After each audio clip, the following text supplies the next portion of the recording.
That's right. That's right. We're back. They thought they could see the end of the Dragon's Claim. We showed them, didn't we? Once again, I am proud to say we returned. Another week of streams. A week of claiming Destiny. Grabbing it. I mean, grabbing it,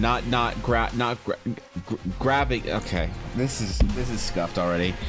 I didn't grab Destiny. Okay. All right. Fuck it. It's already scuffed. It's ruined. It's already scuffed. It's done. Welcome back to the stream. Welcome back to the VOD. Is indeed Tuesday the 9th. That's right. It's the 9th of January already. What have you done so far? How many New Year's resolutions have crumbled? And how many still stand? God knows mine are still up. For how long? I don't know. Actually, one of my resolutions was to play more video games this year. And I've done that.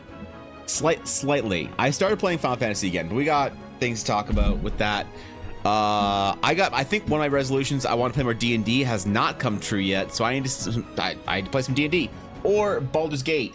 One of the two. They're basically the same thing, except instead of your players being late to your sessions, you just log in whenever you want. You just play Baldur's Gate because it's hard to make friends, and people don't want to play D&D with you. So, it's the average Baldur's Gate experience. Not my experience. Come on, no, nothing to do with my experience. Cross the streams the 20 months. Thank you for the resub, bro. How you doing, man? Good to see you. Welcome back. Good morning, my friend. Or maybe good evening. I don't know where you are in the world. I don't know where anybody is in the world. So I suppose I should say good morning or good evening. Maybe good night. I failed my New Year's resolution. I still haven't killed a single player. Hello chat, this week's We're trying. is Vulpes, today's Vulpes Verilata. Is Vulpe, what the fuck is like a fox? Hold on, what the fuck? It's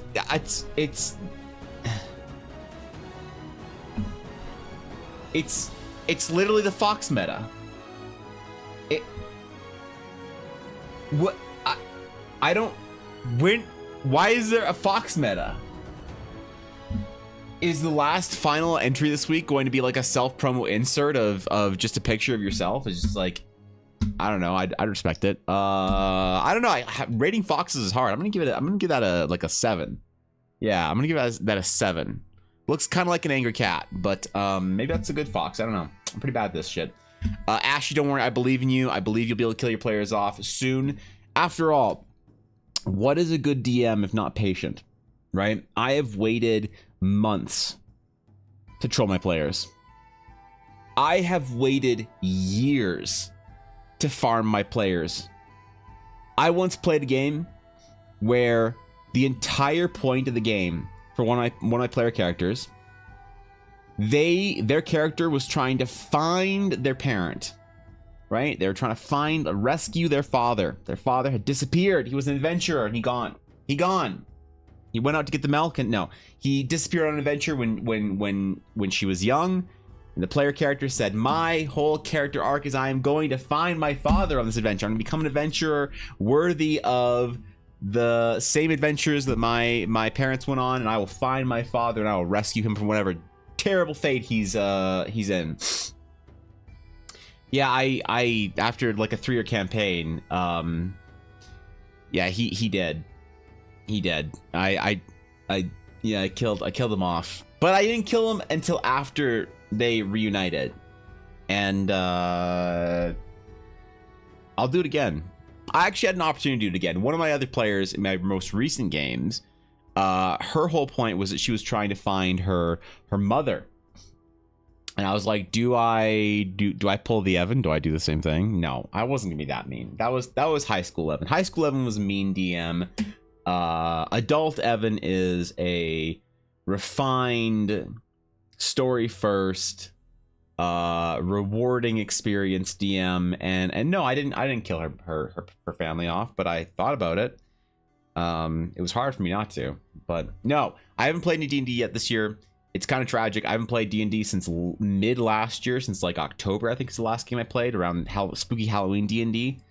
And I've missed it, and I think it's time. We're getting close to it being time for me to return to game, return to my my adventuring, I guess, instead of just world building. And I have plans. We talked about this last week, but I have plans on how I want to do the return to the game, and I'm really looking forward to it. So I don't know. I have plans for the last entry this week. It's going to be a good one. If it's Tiny Spirit Fox, if it's a Fox VTuber, all right, impress me. Aduria, show me your might and the levels in which you control. So I got both frontliners to 3 HP though, and then they save themselves. Why did you let them save themselves? Never let the frontliners save themselves. Always kill off one of them to inspire the fear of death in the other. Honestly, you don't really have to like kill your entire party to really inspire the fear of death. You just have to kill them once. You have to kill them once, and then, or just one player one time, and then you're good. But unless you're gonna allow for resurrection in your game, because I don't know, I just followed a Critical Role arc. I'm on campaign 3, episode like 40 something, and I just followed like 4 episodes of them trying to res somebody.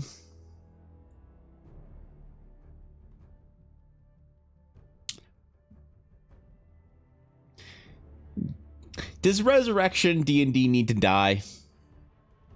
Because I'm kind of feeling that way. I'm feeling like the stakes are not there if you can just res your character and it's just like, oh, I died in some terrible way. That's fine. I'll get some diamonds. I'll just cast a spell, get a cleric, and suddenly be able to resurrect my character. I don't know. I think I'm overall done with it. You know, that Critical Role was a great, really like good learning experience for me to understand just how much I love permanent player death and how necessary I think it is in D&D is to have stakes that actually matter. Haven't really made up my mind on like Revivify or like immediate resurrection. Like immediate resurrection might be okay, but like resurrection after the fact, I don't know, man. It feels like you got to do too much to make death permanent or whatever. Why not just remove the spell? Why not just remove the mechanic from your world? Maybe some people like it. It's probably if you're in that situation right then and there, and you're the person who just died and you want your character back, it's probably pretty good. But like I said, I just watched 4 episodes. I think it was 4 episodes of them resurrecting somebody, and I was like, why did this need to happen? This is not part of the campaign that I care about. Which is, here's the thing, it's not my campaign. It's their game, they're running it, it's for their friends. We're just the ones watching. So obviously you can't say like, oh, you should think about the viewership experience first and foremost. I don't know, man. Like, you just run your campaign however you want, have fun. But I think in my game, yeah, I think I'm done with Resurrection, really.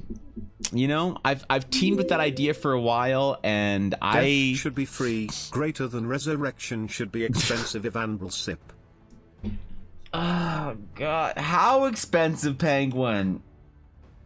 Because I don't know, bro. I think it's not. They give the tier 2 at 32 months though. Holy fuck. I was like stuck in the TTS, and I just didn't even with the whole resub, realizing how big that number is and how long that resub's been going for. So thank you, man. Thank you for getting to cancel your sub once again in my stream. You honor me. Seriously, Penguin. Thanks, bro. Hope your game's been good recently. Hope your old man beer league has been old man and beer. No, just beer league, not an old man beer league. Yeah. I'm gonna be an old guy playing an old man beer league one day. Levels in which I control what? It missed a little bit last little bit. Something about trolling. I don't know. It was 800 EXP versus 3 level 1s. It's fine. Yeah, you should just kill them off. You don't need to kill Resurrection. Just don't give your cleric diamonds. Yeah, you just can't find a diamond anywhere. Death needs to have consequences. I think Resurrection is a good thing, but they should have very permanent consequences. What would you suggest as a consequence then? Like, what are you getting at here? I need this idea a little bit more fleshed out here. You have a minute or two, like real life. After the soul goes on its way, you're done. Yeah, so like maybe you know, revival magic right after or in the middle of combat. Maybe I could get on board with, but like once your player character's been dead for a day, and they're like, you know, I don't want to go on any grand quest. Oh, we have to go across the world to go find a cleric. We've got our friend in a box, and we're gonna take them in their portable hole across the world to go find a cleric and the 20,000 gold worth of diamonds or whatever. And it's like, come on, I don't know, man. Just let him go at that point in time. Once I accidentally killed a noble and posed as him using disguise self until my party found me and used every item worth in his house to do reincarnation spell, and he came back as a tiefling. Oh, that's fun. Yeah, that's fun. Parties at solo level, the only chance at resurrection is getting cleric services, which at this low level is basically railroading, making them roll new characters or both. Yeah, I mean, like, maybe I think also maybe the solution is DMs stop giving your players so much treasure. If 20,000 gold is like a casual thing for your party of level 5s to, like, you know, you don't have to kill your party, just brutally murder the happy-go-lucky mascot, who's also a total metaphor for the naivety and innocence being snuffed out in a cold, harsh world. And yes, it must be in front of them. Damn, Maddie, you right. God, of course you're right. What am I talking about? Killing off a party character when you could just kill off their mascot. They kill off the mascot they formed an attachment with greater than any of the attachments between the players, and you set this scene like that. You're absolutely right. But if you're really powerful, you can get their soul back and do the whole thing that looks really cool. Yeah, maybe if you're like, maybe in high level games, but I feel like in high level games the stakes need to still be there, you know. But maybe in high level games the stakes are, do we TPK or not, you know? 3 Weddies coupons and a one-way train ticket across territory for 1 resurrection, and you do your best the entire way, right? Missing limbs, scars, perhaps damage involving a permanent negative depending on the killing blow. That's interesting, but wouldn't that just be punishing them, just like a permanent? You know, like, I don't know. It feels like one of those things that thematically makes sense, but feels kind of bad. I don't really know why, you know? 25,000 GP worth of stuff is a lot, depending on the party. Definitely not a low-level thing for high-level parties. It can still be difficult to fit, but it's feasible. Killing off low-level characters is okay, but if you spent years with the character and suddenly, you know, botched roll kills, and that's pretty shitty. Yeah, but the way I see it is that as you get further on in the game, the, like, control you have over life or death increases. You have more healing, more items, more defenses. Your rolls, as you go up in levels and as you spend more time in the game, your rolls become more predictable in certain ways. So I feel like there's less of a chance of you just getting a one-off, you know, oh my god, he hurt me 3 times and I died. It's like that's a lot less likely to happen in a high-level game than in a low-level game, like massively less likely to have. Like so many things in like a level 15 plus game, the amount of things that would have to go wrong for a player to die, in my opinion, is catastrophic. And you are then still more likely that if you have 1 death, you're more likely that you're going to have, I personally think, an entire Twitch, TPK. Why are you messing with me? Don't work on mobile, but now working on PC? Anyway, have a terrific Tuesday, y'all. Jesus Christ. 45 months. Cobalt, thank you for the sub, bro. Holy shit. Jesus, man. Thank you for 45 months, bro. 2 months already, and it had been 3 weeks travel into the wildlands. They would depart from Northmark Aegis. The ancient dragon heart would wait. The ancient dragon heart was needed for the exchange. They would finally get their guild leader back. The consortium promised them so. That's a story, I guess. Yeah, I don't know, man. Like the concept that once you go away, even if you come back, you lose part of your soul forever. Good RP characters have to have someone come back a little different. Maybe. I mean,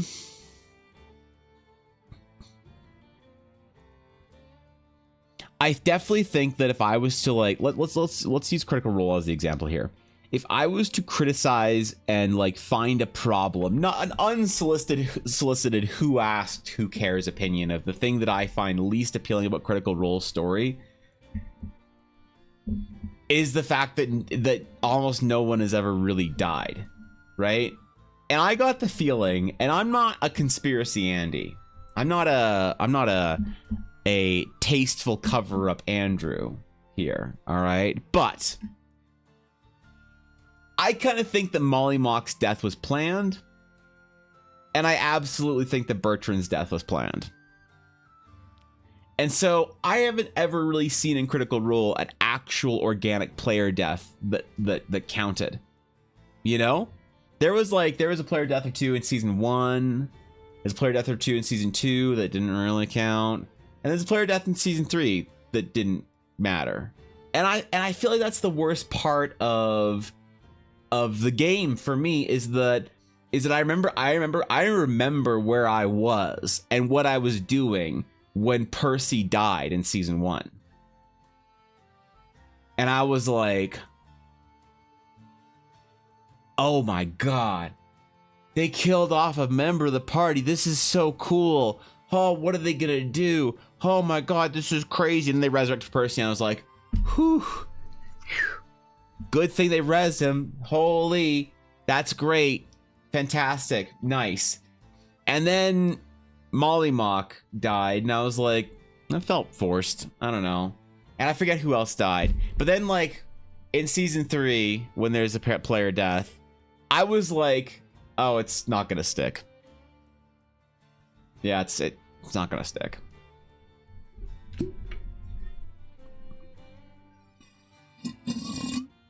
And it didn't, and there was no drama there for me, so I don't know. Not that my opinion matters. Who am I to criticize Critical Role?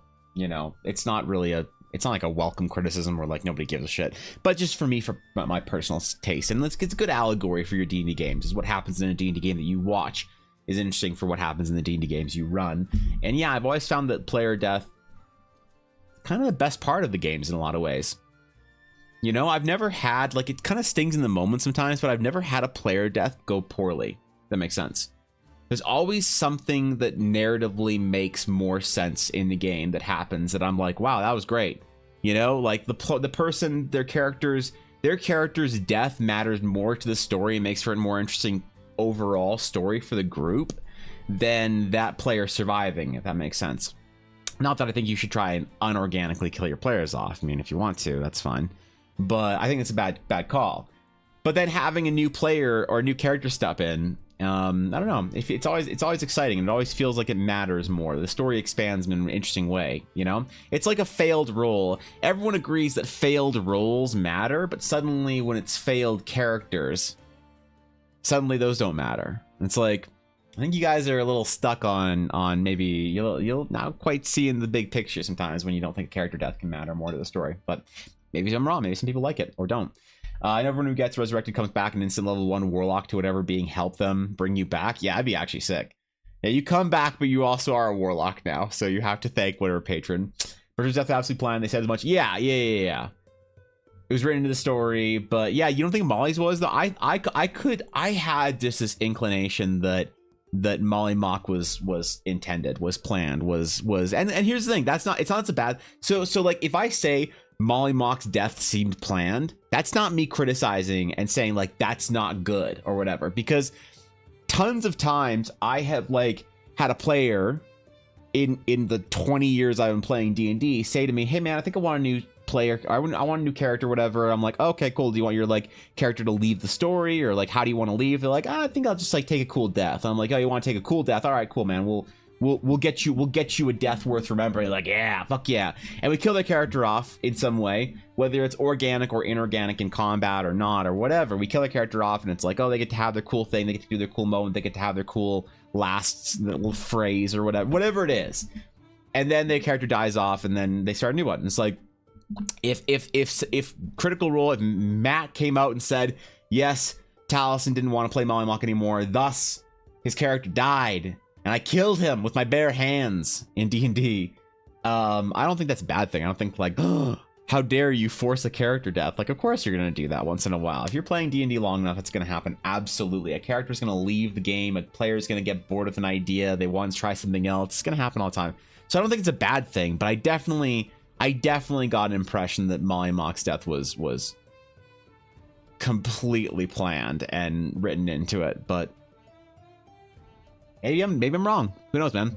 Burden's death is entirely planned. They said, yeah. So also, what's up, Azalea? Good to see you, bro. I don't know. I just think that player, because like so in season 3, what didn't like 3 people die in that combat, but like they got resurrected, or what was the spell? What is the instant? Hold on, D&D resurrection spells. Which one did they use to immediately res? It was like no, continue without disabling. Yes, please. True resurrection. Yeah, no one cares. Resurrection. Wish. I forgot you can res with wish. Raise dead. Reincarnation. Revivify. Revivify is your 3. Because Revivify is. I'm trying to figure out what the time limit is on Revivify and what the gold cost is on Revivify. 300 GP for Revivify. Now I stumbled it once. Now I stumbled it over once, so it's gonna be fucked up. But also, speaking of character deaths, one of my players asked me to end his character. In short, he got ripped apart by a Hydra. One, Jesus, that's a good way to go. And also, two, Senix, you could. What the fuck, Senix? You could have shoot 100 bits to TTS. You didn't shoot 750. Goddamn. Holy shit. Thank you for the 750 bits, though. What the fuck? Senix, you don't have to do that, bro. I appreciate it. Thank you, though. Goddamn. Jesus. Okay. All right. Thank you for 750 bits. That's a lot. And that's, see, you understand, right? A player character wants some time off. You know, time for a new change, and so they want a good death. A lot of players are like, look, rather than my character peacefully leaving the story and like going off to start their life as a cobbler, I wanna fucking die in D&D, man. I wanna die in this game, and so you give your player an epic death, and it's awesome. I think, absolutely. I think it was mainly because they also talked about it because he had plans for Molly going down the road and had to rebuild it. Oh, really? Well, you could still have plans in place but want to change. I don't know. Maybe here's the thing. I don't. Maybe I read it wrong or read the vibe wrong or something, and it just seemed like maybe too convenient. Sometimes things can be as convenient as they seem, and that's just the way it works out in D&D. So who knows? If they said it wasn't planned, then I guess we have no choice but to believe them. For me, I definitely felt like it was at the time. Maybe I have to go back and look at it, but you think you're probably, you know, I'm not saying you're wrong. You're probably right about it. I'm probably just reading something into it. I just woke up. It's literally 5 minutes. You did 5 minutes. All right. Well, good morning. They did the story thing for the last res. Yeah, I don't know. Revivify is cheap. You just have to use it quickly. Yeah, it's 300 gold pieces. And how quickly do you have to use it? Touch a creature that died within the last minute.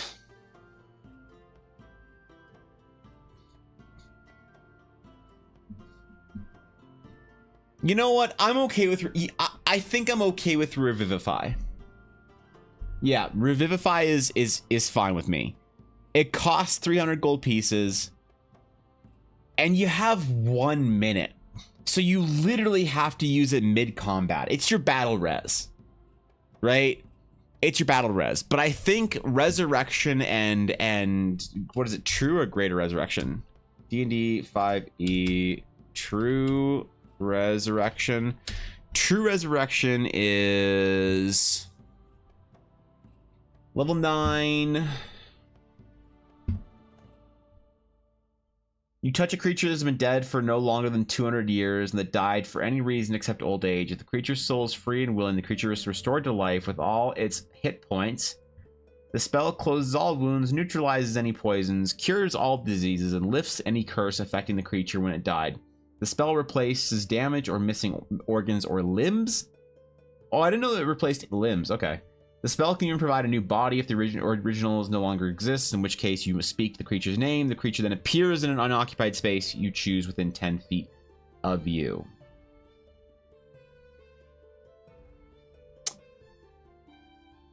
You know, like, I don't know, bro. It just seems a little meh to me. You know, I'm fine with Revivify, I think. It's probably fine. Reasons I'm not killing Owner's current character. She wants her next character to have a crossbow with a wand mounted under it as a proto flintlock.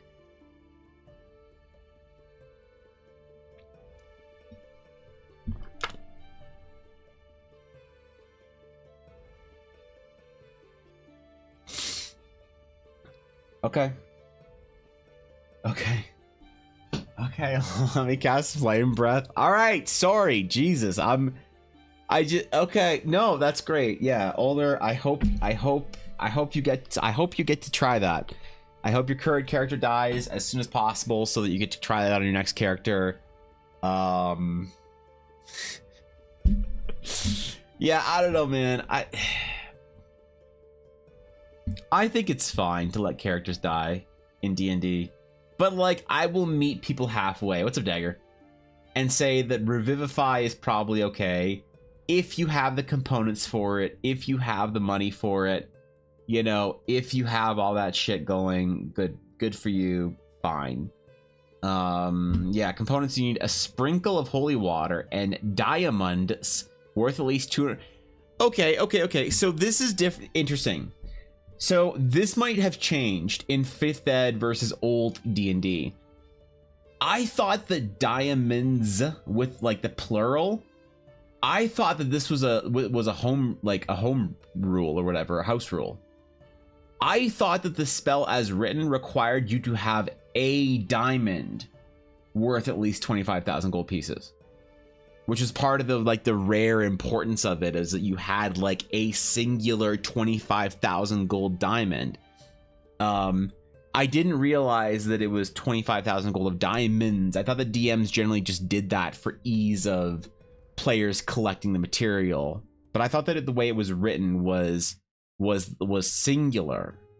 Maybe it was in a previous edition. I don't know. That could be the case. Maybe it wasn't, and I just always remember enforcing a more strict house rule, because I always used to enforce you needed to have the material itself. Actually, hold on, let's look this shit up.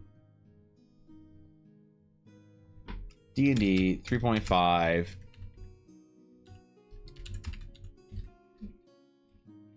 Resurrection. What did it say? Spell functions like raise dead, except you can resurrect a creature that's been dead for as long as 10 years per caster level. The spell can even bring back creatures whose bodies have been destroyed, provided that you unambiguously identify the deceased in some fashion. Recite the deceased time, place of birth, or death as common most place method. Okay, whatever. Upon completion of the spell, the creature is immediately restored to full hit points, vigor, and health with no loss of level or constitution points or prepared spells. You can revive someone killed by a death effect or someone who has been turned into an undead creature and destroyed. The spell can also resurrect elementals or outsiders, but it can't resurrect constructs or other undead creatures. Even true resurrection can't restore a life if a creature has died of old age. Sprinkle of holy water and diamonds. There it is, plural again.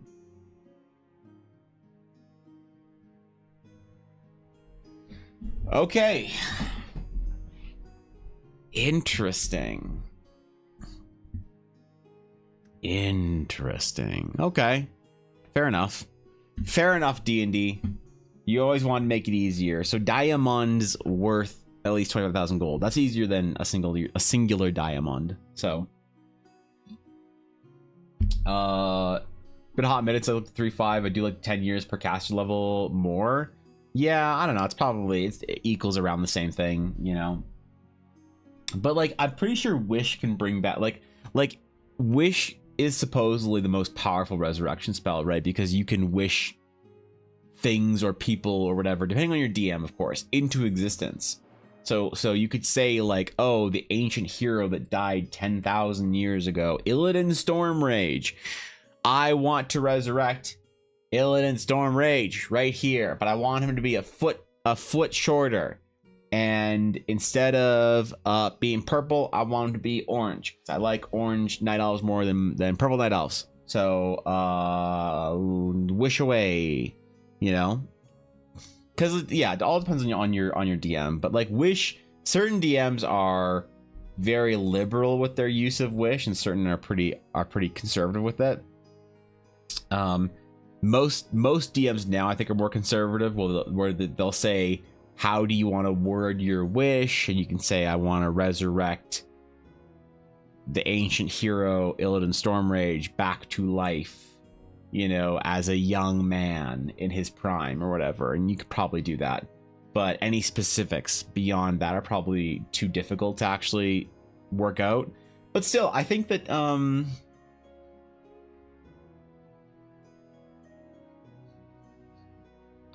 comfortable just removing True Resurrection and Resurrection from my D&D game altogether. And like Revivify is fine probably, because you're revivifying at like level, like on average level what, 6, 5, 6-ish. Like when do you have access to 300 gold worth of components, you know? I guess it kind of depends on the player characters and also the DM. If you're a DM like me, you don't give your players all that much treasure. Other DMs like to give their players just thousands of gold each, you know. Right before they resurrected campaign 3 character, I think the party was at like level 4 or 5, and I remember Matt was like, oh, you guys just get like almost 20,000 gold or whatever. It was like they got like 15 or 16,000 gold for their quest reward. And I'm just sitting there being like, I can't imagine giving my players that much gold at this level. Like, maybe I should try it. I've always wanted to try that. I always had this idea because I like the idea of giving players like something powerful at low level, like, oh, you get a dragon egg or something like that, or you get a ancient like summoning stone, or like give them a magic weapon or that's so powerful, but like if you use it, people will know, right? Or maybe someone will pursue you if you use it or something like that. But I always wondered what it'd be like to give my players to start out the game and say, okay, you start in the local, you know, village. You say the local lord says, please save our village from the crypt of the necromancer. Undead are ravaging our village. And you go to the crypt of the necromancer and you save the town. And the local lord says, whatever, here, I will give you each 50 gold pieces. But whatever you find in treasure from this ancient wealthy necromancer, you may keep it. Whether it makes you fabulously wealthy or not, please enjoy the spoils of your efforts. And then give them like 50,000 gold in the crypt. Just be like, you kill the necromancer and the wall crumbles down behind in the back of the mausoleum, and you see the glittering, shining light reflecting of gold and platinum. And also, like, how do they get it all out of there? You know, you give them like 50,000 gold pieces. It's like, how do they get it out there for once? You know, how are they going to transport it? What are they going to do? Especially if you don't give them extra dimensional space. Like, I do not believe in, I am morally against extra dimensional space. I don't give my players portable holes, bag of holdings, whatever the rucksack is. I don't give my players any of that shit. No fucking mystical mansions, no hideaway caves, no tents that are bigger on the inside than on the outside. Maybe that one. That one's kind of cool. But I don't give my players shit. So it'd be kind of interesting to see what they do with 50,000 gold at level 1, you know, for the group of like 4 or 5 people, right? So, Something like that, you have a short amount of time to use it too. Right, yeah. I love Revivify in my game. Resurrection and Raise Dead can only be done through ritual, and they have a chance of failing. True Resurrection is a 9th level spell, so I'm fine with it. I also allow the Reincarnation spell, but players has to roll a whole new character. They have this new character with fragmented memories of the old character. Ooh. Doesn't Reincarnation, is it like, I haven't really ever used Reincarnation. Doesn't it reincarnate them as like a level 1 like 4-year-old or whatever? Like how does that reintegrate into the campaign? Because that's the one thing I never understood about Reincarnation. I thought that it was just like a fun thing to do to transport the narrative of your character to a new narrative or whatever. So it's like in the epilogue 30 years after the adventure, you know, you're like your old characters waddle through the kingdom and you see a young plucky, you know, adventurer that comes up and says, "Hey old friend," and you're like, "Who the fuck are you?" You're like, "Well, I'm James. I'm hi. Yeah. I'm James. I died, but then I reincarnated and now I'm a hot half orc." And you're like, "Damn. You need to glow up, James." Should never be a problem for any of my games I ran. No one is ever going to get high enough to cast it themselves, and there just wouldn't be anyone around high enough to do it either. What level do clerics get their 9th level spell slot?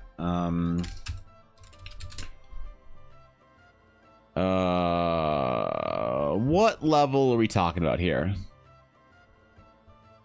Clerics will get their 9th level spells at level 17.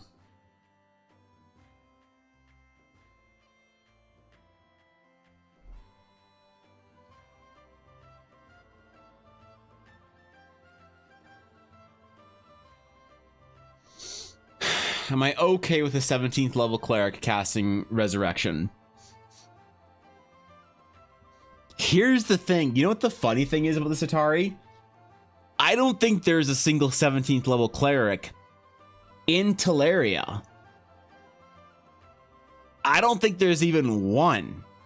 So maybe these spells are fine, but the players are going to be like, "Oh, we need to find a cleric. We need to find somebody that can resurrect our friend. Oh no, we're gonna go find the most powerful cleric in the land." And then they're like, "Hey, most powerful cleric in the land, what can you do?" And they're like, "Oh, I just learned divine intervention." And they're like, "Oh, that would make you 10th level? What the fuck? Oh shit, man." This campaign reward, the DM gave me a party a platinum mine that can be mined into platinum coins. The entire party shared a wealth. That's a lot though. With the descent into Avernus and barely spending gold, and I still didn't come back anywhere close to that much. Yeah, I don't know. Like specifically Critical Role, I think Matt gives his players a fuckload of treasure, but they do cool shit with it typically, I think. You know, like what would you like? Honestly, okay, I need some help. I need you guys to help to be my players for a second here, because this is actually something that I desperately need perspective on. Let's say you guys are in my game, and you're like 5th, 6th, 7th level, 6th level. So you've just gotten, you know, you've gotten your fucking channel divinity. You're not ballin', but you're also not a brand new adventure anymore.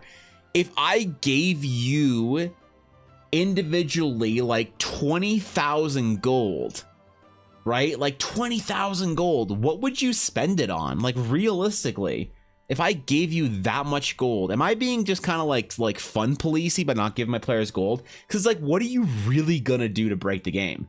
You might buy a magical item or two, and it's like, okay, great, yeah, you can find a magic item. You spend 6,000 gold on a stick that has another stick taped to it, and when that stick, you shake it, then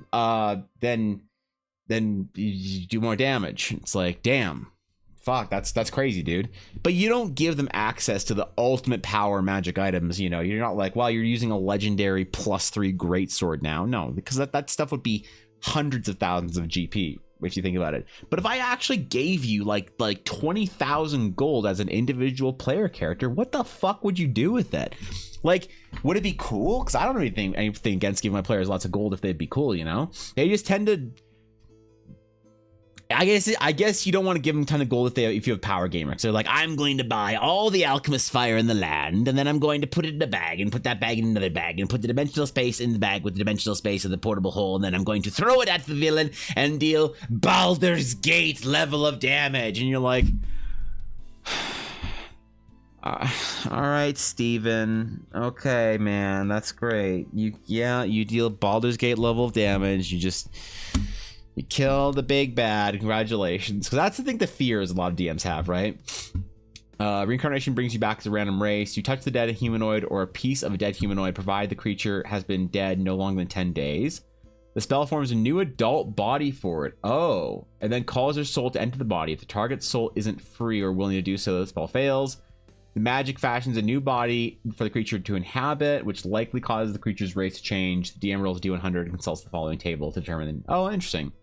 I've never used reincarnation ever. I've never seen it at my table. Like, maybe I have in like 3.5, but since I've been playing 5e, never seen it.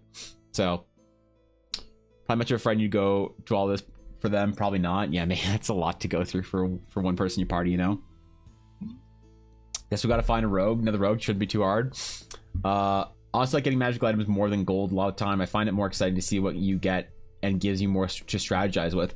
I give my players a lot of magic items. That's fair. Like I believe very hot take DM cancelable Reddit hate thread of me. I give my players more magic items than they can use, because I think that getting loot is exciting. For one, you kill a boss and you get a piece of loot. You get a cool magic item for one person in the group, probably. And to me, that's dope. And like, I'm okay with my players being like, okay, I have like 5 different magic items, and I'm going into this like adventure thing, this dungeon, whatever it is. I'm gonna use my ring of your mom, my necklace of Cheetos dust, and my shield of Mountain Dew wave. You know, and it's like, that's cool. And another dungeon, you might use your frost protection gear. You might use a bow that you have that shoots flaming feces or something. I don't fucking know, man. Whatever you want to do in your game. But I like that. But I wonder if I should experiment with giving my players a lot of gold. I wonder what they would do with it besides trivialize everything, because I do think that traveling expenses are interesting when they're not trivial. But maybe it'd be fun to just let them trivialize it. It's like, give them all this gold, make them some of the wealthiest individuals in all of the land. It's like, what are they going to do? Buy an airship? It's like, okay, cool. Like, what? I don't know what problem I have with that. You know, I guess it's just really the power gamer, possibly because I would. Okay, hold on. Maybe this is also a bit of a me problem here. So. There is a class in Star Wars Saga Edition called Crime Lord. And Crime Lord allows you to... Maybe not Crime Lord. Maybe it's just Noble. Well, okay. So I think you get it when you're a Noble, but okay, sorry. So Noble, and you get money every couple levels or every level. You get credits when you level up your Noble or something like that. And then when you become a crime lord, you get more credits as you're leveling up, I believe. And I had an unreal amount of credits at a certain point towards the end of the game. And so I made a criminal organization while we were adventuring. And one thing I did is I spent almost all of my money on getting my goons to go across the galaxy and procuring thermal detonators, which is the highest yield explosive in Star Wars, and certainly in Saga Edition.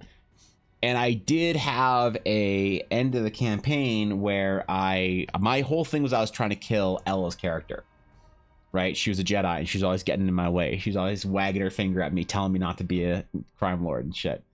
So at the end of the game, I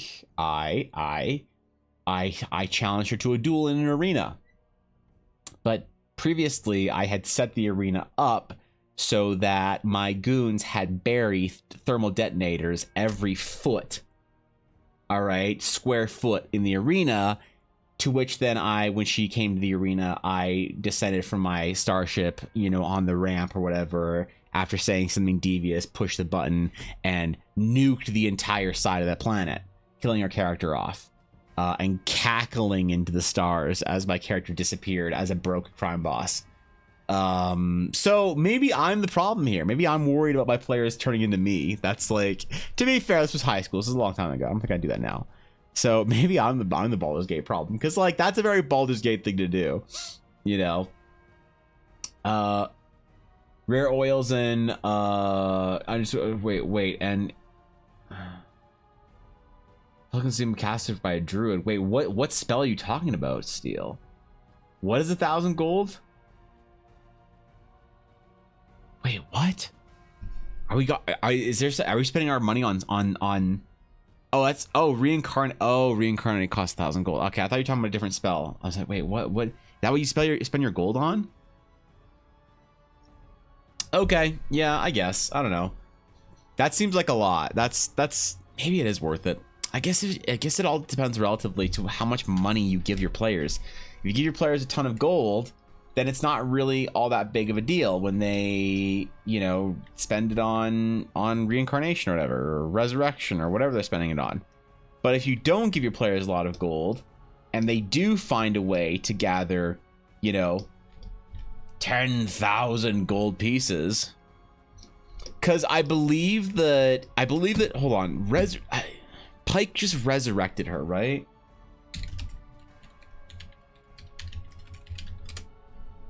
Resurrection, so this is the more likely one, is resurrection, right?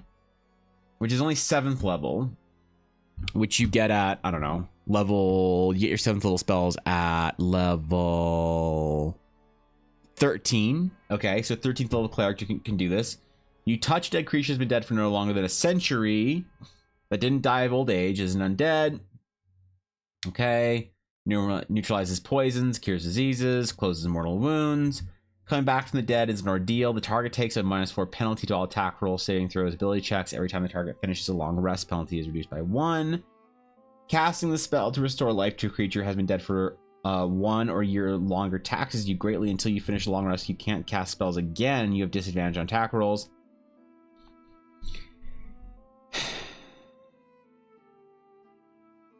But it only costs 1,000 gold.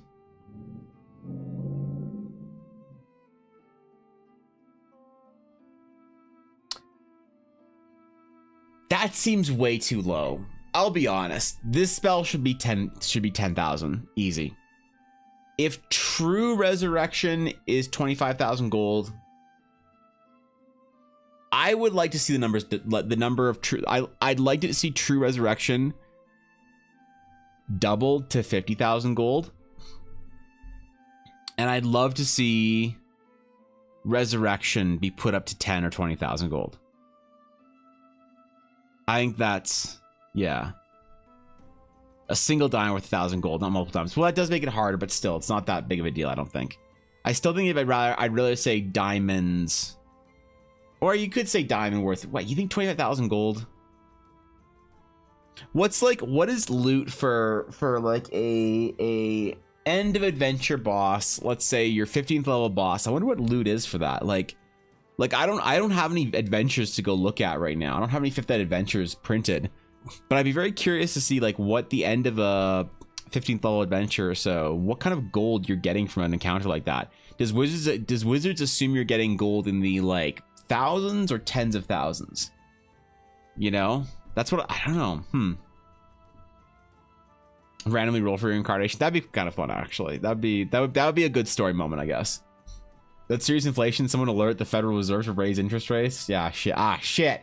Damn it. Atari, just when I thought I was paying down my debts. Please stop. According to the books, like 1 or 2 purples and like 10k gold, depending on the book. Interesting. So 25,000, I guess, is actually pretty serious then. You know what I need to do? I need to now frame this by talking to Thorkin about strongholds and followers, because I know he's an expert on that shit. And I wonder what like your average stronghold or thing costs. Actually, what D&D ship costs. How much do ships cost? Mounts and vessels. Okay, hold on. This is good gauge here. So yeah, your war horse 400 GP, your other horses, yeah, easy, about 50 bucks or so. Chariot 250, nothing's expensive here. Waterborne vessels. A galley is 30,000 gold. A warship is 25,000 gold. So you are paying the same to resurrect someone as you are an entire warship. Does that seem on par? I guess it's like the McDonald's like Big Mac like measurement or whatever to see how expensive things are. You measure it in Big Macs in gold or whatever. Yeah, an entire warship for 25,000 gold or a resurrection. So if you're getting like 10k from a end of adventure fight, and then you go off to go spend that gold on whatever, man, that's expensive though. I would have thought they'd be giving you a lot more, right, than that. There's a horde loot table for that range. Is there? What does it say around for what are we talking about here? Has to be diamonds on a mix of gems. Yes. Does that make it harder? Because I always think that doesn't really change things all that much. What is a military saddle versus a Brat? Never mind. I'm okay. I'm gonna get stopped. I'm gonna get stopped on this. But that's interesting. Yeah. So that's our kind of cost of ships, I guess. Who the fuck is rowing their rowboat at 1.5 miles per hour when the sailing ship is only going 2 miles per hour? These speeds seem wrong. I think a galley would probably be able to go a lot faster, and a sailing ship would probably be able to go a lot faster too. But whatever. It does. Diamonds has to be the smallest chance on the gem table.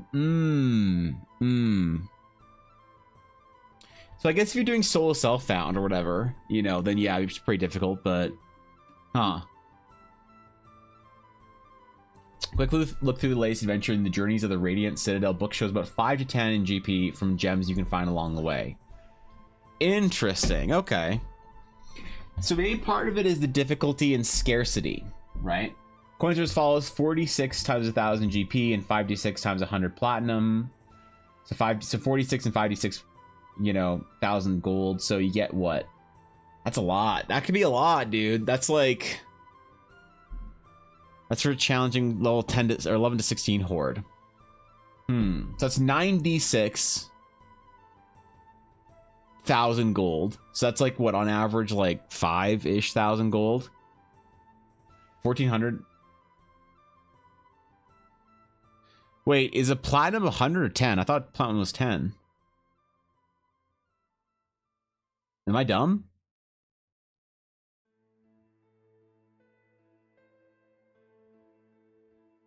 Right, so how would that be?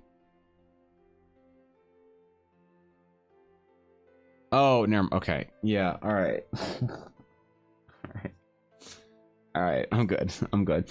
Okay. Yeah. So, yeah. I'm good. Okay, so an average of 14,000 gold.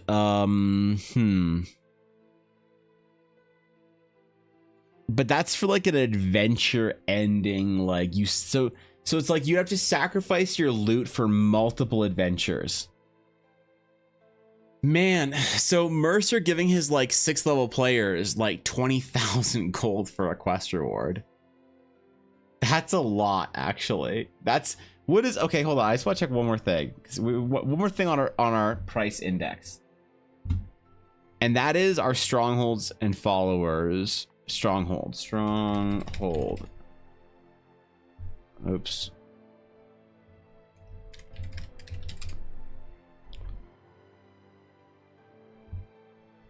What are we talking about here for a price of a stronghold and or a follower?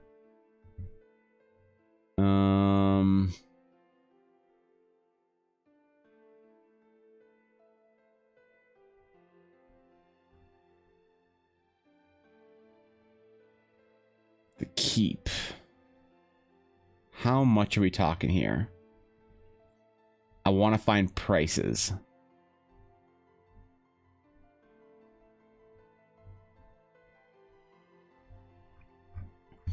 I want prices. Give me prices.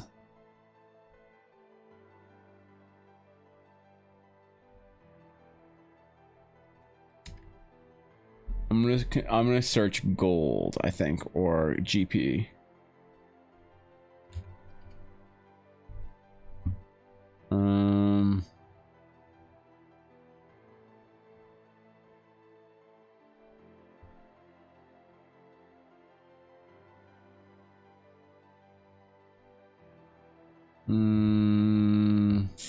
Thousand gold for shops. Okay, so it's hard to find. Whatever, doesn't matter then. So regardless, resurrection being the same price as, or greater to resurrection be the same price as adventure ending sort of loot. I get it, but like resurrection being 1,000 gold, are you sure? Grandmaster also does loot rewards as if they're playing old editions. True, yeah. It does include the gem / art, object, magic items. Ah yes, you get 4,000 gold worth of art. I love giving my players art. Like, does that make me a bad person? I love giving my players art. I'm like, you find 6,000 gold worth of. Why does my brush feel weird here? Hold on.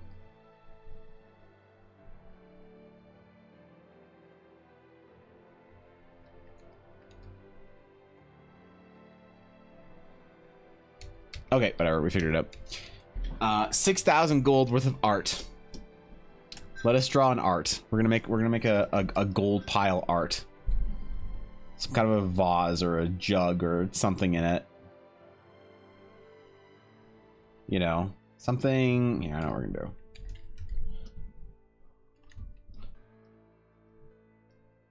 We're gonna make a fancy art for our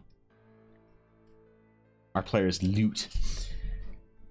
You can 10 more gold in 3.5 and Pathfinder they do in 5e. 5e is also written on the basis that you couldn't buy spell magic items. They could only be found in super rare specialized loots. That's a good point.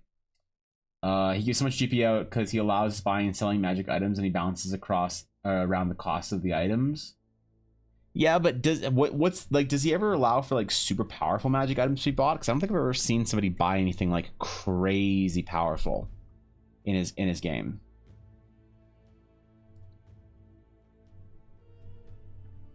Maybe I'm wrong with that, but I can't think of a time when I've seen him like, oh my god, I can't believe he let somebody just buy that in from a shop. Holy god.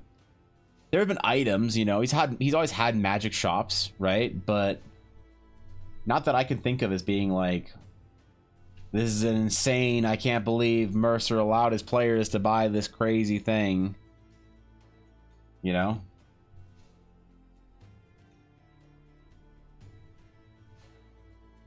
Maybe in campaign 1?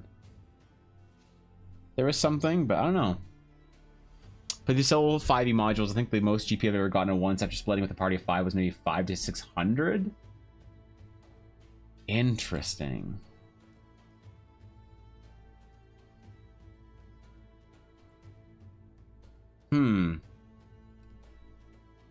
Maybe I need to give my players less gold then. So I give them magic items too. I give them magic items, I give them gold, I give them all sorts of bullshit. Maybe they should start giving me magic items. Wait.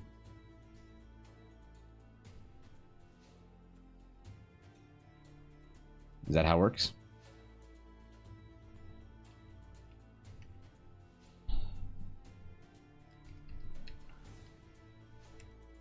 Yeah, shit, maybe it does, actually. I don't know. Either way, I still think the resurrection should be more expensive. At 7th level, finding a singular diamond worth 1,000 gold, I think is pretty... It's not like... It's a gold sink, obviously, but it's not like an impossibility. You know what I mean?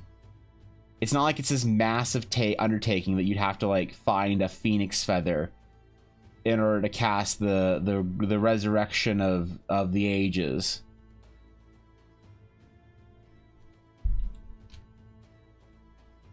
But then again, it's like, well, do you want to make it so hard that it becomes some quest? I don't know if that's better. You know, it's not necessarily or obvious to me that it's better to make your players, if they do want to resurrect somebody, to make them go on some massive adventure for it. It's like you're just sort of like taking time away from the adventure as a whole, right? Let's do no handles. Fuck it. Which again isn't obvious to me that that's better. It's not necessarily something you want to spend all that much time on. Because I don't know about you, but I find the resurrection of a character to be the most boring part of a D&D game a lot of times. I'm watching it or observing or part of a D&D game and we're resurrecting someone. It's like, come on, man. I want to get to the loot. I want to get back to the coins. I want to get back to the I don't know. I don't know what you do in D&D, to be honest. Part of it, though, is like from a narrative standpoint, what's the implication of resurrection magic? Does resurrection magic cheapen life in a world? Is it necessary for a game like D&D to have resurrection magic? But if you're developing like a fantasy world, does resurrection cheapen the experience? You know, take Lord of the Rings. You ain't resin anybody in Lord of the Rings. One dude came back because deities demanded it, basically. The deities were like, you're not done, man.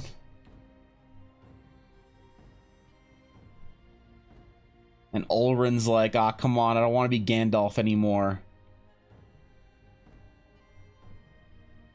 They're like, sorry, Ulrin. You gotta go be Mithrandir and Gandalf for a little while longer. And he's like, alright, fucking, I swear to God, if I have to clean up after one fucking hobbit again, I'm done. Just don't make me have to adventure with Pippin. And they're like, well, about that. CR17 horde loot coins are higher. I guess it's a good point. Is what is the level, the 17th level, when you can actually have access to true resurrection? Like maybe true resurrection is fine, but like I don't know, man. Does resurrection, like when would you ever use true resurrection as opposed to resurrection, even at higher levels if you don't have to? If your buddy dies on the field and you got to go res him, and you take him to your little hut, you know, and you put some blankets on, you light a candle, and you do whatever weird cleric shit you do to resurrect people. To me, that seems a little obvious. Why would you ever, if there's no chance of failure really on regular resurrection versus true resurrection? And doing like 50 footmen at once and then they died again right after feels bad, man. Yeah. Yeah, I guess. He was crying though, so that helps. Like if you're handsome and you start crying, I wonder if you get a bonus on your res, Dashdo. I don't know, man. Dashdo, if I gave you guys an absurd amount of gold, what would you guys do with it? Like legitimately. If I gave you like, also thank you for the 45 months, I appreciate that. Tier 3, Jesus. If I gave you guys like an absurd amount of gold, what would you actually unironically do with it, do you think? Like I know, oh, we buy snacks and shit. Like yeah. I know you buy dumb shit, but like, what would you actually do with it? Look at the chart. The ability to find a diamond on an adventure's loot is 95 to 100. D100 table to buy one at a shop is 97 to 100. Ooh, that's a good point actually. Shop rarity isn't something I actually considered. You're right. Or what Buffy wrote, when you can resurrect someone, but the risk is so great you most likely don't really want to bring them back because something probably went wrong. Monka. That's for a diamond that is 500 GP. Yeah, so where are you gonna find a diamond, a singular diamond that's 1,000 gold? But here's the thing though, like Azalea, I feel like if you don't give your players the chance to find that diamond very easily, they'll just whine about it. They'll be like, oh my god, you're just trying to make this impossible for us, you know? We'd obviously buy our own inn or set up a shipping business. Would you? All right. All right. Maybe I got to give you guys more gold. Maybe I've been underestimating y'all.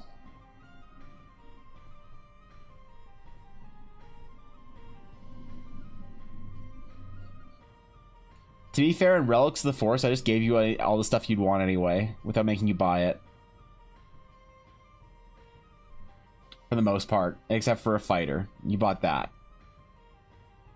You bought your very own fighter, which was cool, I guess.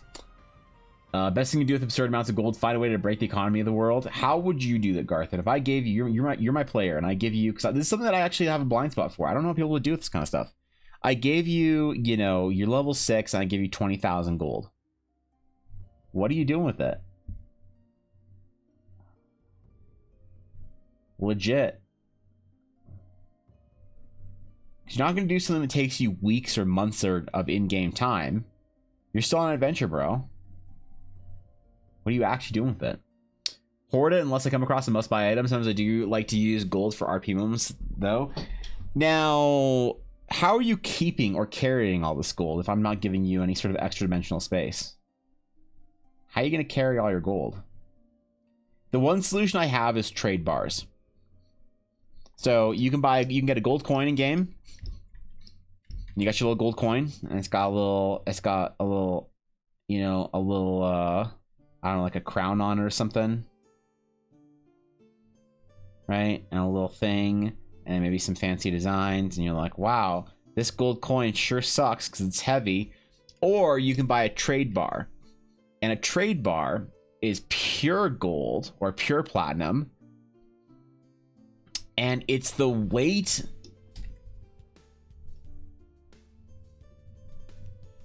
of 10 GP, but it's worth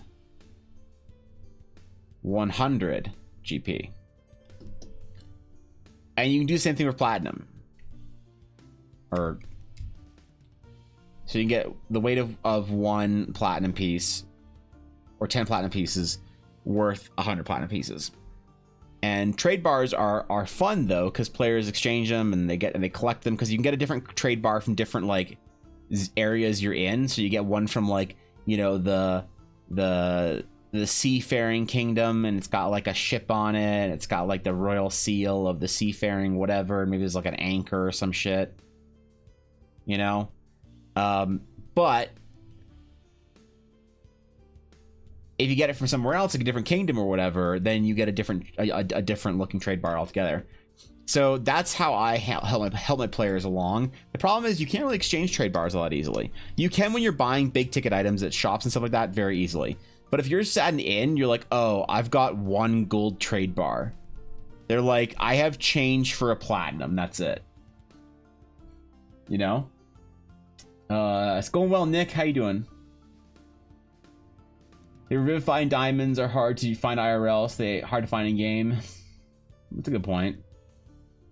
So it doesn't pass a certain point, I'd probably have to buy stuff unless there's a place I can store it. Ooh, you'd bank it. That's a good, actually. That's a good idea. Buy a fancy inn/tavern, hire a tavern keeper or innkeeper, and watch the profit roll in for over a week. That's a good idea. So you guys would invest it. Man, isn't it a funny, like, just sort of happenstance of life that we're all better at investing in D&D than we are IRL? It's like, oh, you come into all this extra money. You come into a bunch of extra money in D&D. What do you do with it? And you're like, well, I'm going to smartly buy an inn and watch my slow investment, turn over the next couple of years. And you're like, okay, cool. Hey, everybody, you got your COVID check. What do you do with your COVID check? And it's like, sorry, what? And you're like, wait, are you eating expensive, like, truffle Doritos? Yeah. How much do those cost you? A lot? Okay. All right. All right, James. All right, Daniel. Time to start investing like your D&D character would. It's worth a platinum piece? No, it's worth 100 gold, so 10 platinum pieces. I want the biggest PB bar you got? Yeah, there you go. Sure. Well, there are bigger ones. There's 1,000 platinum trade bar if you want it. But 1,000 platinum, dude. What do you do with 1,000 platinum? That's a lot of gold. Why would there be a world with magic libraries and not also invent banknotes? Because sometimes, like my rationale for this is because gold and platinum and like, you know, proper precious metals and gems and stuff like that are worth the same thing across borders. But if you have two kingdoms that are not so happy with each other, they might not accept the banknote, the issue of currency from across a different, you know, kingdom or whatever. The elves might be like, your human banknotes are no good here. Y'all go out of debt and we don't trust your kingdom isn't going to collapse. So I like the idea of them issuing actual just material wealth instead. It makes more sense to me.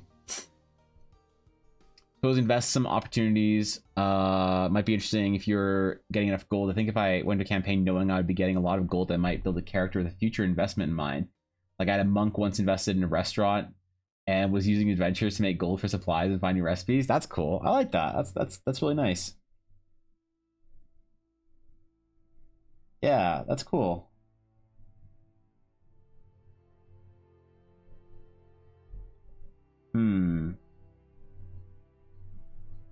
I think I would probably buy like a ship or something like that to increase our quality of life and adventuring dangerosity.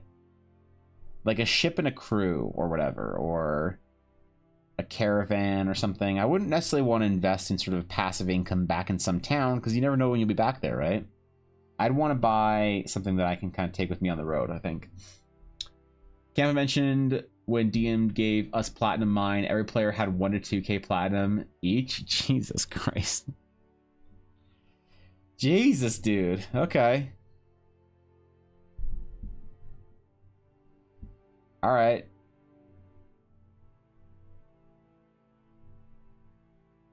Sounds like a lot, but it's worth it. Just saying, even the D&D MMO where it was the case has banks. That's true. Yeah, that's true, I guess. From a like gameplay standpoint, banking is probably the easiest.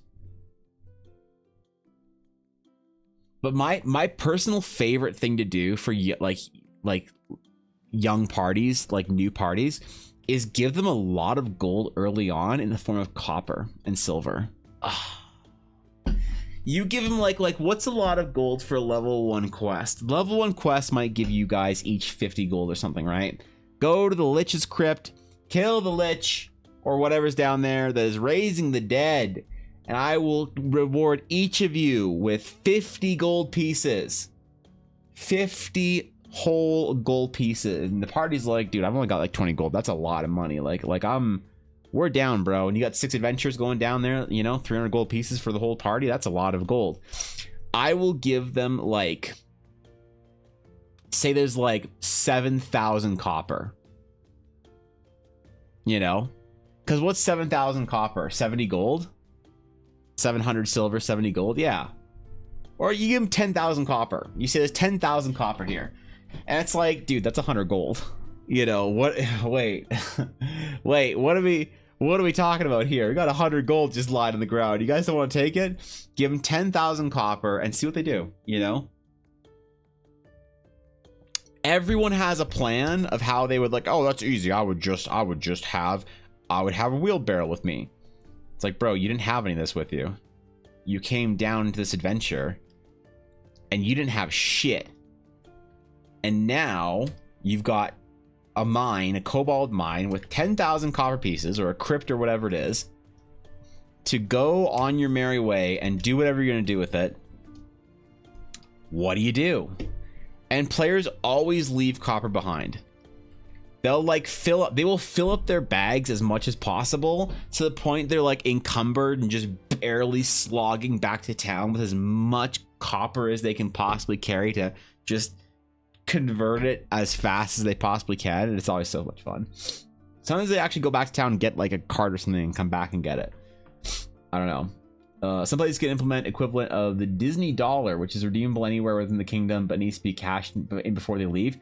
That'd be an interesting idea. That there's probably room for that. Absolutely, Sam, is to have like currency within like that within a kingdom or a realm or an agreement or like a trade group or something. You know, for instance, in the Shattered Sea, they actually use sky shards as a currency, right? So sky shards take a certain or cost a certain amount of gold. They have a certain exchange, and people will exchange them because a bag of sky shards like doesn't weigh anything. It literally floats. You know, you can grab your bag of sky shards and then like hold on to it and float back to your island or whatever if you really want, I guess. But so there's that. It'd be cool to think of alternate forms of currency in different areas or different kingdoms as well. Like maybe in some places like a spice or something is worth a lot, and so they use that as an alternate currency. Or like maybe the long-standing Elvish kingdom Ashasari, maybe they use like tokens in some variety, you know, something like that. Happy New Year, L2. What's going on, bro? How you doing, Christian? Give the party pennies, just satchels of pennies. Yeah, that's just pennies. But you give them a lot of pennies. Pennies they don't want to, like, you know, throw away or whatever. It sounds like you'd buy a ship, hire a crew, and live your Firefly dreams. Ooh, would I just be Captain Malcolm Reynolds? Probably. Yeah, you're right about that. Scenarios like this is why I always try to have hirelings on hand. Here's the thing: people don't get hirelings anymore. Like, Desmar, I agree. I come from an age of as soon as I have extra gold, I'm buying a hireling. I'm talking to the GM like, yo, I got like 100 gold. How much would it be to hire like a group of mercenaries for this next leg, for the next month of our adventure? Like, reasonably, you know, they don't have to do anything. They just have to like follow us around, the three of them or whatever, and protect our camp. You know, because it's always cheaper than you think. The GM's like, I don't know, there's probably like a gold a day for their group or something like that, you know, for like a level 1 group of mercenaries, and you're like, okay, cool, yeah, sure, I don't mind, you know. So yeah, hirelings are good, but people don't do it anymore. People don't hire in their D&D games anymore. I don't know why. I don't know what happened. Or like not just mercenaries, but like other things like a camp cook or like a camp steward or an aide de camp or something like that, you know. It's like a tall halfling. Yeah, unfortunately there's no halflings. So Thorkin, do you know offhand? Actually, I had a Thorkin question earlier. We were talking about, okay, so what you guys missed beforehand is we were talking about resurrection, the prices of it. Is it fair in D&D? Is 25,000 gold? How hard to get? Whatever. I was trying to figure out the cost of things in D&D. Thorkin, do you know offhand how much your average stronghold from MCDM is going to cost?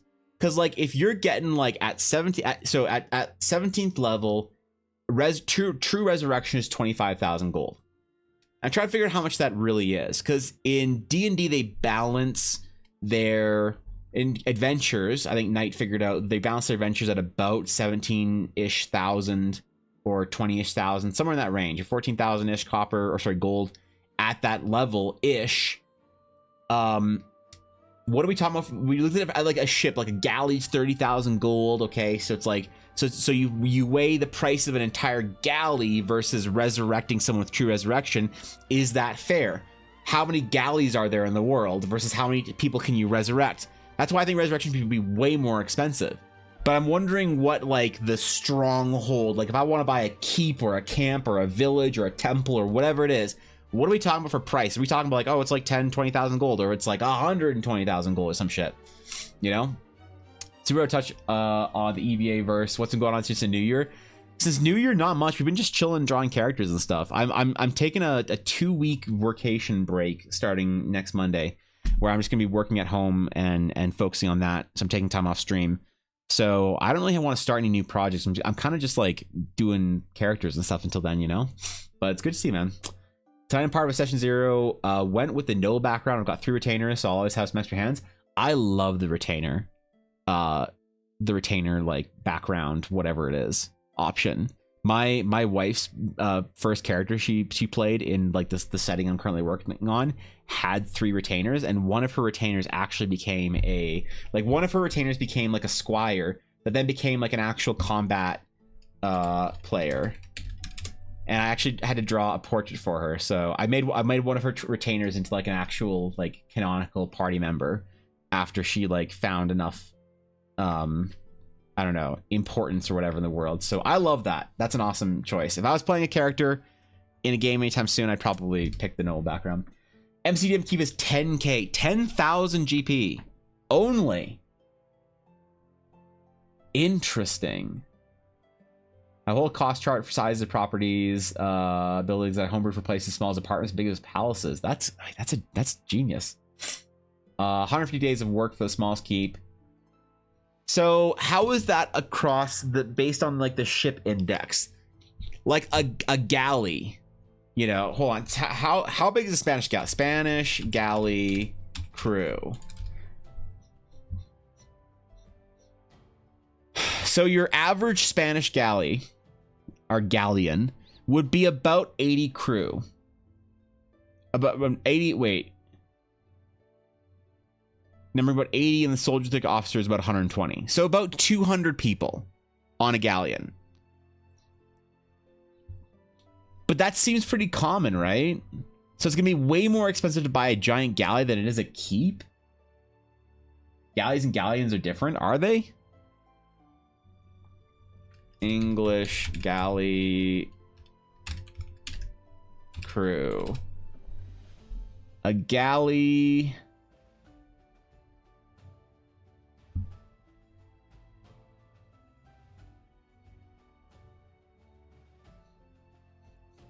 We'll be talking crew here for a galley.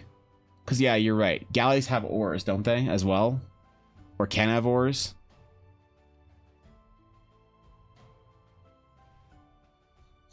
I'm looking this up.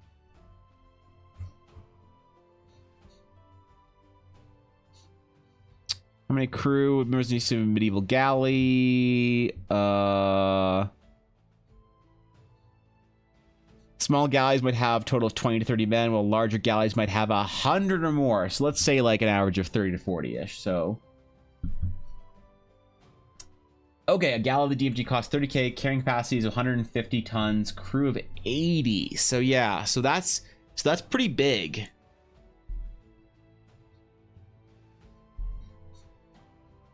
So here's the question. Should true resurrection cost more, less, or the same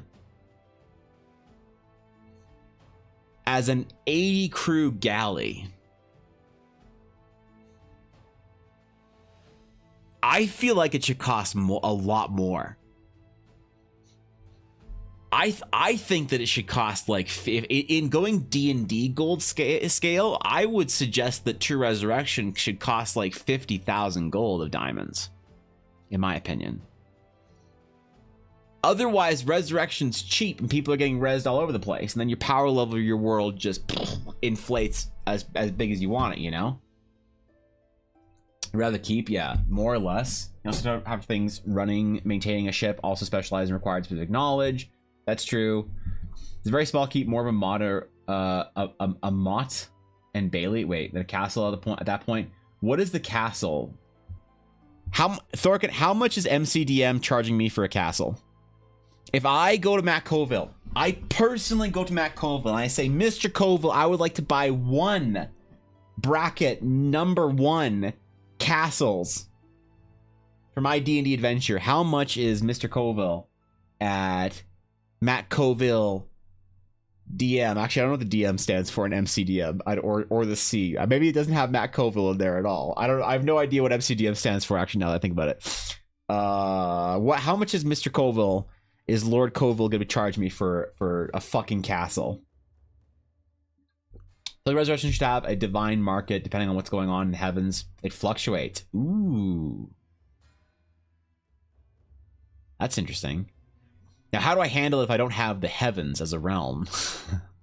Wait, what do I do now? Or just remove Resurrection? My opinion, Thorkin, is that I am willing to allow for Revivify. So far where we've landed today, I have convinced myself in our discussions we've had in the last hour or so that I am okay with Revivify, but no matter the gold price, I don't think I'm okay with Resurrection, True Resurrection, or Reincarnation, or Raise Dead. For that matter, Speak with Dead, I don't like either. think I have to remove those from the homebrew. Obviously, if you're playing a game in Eldar, I'm not going to have any rules against it. I'll have maybe a paragraph listing that in the spirit of Eldara, these things don't exist. But, you know, do with your home game as you will, right? I'll give DMs permission to use all those things, but I'll have like a small portion of like talking about sort of how Eldara works that says, look, there is no tangible divine realm. There's no place where souls can like come to or whatever. So you can't, you know, you can't pull a soul back once it's been mixed in with the life stream or whatever Final Fantasy shit we're doing. What if instead of simply the cost comparison, resurrection costs a full staffed galley? You have to sacrifice the souls, all 80 souls in the crew, Cobalt, as well as the galley itself, to resurrect. It has to be a galley. Has to be a full galley. And they're like, what, can it be like a warship? Nope, has to be a fully staffed galley. I like that. It's kind of morbid. Also gotta remember, outside of adventurers and nobility, nobody's gonna afford a res. Yeah, but I feel like if you have like champions of a kingdom and it's like, ah shit, Frederick the Brave just died, my lord. Ah, god damn it. Okay, summon the high priests. Let's resurrect Frederick again, and I'm gonna have a serious talking to with him about his exploits in the last war. So we gotta res all the champions back up, get them all in here, res up, rebuff, get your food buffs out. We gotta get in there. 60k in a lot of days. You building a whole ass castle for only 60,000 gold? That's interesting. I suppose he's balancing it for D&D, so that makes sense.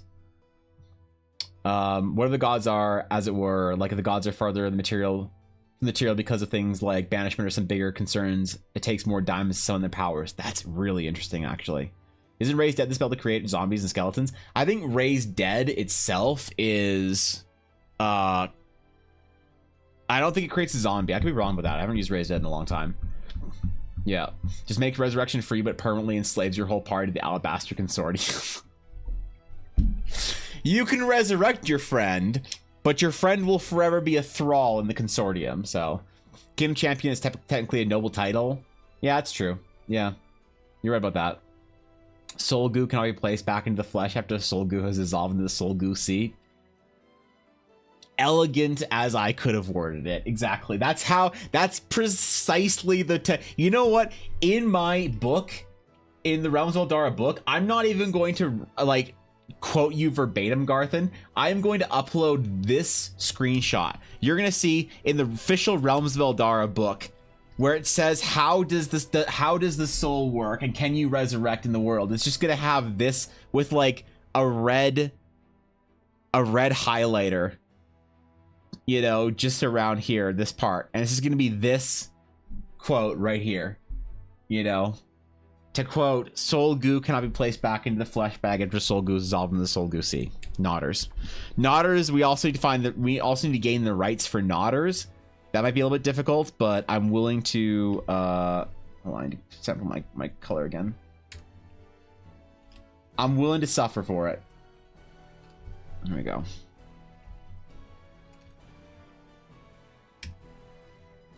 Okay. All right, we're good. I deal with slimes I don't like. All right. Now I know what my noble cleric's goals are for the upcoming campaign. He's a chaotic evil with yearnings for freedom, having his own galleon crew is what I'm going to work towards. His own galleon crew that he can sacrifice at any point in time to resurrect someone. Yes, because you just asked the DM, you're like, hey, instead of spending a diamond's worth of 25,000 gold, can I sacrifice my entire crew and galley? Is that cool? See what the DM says. Any good DM says yes, of course. It's also the issue with res, like why don't nobles or kings resurrect over and over if they can't afford it? Well, so resurrection, Thorkin, I will say, does have one protection bit built into it. It does say you can't resurrect people who die of old age. So there is that. The divine market mentioned, I also feel like the diamonds needed should be weight based instead of value based. That's an interesting way of doing it. But how would you, I don't know, that'd be hard. That'd be harder to, like, I like the idea of weight more than value, but how would you work that into your game? What's up, Floof? How you doing? Imagine being a rich kingdom champion who's just in res and now is in debt for being res. Yeah, the king's not happy, dude. You died in the duel, you died in the joust or whatever, and now the king's just like, bro, we need to have a conversation. If you die again, I'm not resing you. That'd make for a very interesting dynamic, I feel, but I don't know if it's one that I'm willing to explore in Teleria and Eldara.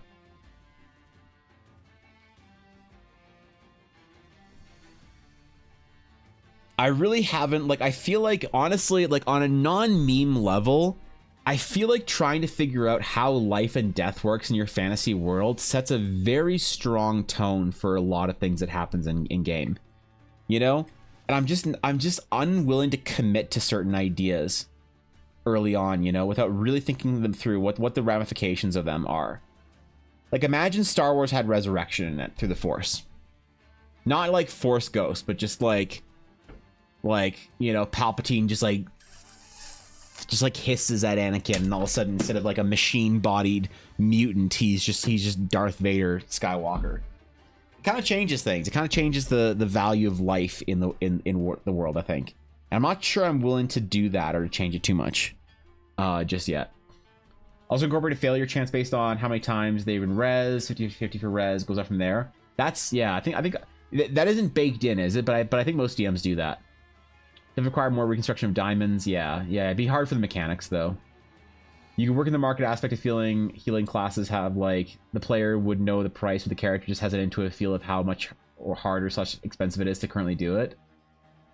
Yeah, like they can pull like the holy energies from it or some shit. Star Wars does have resurrection, not in the same way, and not like real Star Wars. Real Star Wars does not have casual resurrection. It has like spirits from the nether realm being able to discuss things with you. But like even then, the limitation on Force Ghosts was kind of like kicked in the ass by Disney. I personally did not like the Yoda Force Lightning tree scene. I didn't like it. I don't like Force Ghosts being able to do wacky shit. I like them retaining their presence or whatever. In my world, the only way to bring back the dead is if you piss them off, and you might end up dead too. Fair. Resurrection definitely needs some sort of adjustment. Yeah. King sacrifices crew of ship to have his son resurrected. Kingdom is raided by ships from the neighboring kingdom. King now needs to decide whether who of his kingdom sacrificed in order to resurrect his crew ready to defend. Oh shit. He needs more ships. It actually had resurrection as dark side power to bring someone back to life. Okay, but where are we talking about here? Because like there are discussions of resurrection within Star Wars using dark side powers, but like the closest sort of like accepted canon, the references you could make would be like either the Sith Emperor in prolonging his life. You could use the example of Darth Sion keeping his body together with the dark side. But if you're talking about resurrection and reincarnation like Valkorion in Star Wars The Old Republic, most people don't really accept that as canon. And then beyond there, back in the fuck, what's his name? I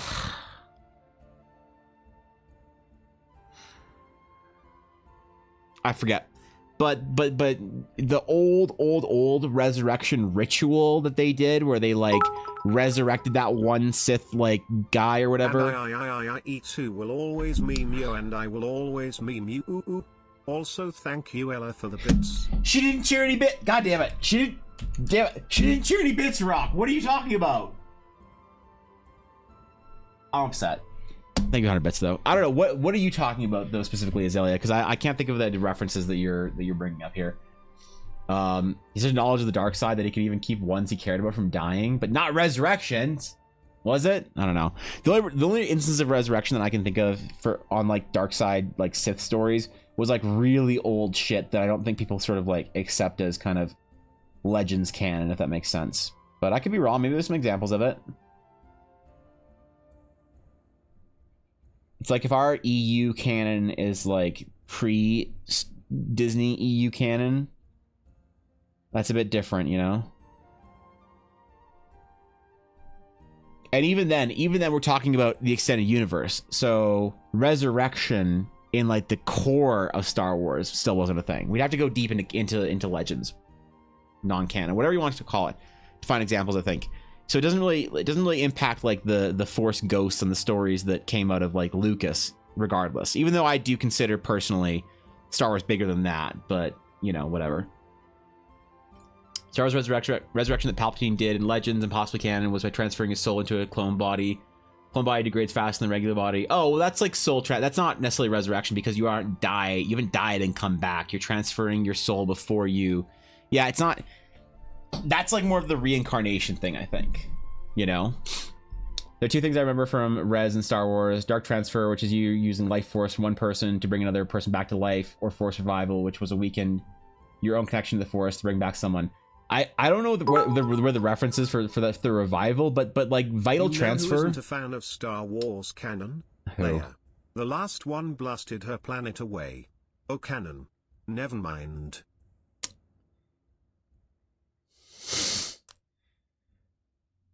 All right, that was actually funny. Okay, that was actually funny. All right, that was a good one. Okay, all right, you get that. That was a good one. Okay, yeah, yeah, you get that one. But I don't think the vital transfer or any of that stuff, those powers were full on resurrection. And certainly not in the casual way we're talking about for D&D. If there's like, oh, it's kind of like the Sith Emperor in SWTOR. Just because he can sacrifice an entire planet worth of people to the dark side to extend his life force doesn't make like resurrection or like that power common enough that I'm like worried about it, you know? I'm talking about like common practices, you know? Sith weren't commonly reviving themselves. Jedi weren't commonly resurrecting themselves. So resurrection doesn't like, because here's the thing, I think, just full transparency, I think miracle-based resurrection is something that there's room for in Eldara. But it can't be an accessible mechanic that you have access to. You know what I mean? Like the difference? Not too long ago, my friend told me about quiet tennis. It's just like tennis, but without all the racket.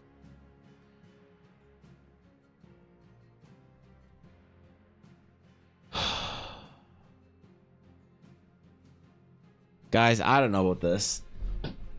I'm taking next week off, but I kind of feel like we should just start it tomorrow.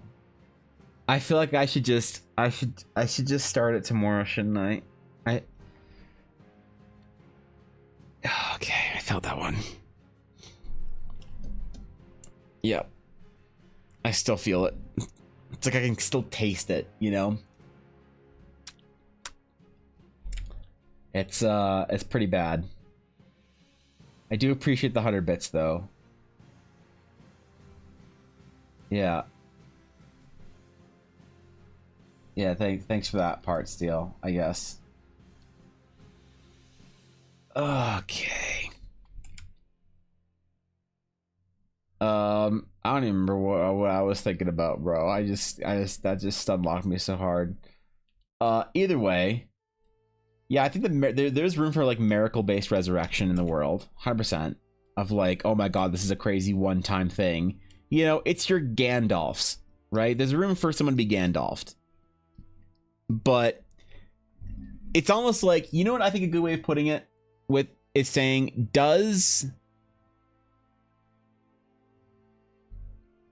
is there an easily accessible form of this power from mortals?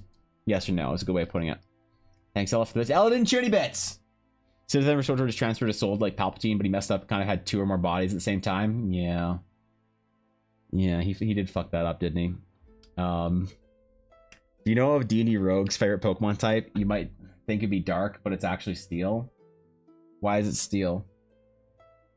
Steel Messeram? Did anything happen with Lorvember, or did it get an extension? Lorvember, we went over it in late December, around Christmas. We went over a bunch of the entries. Part of my 2-week workation is I'm going to send out all the badges that people earned in 2023. I was going to try and do it at the end of the year, but I said screw it, I'd put it off until January. So if you wonder where your fucking badge is, it'll be mailed out in probably a week or two. There's that part, but we went over in December. I forget which day it was, but there was some good shit in there. Yeah. For Wizard, there's a clone spell doing the Palpatine thing or the Lich ritual. Again, are Liches a good, like, is Lich, is the idea, the, like, concept of extending your life unnaturally a good fantasy trope? Potential bits, Ella. She didn't cheer any bits. Ella hasn't cheered bits in. What are you?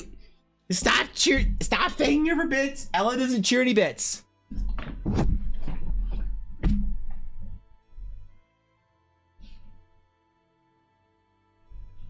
When did this meta start? I don't. She could have cheered bits. We appreciate that. Oh, so you're thanking Ella for the Schrodinger bits. Okay, got it. For the her bits are in a super state. Understood. All right. I didn't realize we were getting quantum, Sam. But thank you for your fear, just covering the field of possibilities. So okay, good point. Good point. I'll be serious for a bit. I know I feel dirty when Gandalf. I feel like he resurrected. Resurrection was almost like a metamorphosis when he wasn't even the same person anymore. Game of Thrones is something similar with Beric Dondarrion. I'm not familiar. He kept resurrecting, but he kept coming back less and less himself, which I thought was neat. You resurrected, but not alone. Was the Gandalf resurrection good or bad? I never had a problem with Gandalf's resurrection. I like, did you guys have a problem with it? What do you guys think? I always thought it was fine. I thought it was like it was part of that like deep Christian sort of like metaphor or myth or story that Tolkien was kind of like reciting or like going or inspired by. You know, Gandalf saying this, the great sage saying, "I have come back to you now at this hour," or whatever. It's like, oh shit. You know, especially because Gandalf also then left, right?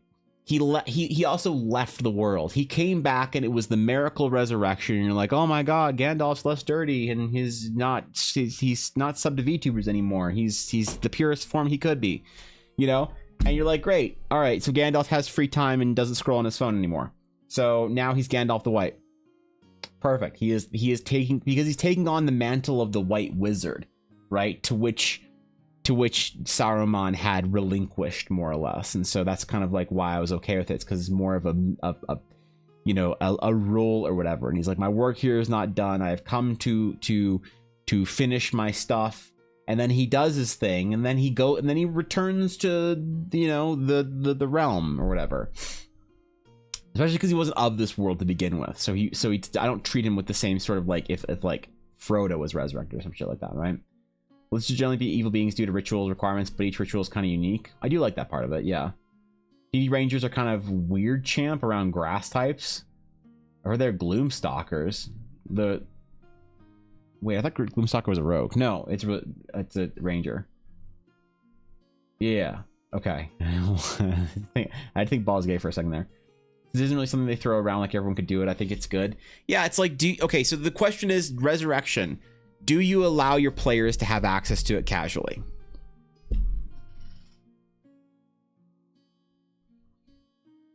And do you allow for it in your world to begin with at all?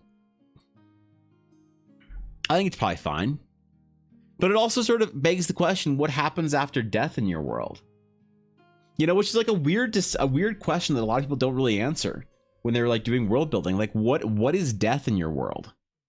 Is death permanent and oblivion? Is death like returning to the Force? Is death sailing to the whatever shores? Like, actually, you know what? I don't know. I don't actually know what happens to humans when they die in Middle Earth. If there's a heavens that they go to or not, you know, in a lot of D&D based worlds, people just assume that you die and your spirit goes to heavens. It's like, well, why? Because there's heavens. It's like, well, what if there weren't heavens as a realm? As a function, you know? Kind of changes it, actually. Wasn't Metamorphosis, it just had to access more of his power since they were all severely limited? That's true. Gandalf Babe, no longer VTuber fan? Yeah, he's no longer tier 3 sub to Shy Lily. God knows I want to be a tier 3 sub to Shy Lily one day. I don't think I've ever tier 3 sub to anybody on Twitch, to be honest. Oh no, I tier 3 sub to Mendari 1 month to make a simp joke, but yeah, it was worth $25. Use critical role version of resurrection where you have to do ritual to bring the person back. There's a chance you don't bring them back correctly. Right. Nothing allowed in my world. No fun, Ivalon? I agree.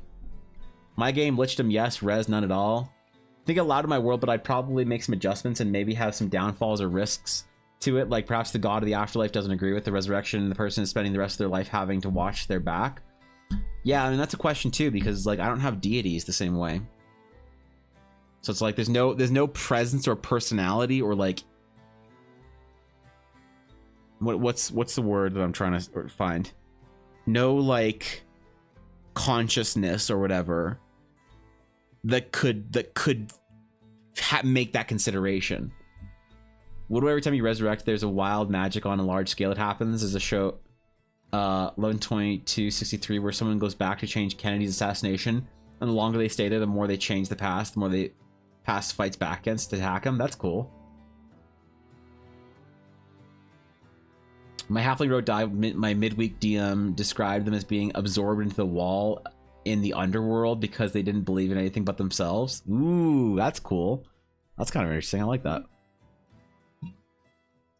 So yeah, I don't know if deities are a useful concept for Eldara in general.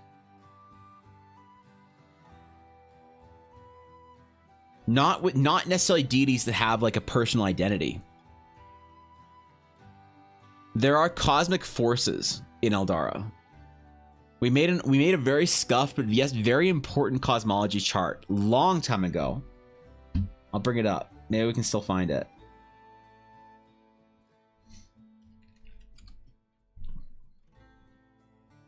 Maybe we can still find it. But long ago, years ago at this point in time, we made a D&D cosmology chart of the various forces and powers that sort of govern the realms of Eldara. I wonder if we can find it. Aha! Aha! Our wheel of cosmology. The different forces of magic that take part in the universe.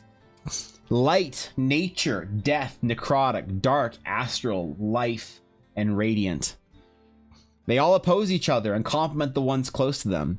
Light is constructed and complements the radiant and the natural world. Death is composed of nature and the necrotic. Darkness is composed of the astral and the necrotic. Life is composed of the astral and the radiant. The radiant, of course, is life and light. Radiant opposes necrotic. Light opposes dark. Astral opposes nature, interestingly. Death opposes life.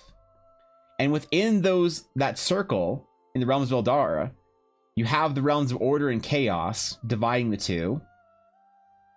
And of course, even more so in that you have conflicting ideas between chaos and order, where you have entropy opposing the cycle, and you have creation opposing decay. And this is, of course, just the whole plane of existence and time and whatever. So there's not necessarily room for deities. It's not like a singular presence controls each one of these things. Like there is a god of nature, a god of death, a god of necrotic. There's simply forces that exist with agents of them through the universe. But is there a god, a deity, an all-powerful, omniscient, omnipotent, omnipotent version? I don't know. Probably not. That seems dumb. Because you like astral stuff, it'd be cool if people who die are sent to the astral sea. Maybe lots of funerals have like Viking boats to represent sailing off the astral sea. Well, there's no astral sea in my setting. There's just space. But that is an interesting idea, you know, the returning of one's life to the nexus or the lattice that composes the astral aura, you know. There was a character, a story where a character had to send a bunch of dead spirits to prevent them from resurrecting as undead and becoming restless. I don't know if it's canon or not, though. It was a big portion of the first campaign that we ever played in, was the idea of the dead were no longer being properly sent. their spirits were not being properly sent. But I don't know if that's necessarily a canonical theme that I'm willing to bring into Eldara as a whole. Just because I run something, a story happens in a game that I run into in Eldara, doesn't mean that it makes the cut to canon necessarily. But that's one of the ones that I actually kind of liked more. So I like that idea, though, the idea of sending them off to, you know, the whatever astral is beyond, and they sort of rejoin, their life force rejoins the greater nexus, the greater web that is life. Because it's kind of how my intuition on how I want to represent life and death in the world, and mortality and what happens to you after death, is I like the idea of there being some sort of comforting kind of like heaven equivalent, the idea of your spirit not just snuffing out in existence, but you return back to some sort of life essence, some kind of general, you know, universal constant or whatever. And I know this is there's terms that sort of better describe this concept in like, you know, Buddhism and stuff like that I don't really know all that well.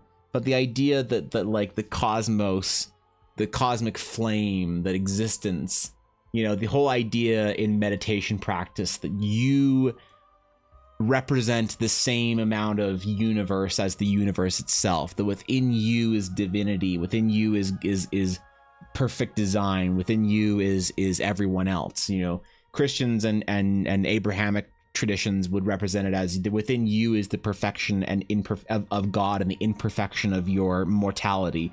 You know, other religions have explored similar ideas, which I think are all very interesting. I don't really know how to handle it for Eldara, because I think that it's an important one to it's an important question to answer, you know, but I don't know how to. I haven't committed yet, I guess, is all it is. My alignment chart, I'm nature death. You're nature death. You're right here. You are a Diablo 4 druid / necromancer. You're a cycle enjoyer, Rob. They enter a world between worlds, as it were. All right, no, you don't. When you die, you do not enter a world between world where Hayden Christensen is welcoming you with a smile, and you don't get to give him a hug. In your whole childhood and life, you were waiting to give our Anakin, you know, a big hug and a high five and go on forced mind adventures through the Clone Wars with him for the rest of your days, okay? Unless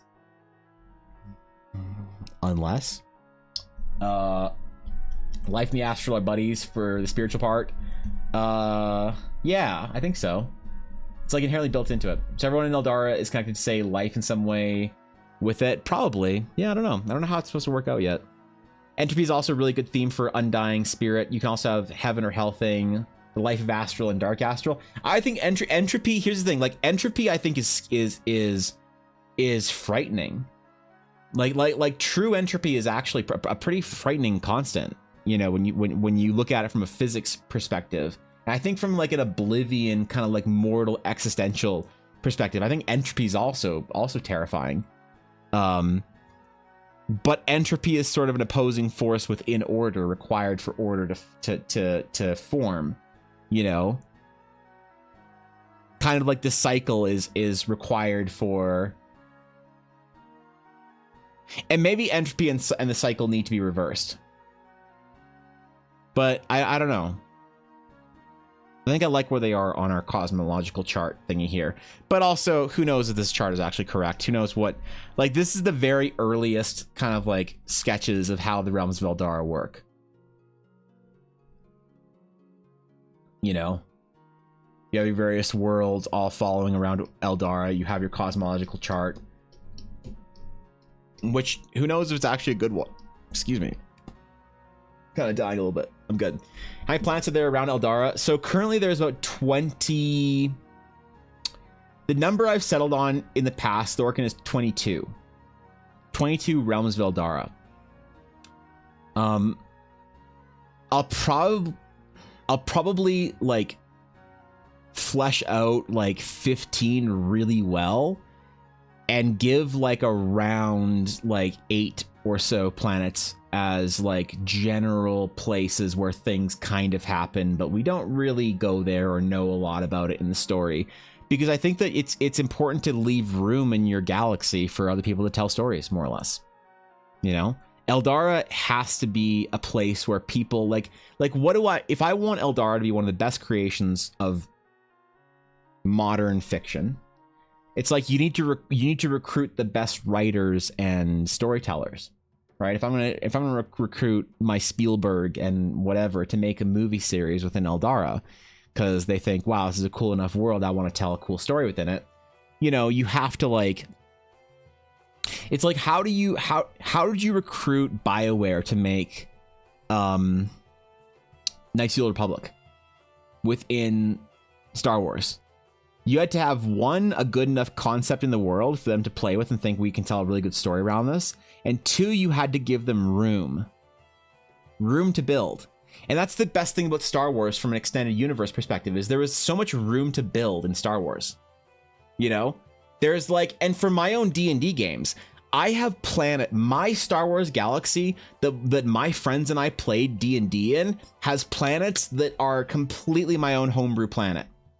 Right? Because I wanted that. I wanted worlds and species. And Star Wars is big enough that if you create an entire new alien race, a new species, whatever, of monster, a new alien race, a new playable whatever, you can have them be in the background. And it's like, well, why wasn't, well, you know, there was never a 8-foot tall red half demon whatever person in my Star Wars movies. It's like, but there could have been, because the world's big enough. And so me as a creator, I need to just showcase that the realms of Eldara are big enough so that you as a storyteller, whether you're a person making a $500 million movie or you're a person making your homebrew game, you have room to build your own version of this world, of this universe that you find fulfilling to tell stories in. Right? That's my whole thing, is I'm trying to make it a place that's fulfilling to tell stories in, for myself and for others, because if I want to create something that matters to people, I have to give lots of people a chance to contribute to it, right? So I don't want to flesh out every single world in Eldara, every single realm completely written down with, you know, world map of every inch of the world mapped out with every piece of detail of what exists there. I'll probably launch the realms of Eldara with three really well thought out worlds: Teleria, Thorash, and the central planet, which I haven't named yet or settled on yet. And then eventually I'll probably add like Domingrad and 2 or 3 others. So I'll probably have like 5 or 6 worlds that are like really well defined.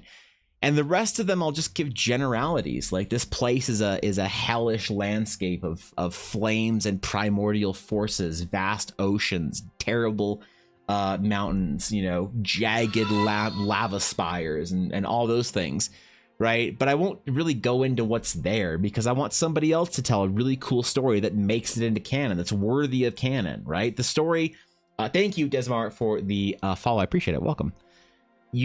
I want to tell story. I want to create a world that's worthy of their stories, and then I want people to tell stories that are worthy of the world, that are worthy of everyone else's stories. And I think that, like, generally when you think of great Star Wars stories, you think of like, oh, KOTOR and the Darth Bane trilogy and Heir to the Empire. All these great things are worthy of being in Star Wars because Star Wars is worthy of their stories, you know? Like, this is not a shot at Timothy Zahn even in the slightest, but you have to wonder, would Timothy Zahn have created the Heir to the Empire, you know, the Thrawn trilogy? Would he have written the Thrawn trilogy as one of his best works without Star Wars being cool enough and good enough to inspire that out of him? You know, and then also would Star Wars be good without something like the Thrawn trilogy, like Heir to the Empire? Like, you know, like they both have to, like, you have to be worthy of each other to create. You have to inspire and great world building and great stories create that sort of thing together. You know, I feel as though Timothy's on. That's fine. You know, some people don't like him, but, you know, take KOTOR. Could BioWare have made, arguably, like, I personally think KOTOR clears Dragon Age and Jade Empire and Mass Effect pretty easily. Maybe not Mass Effect. But I feel like if they like if you took modern as in like Mass Effect era BioWare, and you gave them like Mass Effect 2 BioWare and you gave them Star Wars to make KOTOR 3, I feel like it would have cleared Mass Effect, right? And so it's like the world itself pulls the best work out of creatives, and then those creatives put the best work into the world, and it all just kind of makes it better. Yours, you know, as always. Sonia, I appreciate that. Thank you for considering me your Prime option this month. I appreciate that. Thank you, Sonia. Appreciate that. 14 months. Goddamn. That's the longest time. Favorite instance of world building I've ever had. My own world was, hey, does your world have X? It does now. That always works. Oh, Everflow. Everflow's another one, right? Absolutely. Yeah, thank you, Sonia. You mean the Old Republic MMO? No. I'm talking about BioWare Edmonton building KOTOR 3 instead of BioWare Austin. Look, nothing against BioWare Austin. The BioWare Austin crew, good for them. They're doing stuff. KOTOR is a great game, or SWTOR, great game. Some people love it. Some people passed on it. You know, I played a little bit, then passed on it. That's okay. It's cool. But I mean BioWare Edmonton. If BioWare Edmonton had made a KOTOR 3 instead of Mass Effect, I wonder, you know, would it have been their best work? I don't know. Who knows, man? I think Star Wars is a much cooler world than Mass Effect as like a function. I think the mass relays and the whole idea behind Mass Effect is great, but is it Star Wars great? I don't think so. I think they would have told, if they told the Mass Effect story and they had Shepard and they had the crew and they had the same sort of concept of Mass Effect, but you, instead of playing around the Citadel and mass relays, you were playing in Star Wars, I think that would have been an insane game. And so I think about my world building the same way. You know, how do I make a place that's worthy of DM's stories? And you have to give the DMs room for them to feel like they can create something really original, really interesting, based on some concept that's cool in your world, and they can slot that directly into the setting, and they can have they can feel like they have some canonical connection. It just works, you know? So I don't know. Probably there's probably gonna be 20 something planets, Thorkin. I'm probably going to write like 8 of them, really detailed, you know, across the next like 10, 15 years of my life, I guess. You know, and then there's kind of going to be like, I don't know, if a player wants to be something weird or whatever, they can always be from some world that's like randomly off in the middle of nowhere doing some nobody shit, you know. And then I'll just tell stories that are more like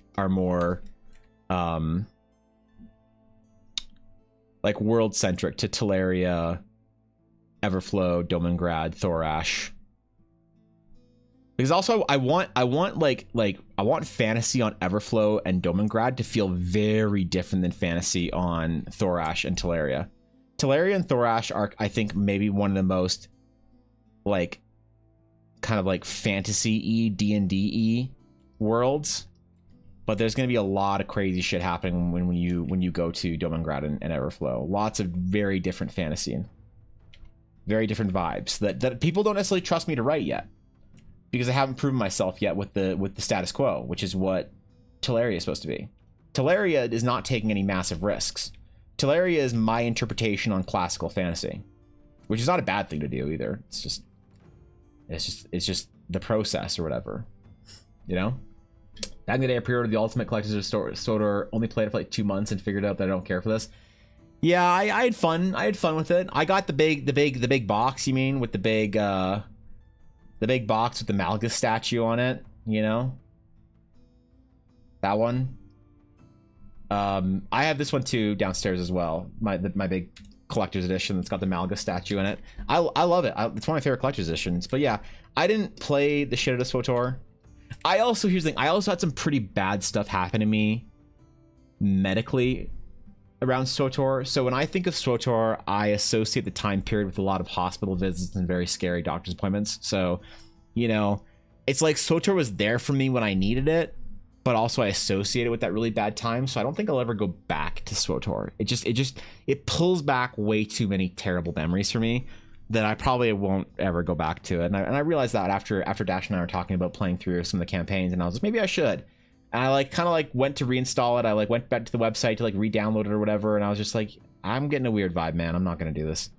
To no fault of the game, but it's just the way it worked out for me. So I mean, you're pretty handsome. Oh, you. Come on. First first thing you say in chat? Statue's pretty nice. It was. The Malaga statue was worth it. The Malaga statue was good. You know, of like the big box collector's editions, the Halo Reach one was the best, I think. The Halo Reach collector's edition statue was amazing. It was another big box. Like here's the box, right? It was a giant box, but the Halo Reach statue was great. Of the biggest collector's editions I have, the Halo Reach one was the best, because I think like Overwatch, Halo Reach, SWTOR, and then Skyrim, the original Skyrim collector's edition, is so disappointing. It's my largest one. It's by far my largest collector's edition, and it comes with an art book, right? It's this big ass fucking box. It's bigger than the SWTOR and the other boxes. It comes with an art book that's like it's okay. The art book's okay. It's got this like fake leather covering on it or whatever. The cloth map is great of whatever the fucking Skyrim world is called. I think this is literally Skyrim. The dragon statue for the Skyrim collector's edition was one of the worst pieces of shit I've ever seen in the collector's edition. I remember coming home, buying the Skyrim collector's edition, it was like I saved all my money for it. I bought the shit out of it. I got it home. I put it down. I cut the tape. I opened it up, and I saw this the statue, and I was like, the fuck is this? You know? And like the Halo Reach and the SWTOR collector's editions for like giant statues were so much better. Ugh, God. I don't know. I am a video game collector's edition connoisseur. They're my favorite thing in life. Buying video games that I'll never play with amazing collector's editions, with like soundtracks and art books, cloth maps, and crap that I'm never going to use. Like the Kingdoms of Amalur collector's edition, I think is one of my favorites. Kingdoms of Amalur Reckoning Collector's Edition. No, not collections. Collector's Edition. Where is it? Where is it? Oh yeah, okay, all right, here it is. Here it is. It comes with like your classic like you know, cards and dumb shit that you don't care about, but it also comes with a set of ChessX dice. It comes with a set of ChessX dice in there that I thought was so good. I didn't play Kingdoms of Amalur all that much. Oh yeah, right here. Comes with the cards. Look at it, dude. You got cards. You got cards. You got a soundtrack. You get the map. You got a little dice bag. You got, oh yeah, dude. Oh yeah, this was great. What a great collector's edition. What a beautiful one. The one collector's edition that eludes me is that I really want that I can't get.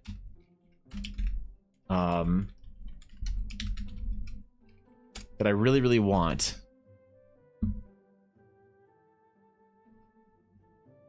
I really wanted the Baldur's Gate 3 collector's edition. I really wanted it. It comes with the cloth map. Okay, like hold on. Checklist for good collector's editions. All right. It's got a statue. Perfect. It's got a cool box. Perfect. It's got a game certificate. I don't know what that is, but it's a collector's edition certificate. I'm good. It has stickers I'll never use. Perfect. I don't want to use them. An art book. Beautiful. Hopefully it's like a mid-size art book, which is all you can expect these days. Cloth map. Oversized metal D20. Will I ever roll it? Will it ever come out of the collector's edition? But I want it.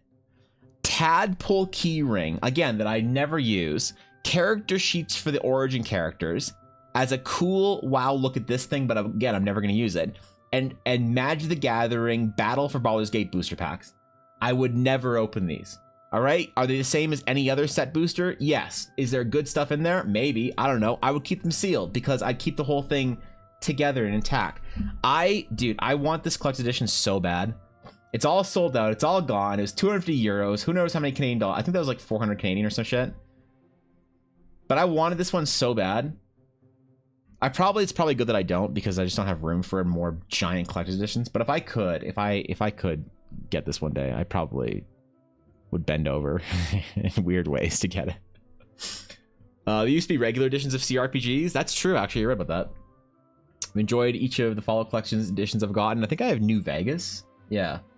I don't know.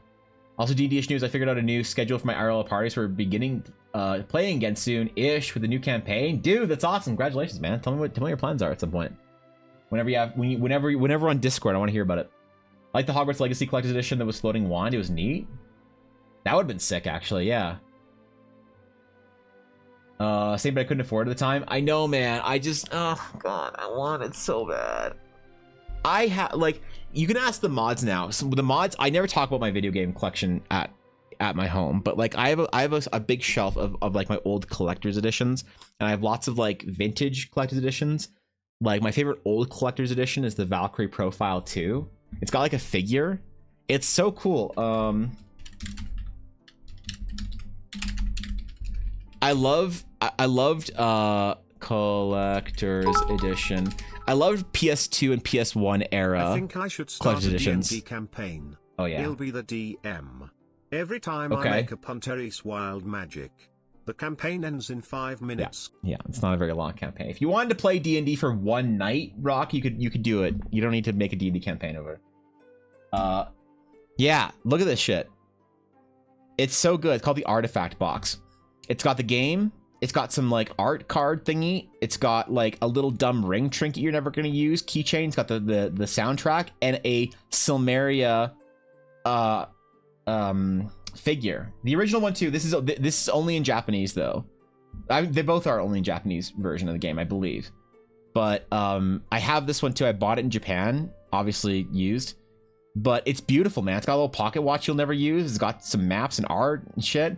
I love these old era of collector's editions as well. It's like my favorite thing in the world to collect is video game collector's editions, you know. But I really want the Baldur's Gate one, but it's I don't know. It's expensive, and I haven't spent money on anything in 2 years. I haven't bought myself anything fun since I started streaming, besides stuff for stream. So I don't know. They're cool. Doom Patrol with the helmet. I remember that. I remember when Doom came out and the helmet was dope. There's also a Halo that I think that had a helmet in it as well. Wasn't there?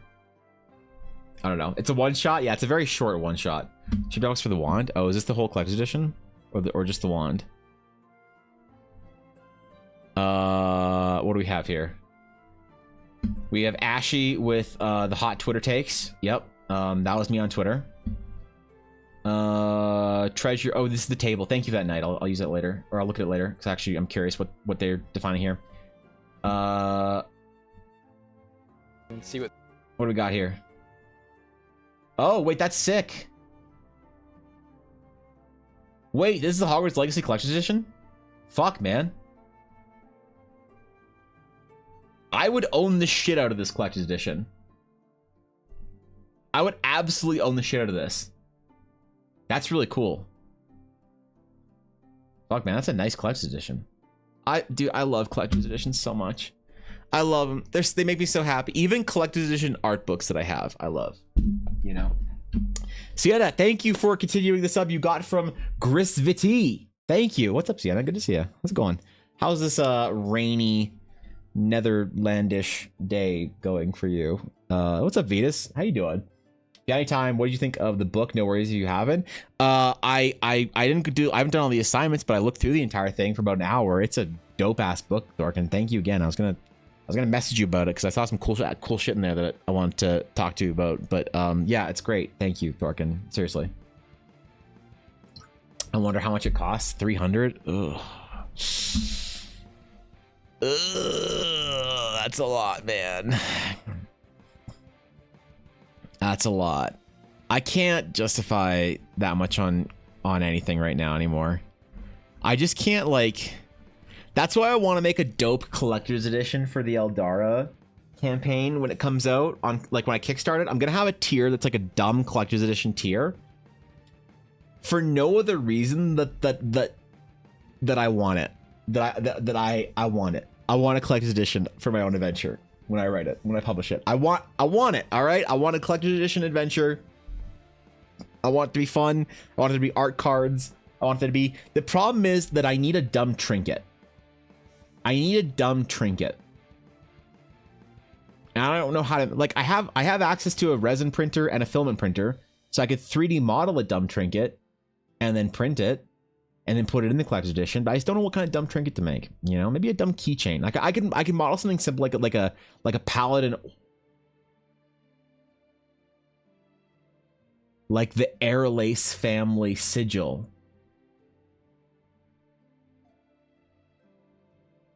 And make that a resin 3D printed keychain.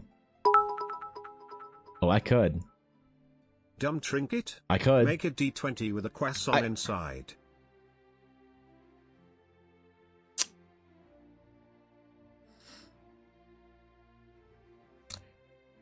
That's literally the reward for spending bits in Ella's chat. That's literally the bit reward for her chat. Is a croissant I've just D20. awoken from a 3-week 268-hour playthrough of Baldur's Gate 3. It's good to be amongst the living again. Welcome back, Sienna. Welcome back. Holy shit. Thank you for her bits. Also, welcome back. You're alive. Good. Good. Yes. Yes. Welcome back. An Eldarin Gate, a Growlhammer chain thingy, Crumb trinket.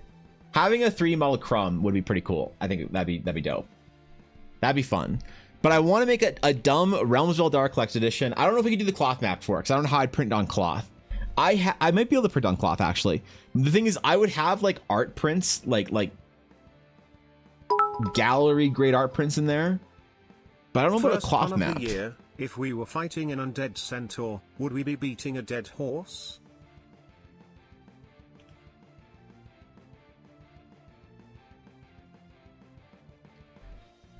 I'm going to get up and go grab something real quick. When I get back, the hype train better be dead. I better not see a single pun in chat. All right. I'll be right back. I'll be right back.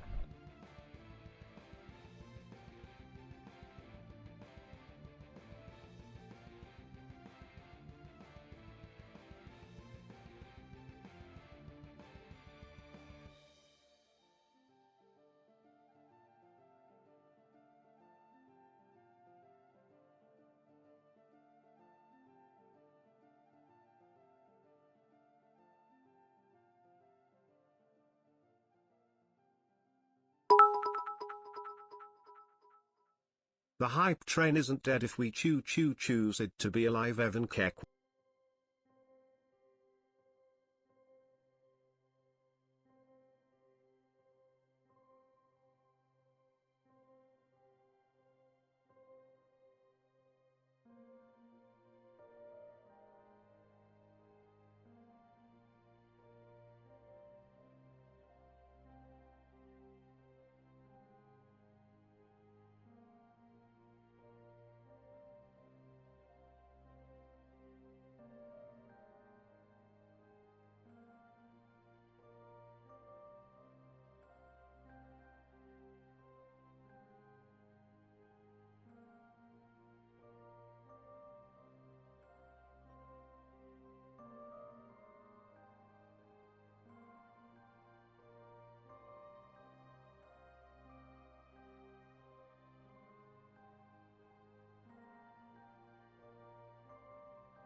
right, we're good.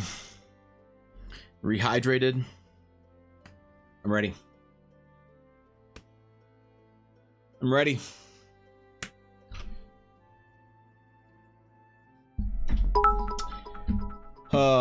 Where does shift? Oh Second God.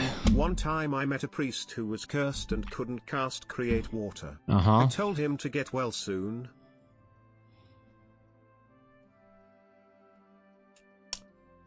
Okay. All right. Okay.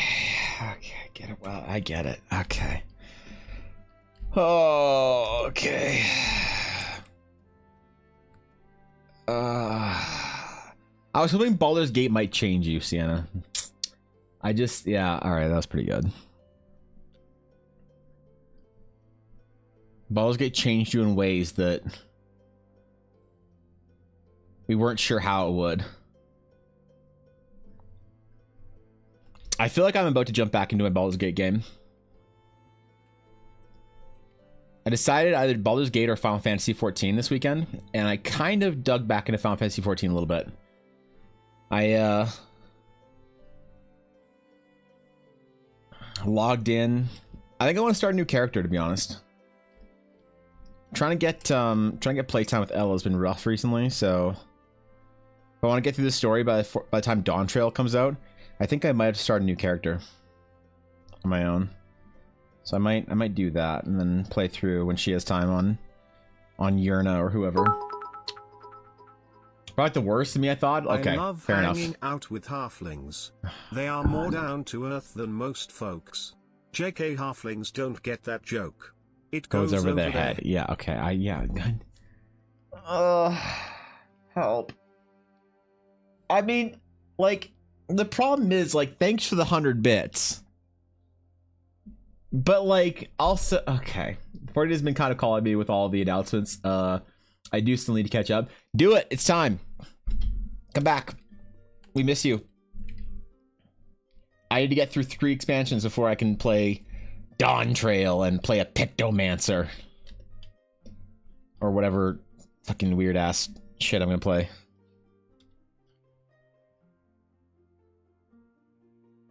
I want to try it. I want to try all of it.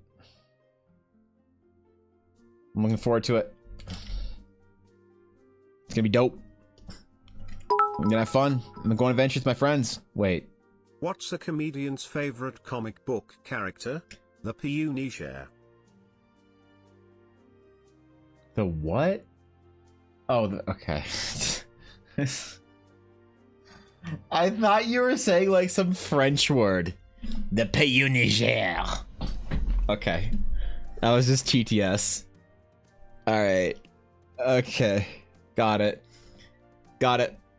Making my my pochade box right now. What the fuck is that? As soon as I get a tripod attachment to the bot, I can go wander around and paint. Oh, I see. Yeah. Where are you gonna go, Venus? So you go to the mountains and camp on your own? Then paint the sunrise? 'Cause that's what a real artist does. Is Evangeline gonna make a 14 character for Baldur's Gate 3?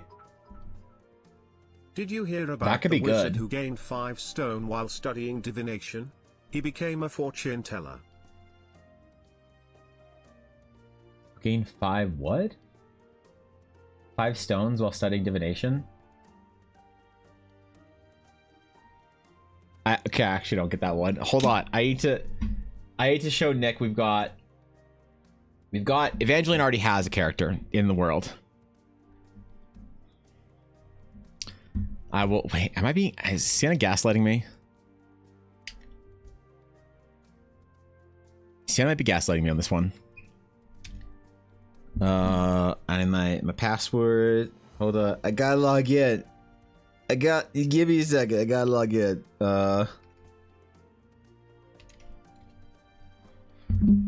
Yep. Stone's way to measure weight. Oh fuck, you're right. Yes. Stone is. Okay. Right. Okay. I remembered. I remembered. Okay, I'm good. I'm caught up. Forgot that y'all say stone for some reason. Listen, I'm not pro-American on their weight measurements for things, but I think pounds are a whole lot easier than fucking kilograms and grams and stone or whatever, however it scales up. I don't know. A stone is 10 pounds or 20. I've always thought 20. I have no idea. I have no idea. Dude, I went to the doctor yesterday for like my yearly physical and some other things. And apparently I hit a milestone with my weight. See, I only ever look at my weight in pounds because I'm not a communist, right? So that's why I do that. But last one. Okay. Did you know fire elementals are vulnerable to beholder eye beams and Medusa petrification? No. Just remember, in case of fire, use stare. Jesus Christ. Oh, too soon, Sienna. Too soon. The Kyoani fires are too soon. Jesus, that's a dark joke. I don't like it though. Thank you 100 bits. Thank you. I appreciate that. But yeah, no, I don't. Okay, hold on. We gotta go to our guild hall real quick. Where's our guild hall? We're gonna go port. Where's our port button? There it is. Nope, that's return. Port to free company. So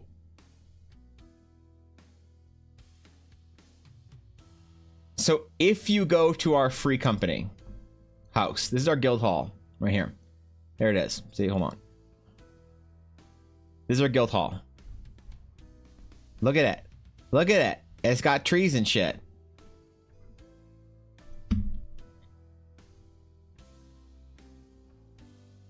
We have Evangeline. She already exists in game. I spent $20 on this outfit for one of my retainers just to meme on Eiley. Fire is where? Don't worry, it's a dumb anime joke. I spent $20 on this just so I can meme on Eiley. So yeah, that's it. But anyway, yeah, so I went to the doctor and I use American measurements for pounds because I'm not a communist. Even though I'm in Canada. It's crazy. You'd think, but but apparently when they took my weight, they're like, congratulations, Evan, you're under 100 kilograms now. And I was like, is that good? And they're like, well, it's not great, but yeah, it's great. So I cleared a milestone. I cleared a milestone. I finally got under 100 kilograms, which is for the first time in probably my adult life. So I don't know. So there you go. Now I know a little bit about kilograms. I still wouldn't use the kilogram because I think it's a strange, silly weight or measurement. But yeah. So it's awesome. Congrats on that. Thanks, dude. I appreciate it. 100 kilograms, roughly 220 pounds.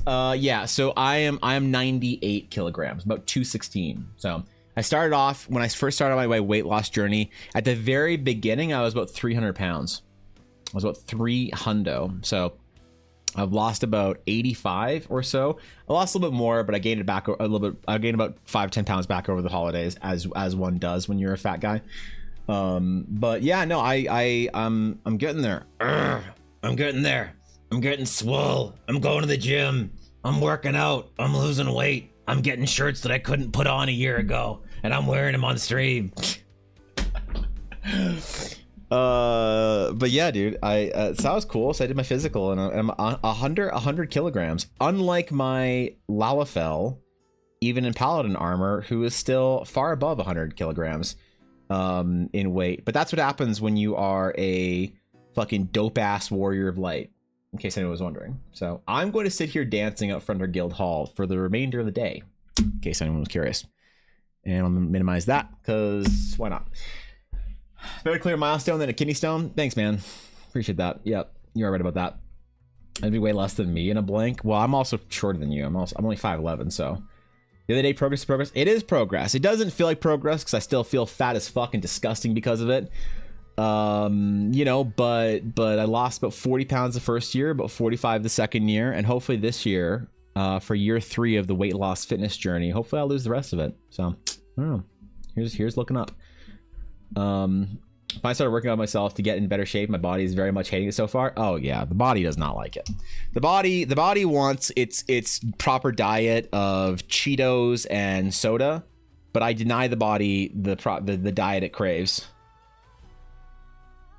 Everyone's like, oh, as soon as you start losing weight and stop eating sugar, your body won't crave it anymore. I'm like, what idiot told me that? What, dude, man, I remember when I went on my sugar purge, I just didn't have anything with any sugar in it, no carbs whatsoever, to like not create any sugars within my body whatsoever. I only had meat and vegetables and low glycemic vegetables. I basically went keto. And everyone's like, oh, after the first 2 weeks, you won't even want a chocolate bar. It's like, bitch, do you know how bad I wanted a chocolate bar after 2 weeks? Man, do you have any idea how after a month I was like, I don't feel like, you all said that I would feel better, that I wouldn't, not you guys, but like everybody said I'd feel better. I wouldn't even crave sugar, would I, or anything unhealthy when I got off of it. And I went super hard this summer, and I was about a month out, and I'm like, it should be working. And everybody's like, congratulations, you've now entered the Zen state of no longer wanting for unhealthy food. It's like, all I want is a fucking burger and a milkshake, and screw you. Have you heard of Evan the Fit? He visited the doctor and he had to admit you lost weight and you look great. You'll get muscles lickety split. Did that supposed to rock? Oh, it did. Okay, all right, yeah. Thanks, Rock. I mean, I'm starting to see some definition. Do I look muscular yet? Do I look like I can lift a lot? Am I big? Am I huge yet? Not quite. No. All right. I'll keep trying. All right. Well, we'll keep going to the gym, man. We'll keep getting in shape. One day I'll look like a Giga Chad. One day I'll look like Dashto. Just muscles and striations everywhere. But until then, thank you for 100 bits though. When I go off sugar, fruit tastes super sweet. It does. Yeah, fruit's super delicious when you go off processed and whatever sugars. But I still didn't stop wanting unhealthy shit. I just sat there suffering, grinding my teeth on hunger and pain for months while I was going super hard on nutrition. It felt good to make progress, but I started eating again and like actually feeding myself again in the fall because my goal changed from weight loss to getting fitter in the gym. I made some big progress in the gym this fall, but I didn't lose any weight. I think I converted some stuff. I don't know. My friends say they see more definition. I don't see it, but my numbers all went up at the gym, which was great. That was fun. But I think I'm ready to go back to cutting really hard. So I think I'm probably gonna do that when I go on my 2-week workation or whatever. And by the way, did you say you're short? I'm 5'11" ish. I'm about 5'11", so I'm not massive, but I don't think I'm super short, but probably pretty average. So let's be reasonable. Yes, let's pull back. All right, you know. If I don't get chocolate, I binge on oranges, bananas, and then feel empty. Yeah. Look, man, I make no health advice claims or whatever. But I had such a hard time cleaning my diet up, man. When I started all this, I ate super boring now. You know what I had for dinner last night? I had ground fucking beef. I had ground beef for dinner last night. That's what I ate. I just ate like 800 calories of ground beef. That's what I did. I had to get those protein macros in, all right? So that's my life, man. Ground turkey, ground beef, chicken. It's rough, bro. But I'm getting there. I'm gonna do it this year. I'm gonna finish losing all my weight this year. Get healthy. Get good. Stop going to the fucking hospital for dumb shit. Oh yeah. It's above average. 3 inches above, really? Really? For North America? Huh. You know, the same height? Or same height? That's, yeah, fuck yeah. You just have, dude, wait, do you start at 6'2"? They start at 6'2"? Oh, shit. Oh, man. Y'all are 6'2" down there? Shit. Like, I do feel short because Elle is taller than me, but that's the problem of dating any tall girl. Or being married to them, as I unfortunately am. Tall girls just make you feel short no matter what. She's an inch taller than me. At 6 foot. Maybe an inch and a half. I don't know, around there. Tiny for a Dutch woman. Damn. Who knew? Is that so? Are you all tall there so you can see over the ocean when like when when the fucking Netherlands floods, you can all like keep your head above the tide. Is that why y'all are tall there? Because if you're too short, you just don't make it. It's like natural selection or some shit. 60-man inflation is out of control. Yeah, it is, bro. Ella is taller than Evan. She is. No wonder why he looks up to her so much. I do. She's a shining example of the kind of person I want to be when I grow up. I do. Every day I look up to her. She works harder than I do. She's smarter than I am. I try and endeavor every day to be worthy of Ella. And every day I have to reconcile with that failure, so. I actually want to date a tall girl. I'm pretty sure everyone who's dated been around 5'1" to 5'3". Yeah, it's good, I guess. I don't know. I never really dated much. Like Ella was my first like girlfriend I ever had, so I don't have any dating experience, bro. I'm either really good at dating because I one-shot it, or really bad at dating because I never had any experience. So I don't give dating advice because I don't have much experience. You know? Evan, how do I find a anime VTuber cat girl? Well, if you figure it out, let me know. And we'll that's why all my D&D characters are really tall. Like Endrick's like 6'5", 6'8", 6'9". He's huge. I just want to be tall in D&D. Thought this was a D&D stream. It is a D&D stream. I'm drawing my D&D character. All of my streams are mostly world building and art for my D&D game and for my D&D campaign. And so today I'm drawing my D&D character. And hopefully we'll get it done. I don't know. I need more weapons to him. I've decided, by the way, on just going full fighter. Full fighter with 1 level of ranger and 1 level of cleric. Or paladin. I haven't made up my mind, but that's where I landed on it, by the way. The average for women here is 175 centimeters, for men is 185. That seems tall, doesn't it? Lucky, you should see the battlefield of dates I had. It's like the opening scene of Terminator with all the bones. Oh no. Oh no. I'm sorry, bro. That's rough. Yeah, that sucks. Dating, I can't imagine being single and having to date. Do you know how stressful it is now these days to date? It sounds like the worst thing anyone has to do. If I wasn't didn't just easy mode one shot getting married, I probably would just be like fuck it, man, I'll just stay single and make shit. And just draw shit. Hit on VTubers or whatever. I don't know what artists are supposed to do. And then have some controversy at TwitchCon or some shit, you know? With some VTuber I barely know. It's generally what you're supposed to do, right? Oops. Selection tool. Alright, there we go. God, I hope the Pictomancer playstyle in 14 doesn't feel like Photoshop. What subclass fighter? Haven't yet fully committed to that dagger, but I'm thinking Battlemaster over Champion. Dating nowadays is haunted, I think, yeah. Because everyone out here is ghosting me.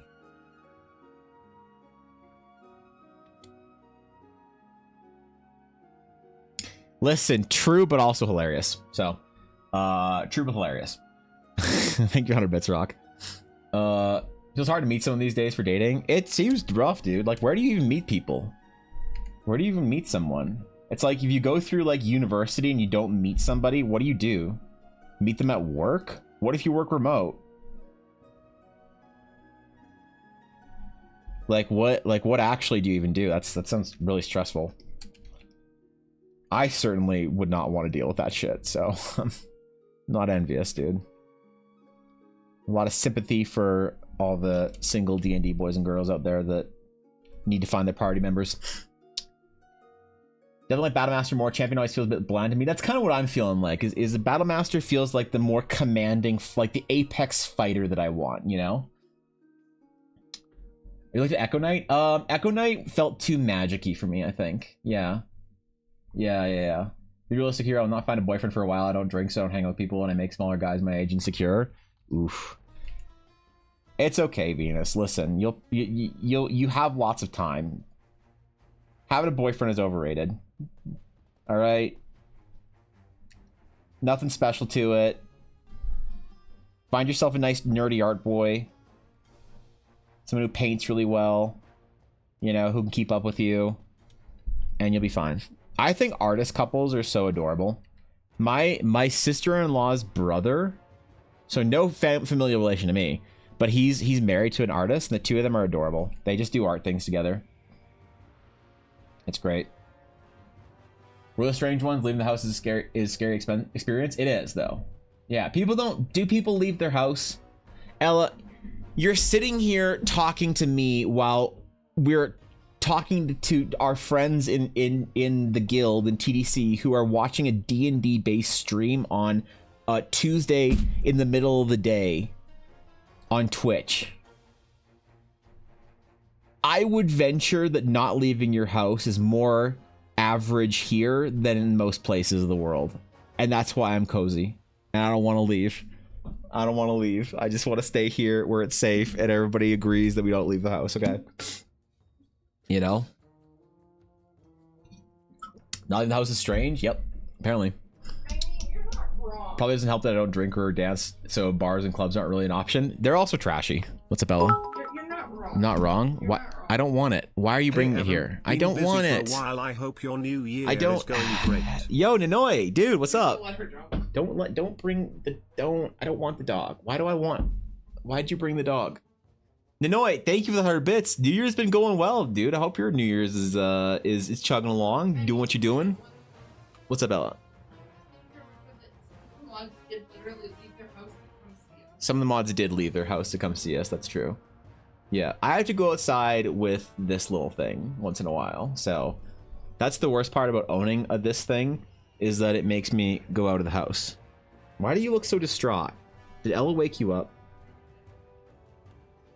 You're gonna fidget. You're about to squirm, aren't you? You're about to squirm. You know it. I see that look in your face. You're about to try and get free. You want to try.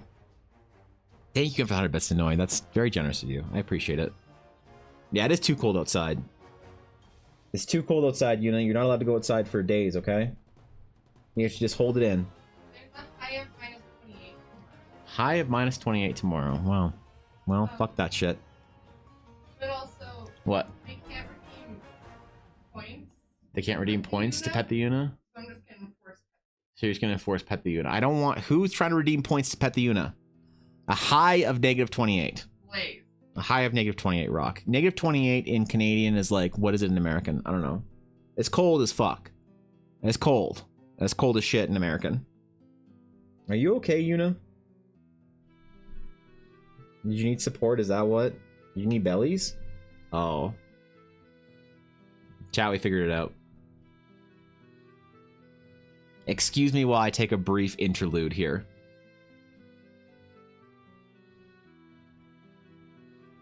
Excuse me while I take care of important responsibilities in life.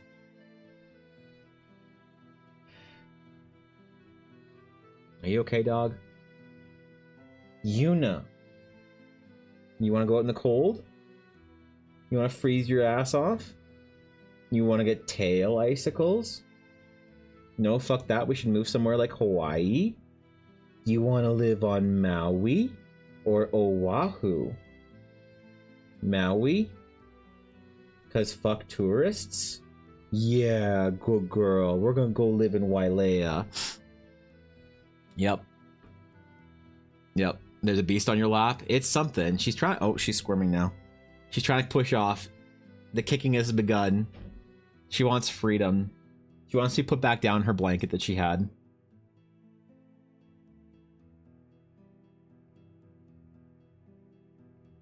You know, we put down your blanket. You hate this? Kind of. My dog's all 16 a week. Old? Yeah. That's tomorrow. I'm getting... wait. I'm the one getting old in the week? Yeah, your birthday's the end of January, isn't it? Somewhere around there? I don't want this. Let me take care of this important responsibility. Well, now, listen, now that it's my responsibility, I have to take care of it. I don't want it, of course not, but I have to. That's minus 18. Wow, minus 20 is minus. Okay, all right. You learn both. How do you learn both? That's so challenging. I only know Canadian, so I don't know American temperatures, but yeah, it's cold as fuck, dude. It reminds me of my sister's 6-month-old. I do like to compare my dog, my puppy, to my brother's baby because I feel like it's kind of insulting, and I think it's funny. You know, I have to go. I have to go to my dad's tonight and see the family for Christmas because we didn't do stuff because Ella and I were sick for Christmas. So I have to see the brother and the. Okay, do you want to be free? I have to see the brother and the sister and the baby and the parents, or the dad at least. If I put you down, will you be a good girl?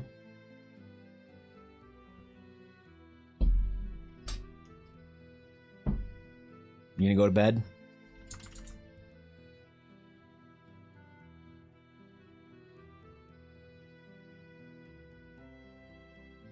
Maybe? No?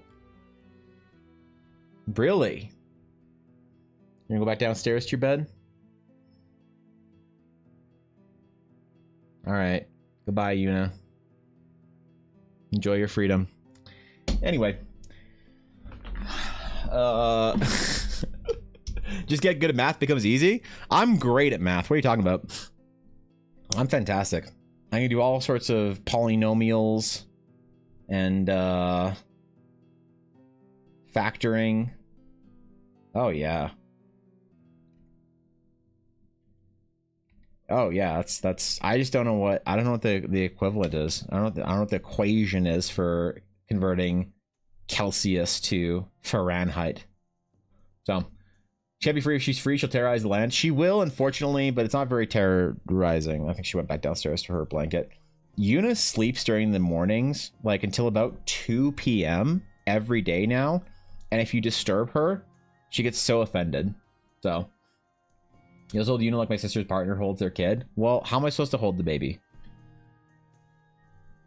Well, what am I supposed to do, bro? Hold her like a real dog? She's not a real dog, clearly. She's 7 pounds. Fuck. Are you gonna put your dog in the guild as mascot with Evangeline? I don't know. Probably. She needs somewhere in the guild. I don't have any plans though, Nick. I don't have any plans yet, but I'm willing. I'm willing. Alright, I want these little strap thingies on the armor, I think. Like that, the clasp. We'll just copy it over and change it around a little bit. Is what we'll do.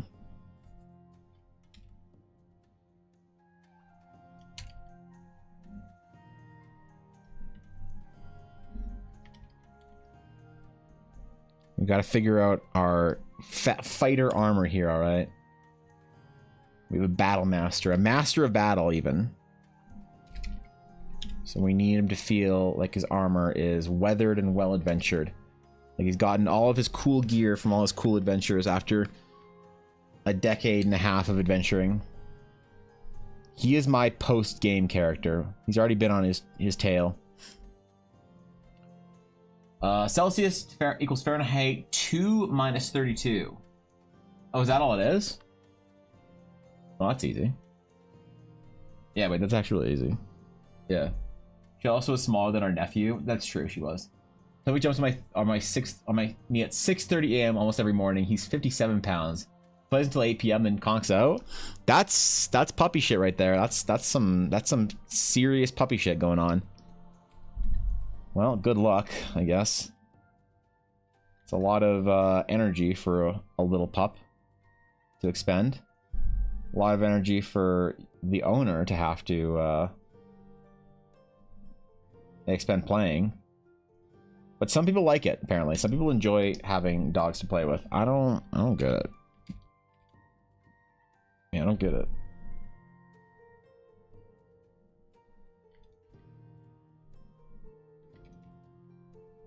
Unit demands so much attention, man. I don't know how to do it.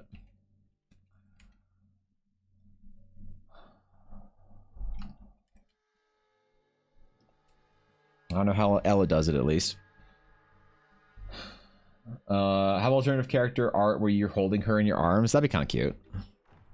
Yeah, that'd be cute. I'd consider doing something like that, having a little bit of a Easter egg thing like that somewhere. Special, limited, difficult to find character art. I'm not giving Yuna a class though, okay? She doesn't get to have a D&D class. And it's certainly not Warlock.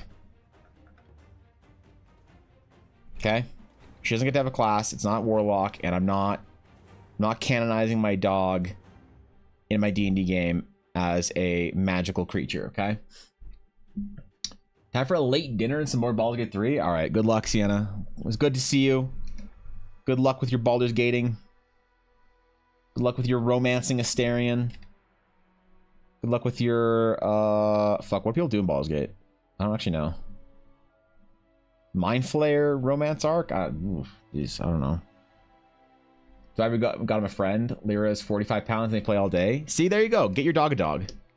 I should have gotten my dog a dog a while ago, but that's expensive. Yuna was like $2,000 or whatever. And her health insurance every month, her fucking health insurance is like, dude, it's like $120 or whatever. Her health insurance does not mess around. It's expensive, bro. I didn't realize dog health insurance was going to be so shitty. But it makes sense. We've gotten our money's worth out of it, and then some already, so I kind of get it, I suppose. I assume you build a gate? Only after you romance the Mind Flayer, so. What are we talking about, Penguin?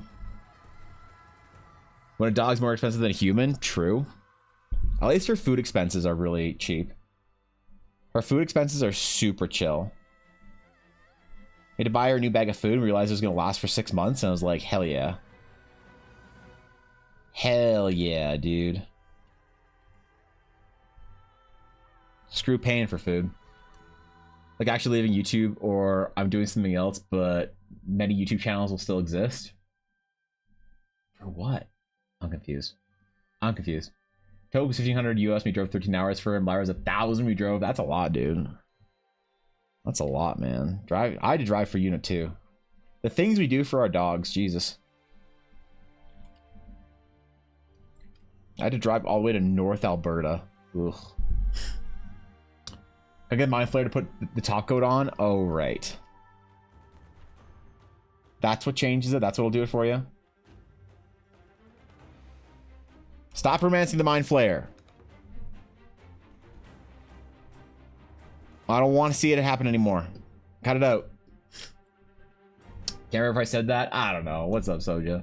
I haven't watched the entire 20-minute video as it came out 4 minutes ago. For what? Wait, I'm so confused. Matt Pat of Game Theory announced he's leaving. Oh. Matt Pat announced he's leaving. Wait, leaving what? Leaving Game Theory? Leaving YouTube? I'll admit, I haven't watched a Matt Pat video in probably...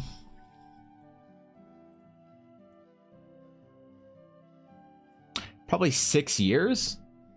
So I didn't know he was still doing stuff, but good for him, man. If he's done, if he's ready to retire, good for him. He can do the PewDiePie and just fuck off and enjoy being rich or whatever you do when you're done your YouTube career. Good for him. He's at a stellar one, I think. Unless he had some controversies that I don't know about. Either I'm really happy for him or glad he's gone. Whatever is the accepted answer for the internet today. You never want to approve of anybody on the internet just in case they do some crazy shit. Just in case they get Stephen Hawking. Live as South as South goes, though, going into Florida. Tovik was in Indiana and Lyra's in Illinois. Jesus. It was 19 Fahrenheit outside and snowing when we got her. That's kind of cute. I like that. That's good. But Evan, he's cute and misunderstood. Everyone thinks he's a Mind Flayer. He's just a Mind Player. No, stop romancing the Mind Flayer. Stop. Wait, do Mind Flayers have genders? I don't think they did. Like, if you're Guardian or whatever, you pick like a girl. There's none of that Mind Flussy or whatever, is there? That's, yeah, I don't know. Okay, I don't know how Mind Flayers work. You know what? Don't want to know. Don't want to know. I don't care. I don't want to look it up on DeviantArt and see something that I wish I didn't. So you know what? Never mind. Never mind. Yeah, losing after they turn the mind flare. Yeah, that's what DeviantArt wants you to think. That's the way they do the tadpoles. That's how they reproduce. Oh, okay. So when you in the because I'm aware that you can.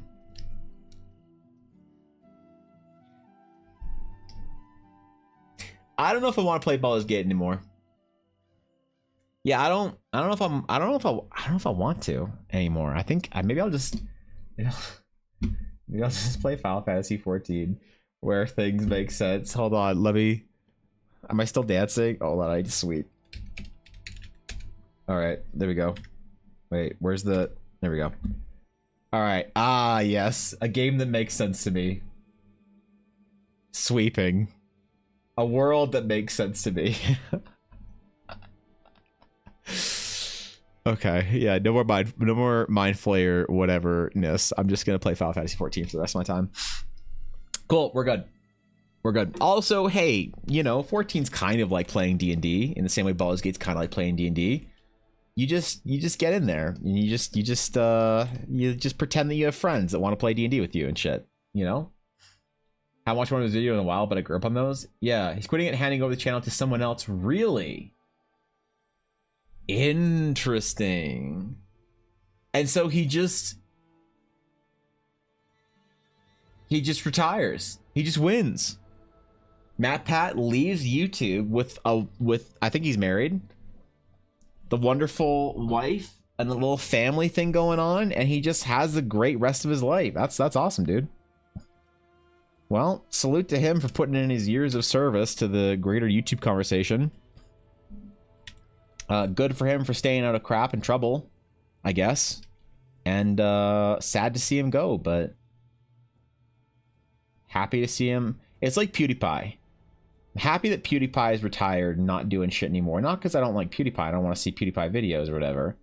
But just because I'm happy that, like, you know, the journey has come to an end and he's satisfied. So I wish for the same for MatPat. Doesn't sound like they can't use their Mind Flayer or Riz to Riz you. Oh, true. Yeah, I don't know about playing anymore Baldur's Gate. I think I might be done for a bit. Yeah, I thought I was gonna get back into it. Who knows if that's actually gonna happen? Maybe I should just stay away and just stay clean. Stay pure.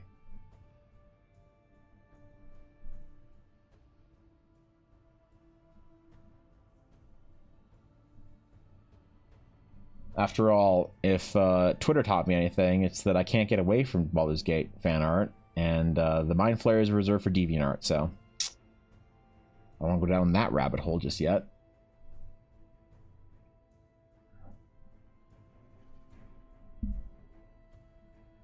I am looking forward to finishing the game, though, I will say.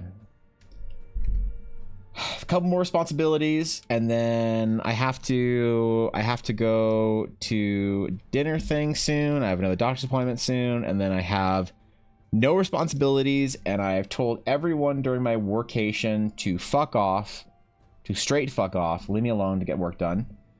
And I'm gonna have time to play Baldur's Gate during that time too, so I'm excited. I'm really excited for that.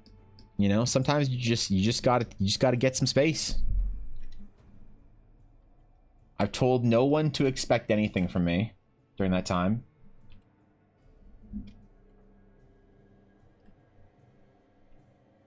I might take a pilgrimage and become a monk at some ashram in fucking southern India or whatever. Because I watched a Dr. K video once, but we'll see. We'll see. I'll let you guys know if I decide to become a monk or not. If that's the case, streams might be canceled for another week or two after that. So, I tried to troubleshoot my art tablet or play Hogwarts Legacy and flip people upside down. Depends. Is your art tablet a Wacom? In which case, just get AI to do it for you. Ooh, too soon? too soon with the Wacom AI art shit talking? I don't know. Maybe it's topical. Imagine getting caught using AI art when you make art tablets. Ouch. Ouch, dude. Not a good look, Wacom. Yep, not a good look. They tried their best, but they're suffering right now. We'll see if they keep me as a Wacom supporter for much longer. What do I need to do here? I need... We're just gonna blank this entire thing out here. That's what we're gonna do. That's what we're gonna do. How's the Sage of the Night classes going? Good, I think. I don't know. I'm having some trouble balancing the late game stuff. It's like I have the classes up to like level 10, feel pretty good, but I don't have them much further than that, and I'm really struggling with balancing, to be honest. Maybe I actually need to release it to the wild, and y'all can help balance it for me. The WotC AI art for Magic was a great drama to look to. The WotC AI art drama was hilarious. Oh my god, dude. Did you guys see this shit? Y'all see this shit? If I go to Twitter.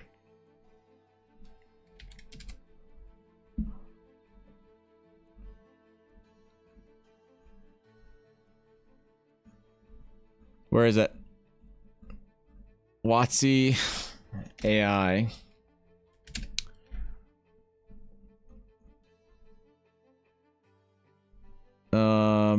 Oh yeah.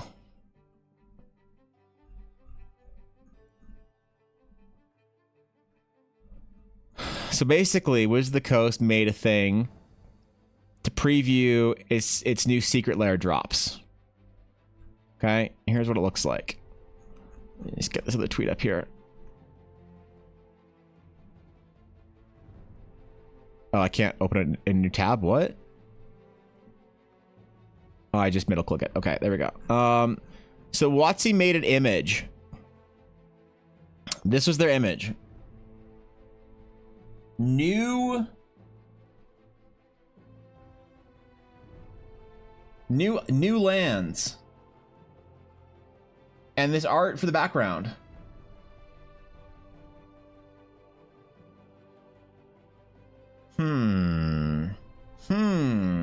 People said, looks a little funny, WotC. You got some interesting things going on here. You got some interesting issues happening with certain things here in the dials. Closer inspection. That looks a little weird, doesn't it?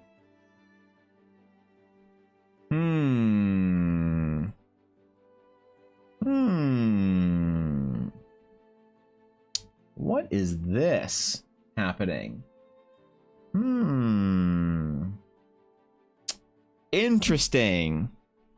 We might need some goblin greed for this.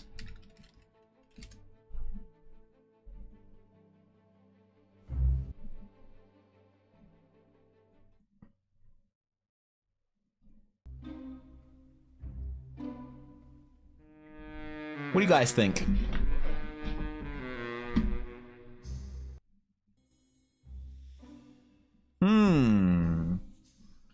Got some suspicious looking things out here, don't we? Suspicious. Suspicious. Wizards of the Coast.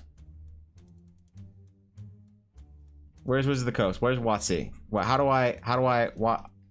I want to see their actual tweet here.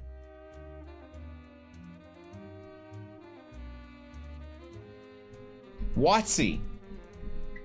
Everyone said, WotC, looks like this is some AI. And WotC said, no, this was human generated.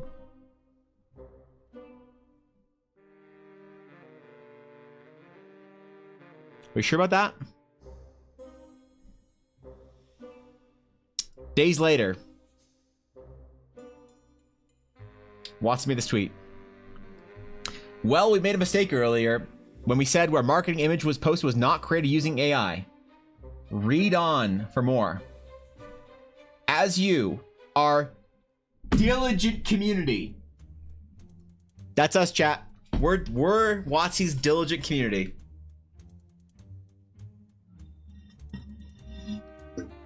Any diligent community members here?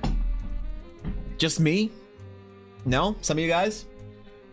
As your diligent community pointed out, it looked like some AI components are now popping up in the industry standard tools like Photoshop. Crept into our marketing creative, even if a human did the work to create the overall image. How did that get there? I just... Oh, my... The industry standard tools, guys. It's not obviously we would never do anything without the approval of the Senate. All right, like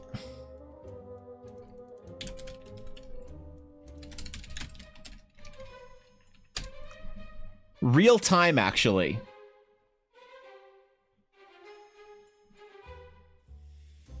Your average WotC employee. We would never do anything without the approval of the Senate.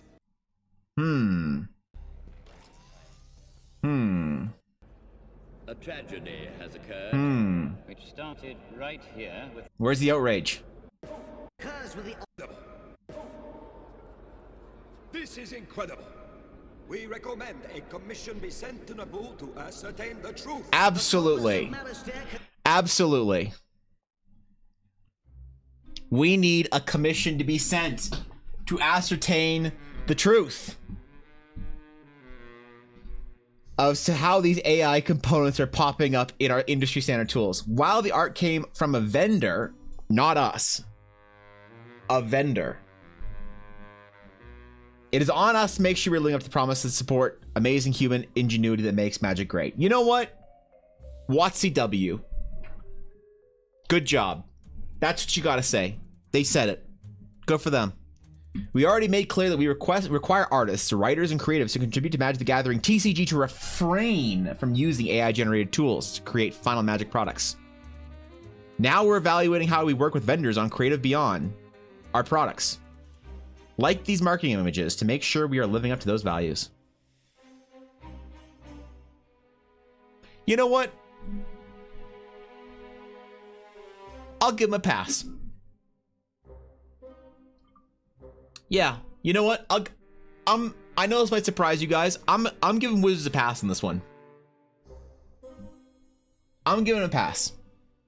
I think that in the new AI era where everything is AI and it's hard to tell, I'm gonna give big companies one pass each. One pass. You get one pass to fuck up and get burnt by some AI in your art. And you know what? This is Wizards pass. I think if they do it again, get them out. But I think they get one pass. They already messed up too much. One AI pass. Okay, one AI pass. We need to be fair, all right? We need to give companies a little bit of a breathing period to fuck up, I think, without going to the throat. And I think Wizards did a good job here. I think this is hilarious. They're like, we didn't do this, but the rest of it is fine. It's fine. They're like, ah, yeah, our bad. We fucked up. We're gonna not fuck up again. And you know what? It's not as bad as the Wacom one, I don't think. Wait, hold on. We have a message. Wait, 15 minutes ago. So Wacom posted this. Wacom sale alert. Start 2024 with the new Wacom Intros M dragon emoji, drawing emoji, star emoji. Now on sale through January 21st. It's the perfect tablet to get started on digital art. It can also be used easily, write, edit, or convey ideas in education or remote work setting. Shop now.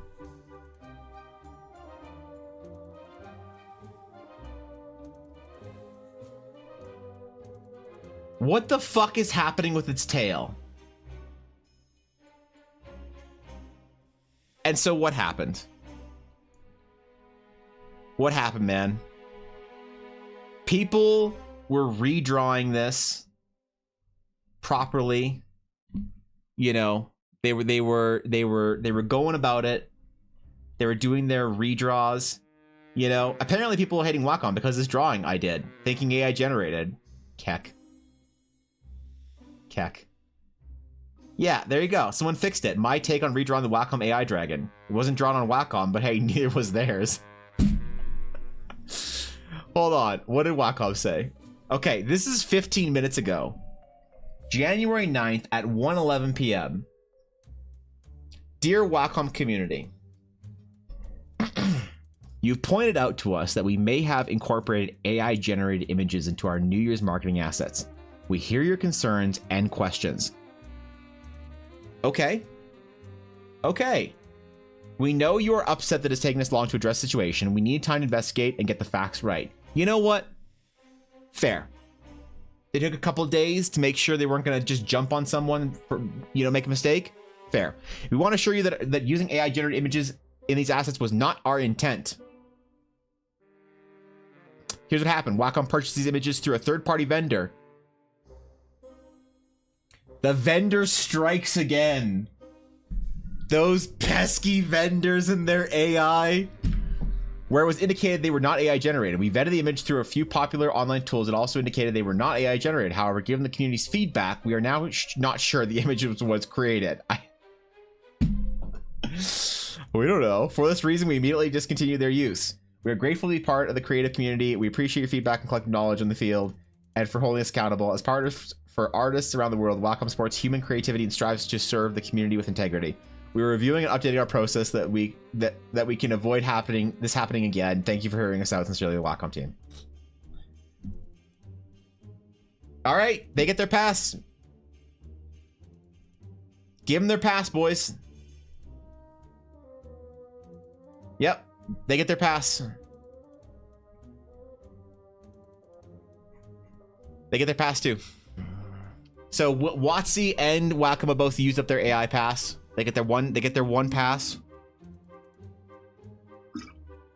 That's it. Don't mess up again. We'll be watching. Apparently Twitter doesn't miss this shit, because I looked at the dragon immediately and I wasn't like immediately, oh, that's AI. It didn't hit me until later, so. All right. Good job, WotC. Good job, Wacom. You've memed efficiently for us, so thank you both of y'all. But there it is, man. WotC and the Wacom drama of Twitter. Apparently there were some other ones that I didn't see. But I'm just curious who else got burned real quick. Somebody else got burned for using AI in the last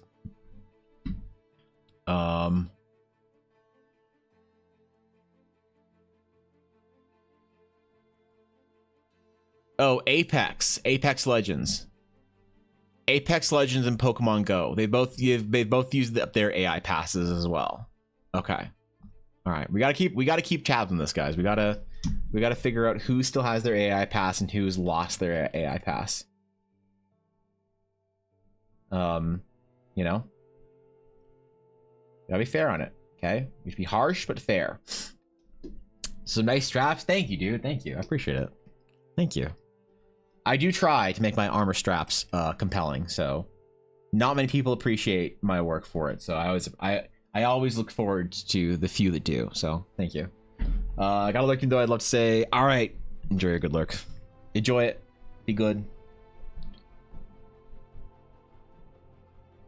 You have to make the armor feel weathered and lived in and used. Okay, so let's delete some of our sketch here though. We got a little too much sketch going on. That's better.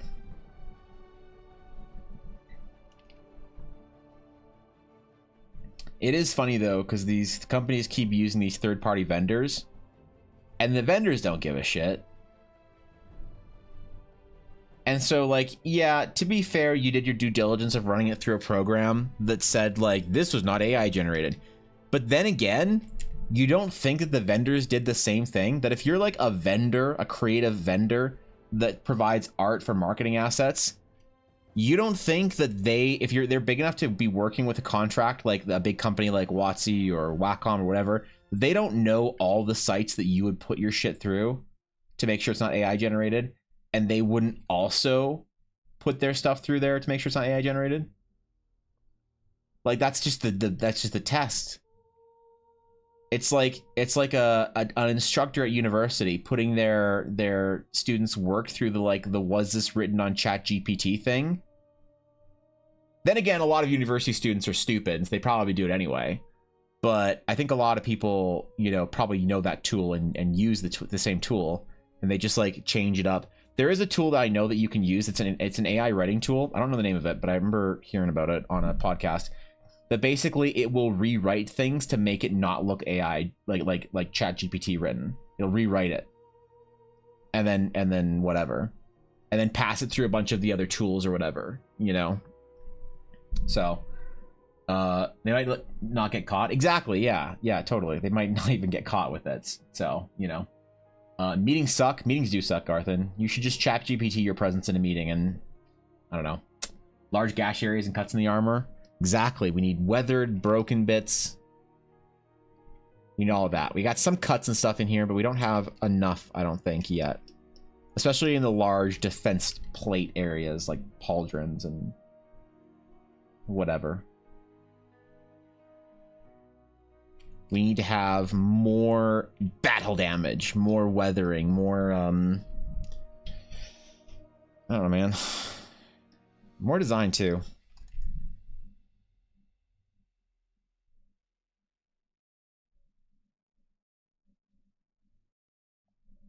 We gotta convince the viewer that Endrick's been on some crazy adventures. That he's seen the other realm and back. Because, like, he's my D&D character, but, like, he's already had his adventures. It's like, how do you make a D&D character you've never played? But you want to communicate that they've done their, like, whole adventuring, career successfully. They finished it. They've survived to the end. One day I will write Endrick's story as to what his grand adventure was, how he saved the world. But I don't want any real stories to ever be like to highlight Endrick or his party, really. Because they've had their adventure. They've had their time. The only character that you'll interact with is Yurna, the witch, who is more or less the public face for Endrick's adventure. She was the one that got the credit for all their exploits.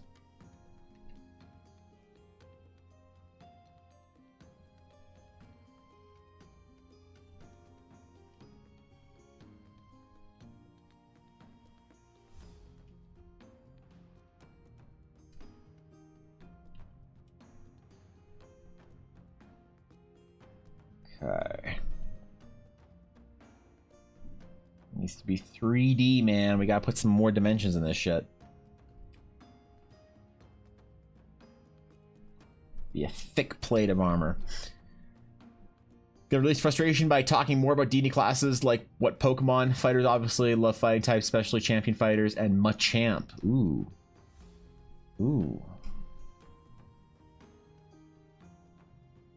Endrick was a fighting type Pokemon. He would probably be... Champ's a good one. Let's go with Machamp. Can't think of any other good fighting Pokemon besides Conkeldurr, and I'm never thinking Conkeldurr is a good Pokemon, so... It's just meta on Pokemon Go, okay? Leave me alone. Wizards love water types. They're often found near schools of wishy-washy.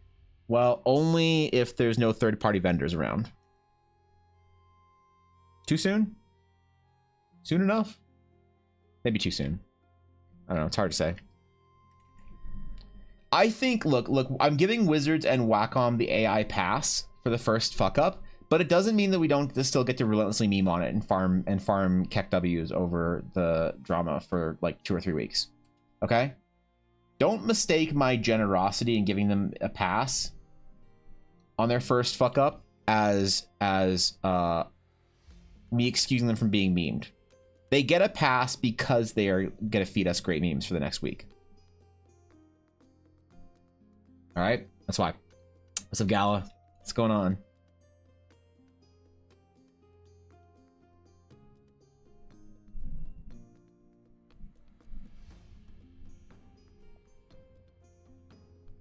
right. I might actually paint this out too, so we can't go super heavy on the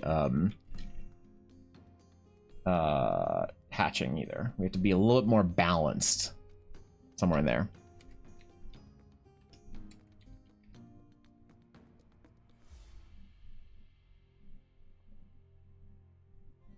Yeah, balance. Yeah, that's what we'll do. Sorcerers love all kinds of Pokemon, but they say magic's in the making friends with wild ones. Oh no. Oh no. They're Zarude enjoyers, aren't they? Sorry, Zarude's a new Pokemon. No one knows that shit. I'm quoting an ancient, like, who asked Pokemon. That's in the new games, like people know it. I'm actually surprised I knew it. I'm impressed with myself, to be honest.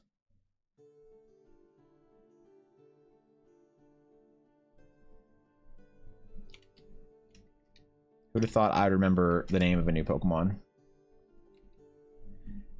I still haven't played the new Scarlet and Violet DLC. Mostly because it's $40 fucking. I don't think I could play a 6-hour DLC for $40. It seems a little bit much for me. Seems antithetical to my desire to save a lot of money this year.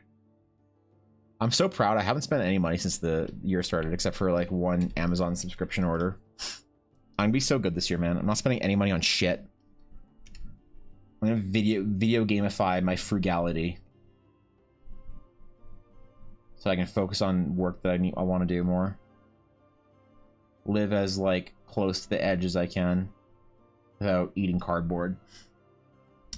First screw up of the year is a pass unless it's a really good big screw up. Yeah, we got to be good. All right, these are real people that are screwing up. Real people, part of their marketing department that didn't get laid off. And listen, you got to feel for them, because like, who are they gonna ask for help? All their coworkers got fired by Hasbro. All right, we got to give Wizards a pass on this one.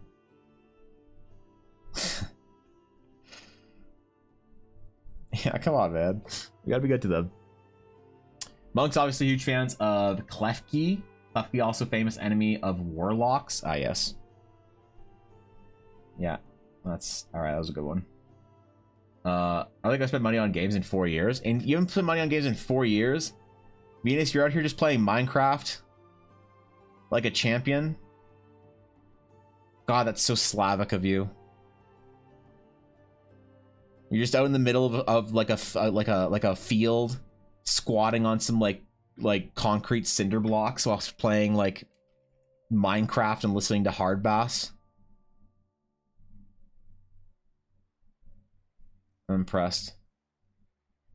Then again, I don't know if your variety of Estonian refers to themselves as Slavs or not, but you get the Slav pass if you want it, I guess.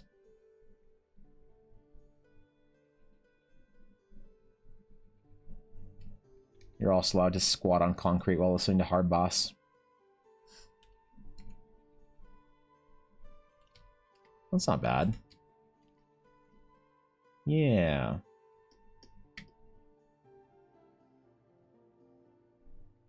Actually, that's incorrect. I gotta fix this. I'm gonna put a little narrow to it later. Fix. Because I don't want to do it right now. I want to look away for a while and make sure I do it right the next time. It's impressive. Listen, we're trying here. We're trying. Appreciate that. Thing on the Druid, they are either Groudon fans or Lunala enjoyers. Why Groudon? Druids don't like the ground. That's shamans. That's World of Warcraft shamans. Druids are Flabebe enjoyers. Vileplume and Bellossom enjoyers as well. Actually, I only play games. I very rarely play Y8. Papa's... Wait, what?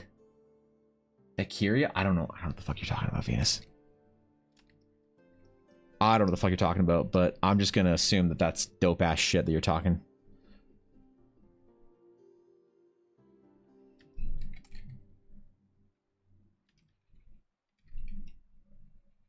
Need a pauldron line here. We need to know where we're at for our gem, I think. Circle of Land versus Circle of Moon. Good point. Good point. We're talking D&D druids, I guess. Yep. I'll give them a pass.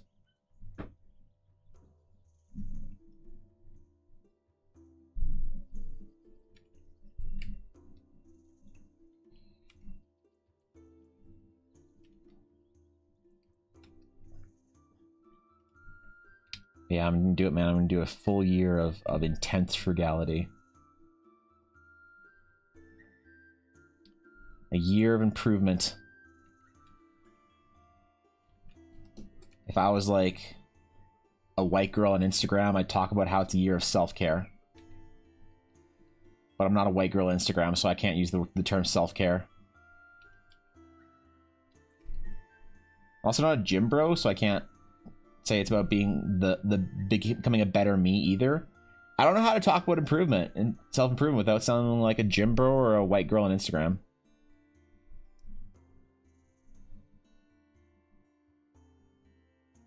Maybe I'll just say it's a year I'm doing my best. That's what we'll say. I get back into my D&D games soon, get my players back into playing. I'm going to play 2 games coming up here. I'm going to start another group. I want to start a group with 4 players I've never played with. 4 to 6 players I've never played with. I have some friends that I think are going to work for that. I want to take some people I've never played with and put them in the middle of Eldara and see what they think. Because I worry sometimes that my players have a bit of an attachment to the world beyond, like, it being a good world because it's the world we've played in for so long, you know? It's like, what do a bunch of, you know, new players think of it? That's the important thing I gotta think about. So, well, druids love to move wild charge only because it's mistaken for wild shape charge. Oh, they fucked up. Yeah, you're right about that.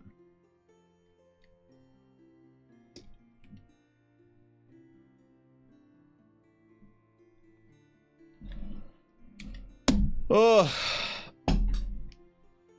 I haven't been stretching enough. I have not been stretching enough today. I need to be better.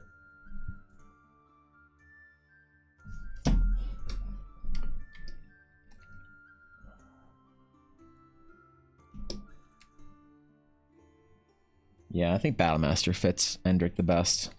Battlemaster to me always feels like the quintessential like master fighter. Champion is like, maybe Champion's the more pure version, but Champion's kind of meh. Where you get a big crit range, like, alright. Okay, that's cool. To be fair, I actually don't know what else Champion really gets all that much. I'm not versed on them. I've never played a Champion in 5th edition.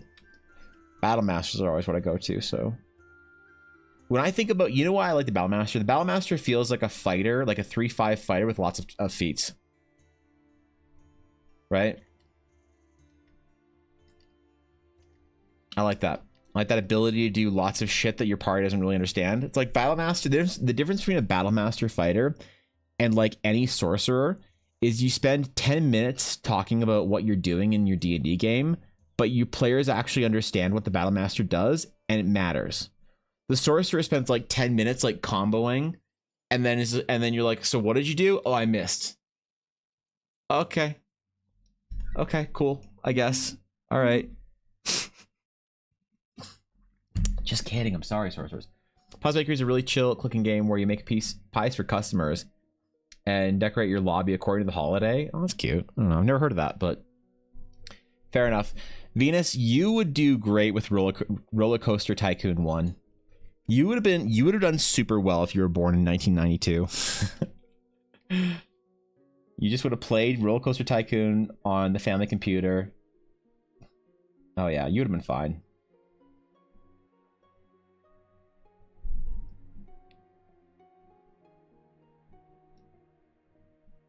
Would have been more acceptable to paint physically instead of digitally. So, I don't know. Very versatile. Yeah, we're trying over here. All right, we got the Battlemaster commands and battle movements and battle orders. And oh wait, no, those are Diablo barbarian shouts. Shit. You got maneuvers in D&D. That's the one you're working with. Maneuvers. I like them. I like most of the maneuvers. I like the idea of like picking new ones and specializing and Yeah, Battlemasters are cool. I like them. Been attempting to sketch my deity character recently. It's very difficult to draw a penguin with both sets of penguin wings and a set of humanoid arms, make it look coherent. That does sound like a challenge. I wish you luck. That sounds like a challenge. Like, look, I dig it. I just can't visualize it, and I'm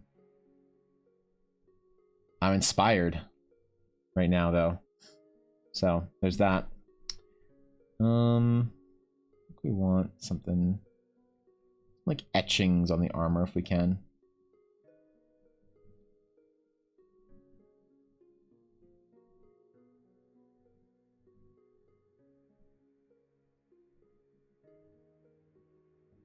Fancy metal etching.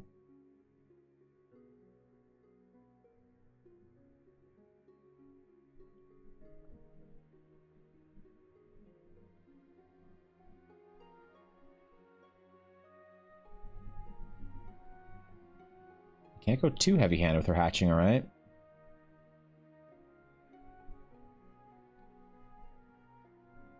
I'm gonna beat the shit out of this armor, though. It's gonna look good. Remastered version of Roller Coaster Tycoon. There is. I haven't played it because I don't think I should play Roller Coaster Tycoon again.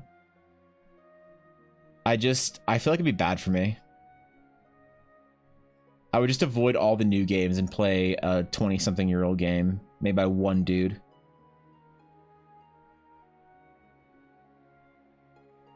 I love how much software engineers love Roller Coaster Tycoon because of how, like, beautiful the code is.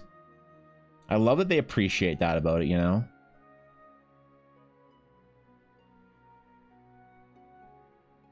It's like when creatives enjoy certain things or whatever, it's like your director's favorite movie or your artist's favorite artist. You can just, like, vicariously enjoy it through them and be happy that they're happy. Ooh, that killed a lot of detail.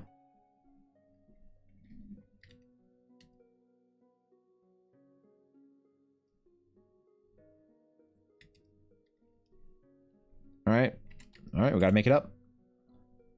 Gotta put it back in. So,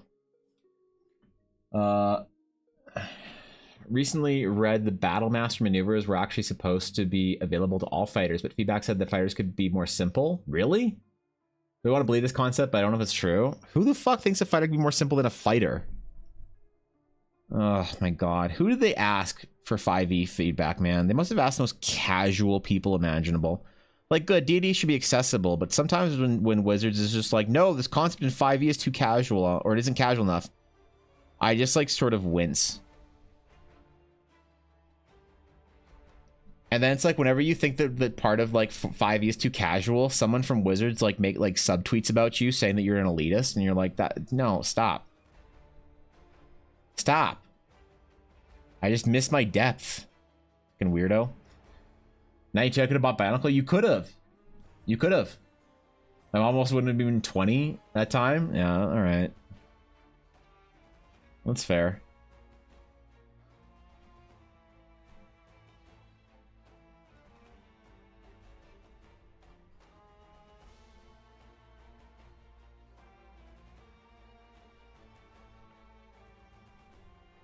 Alright, that's better. That's better. I think. Yeah, why not? It's armory. Roller Coaster Tycoon has many ups and downs. Yeah, alright. Fair. Okay, dude. The designer decided to make Battle Masters dealing with maneuvers. That's so weird. I don't get it. Why? I don't see maneuvers and think like, oh my god, this deep intricate system is so undecipherable. You know? D&D 5e Battle Master. But yeah, I'm thinking that Endrick, the levels that I'm looking at right now are, we're looking at like 13th Battle Master.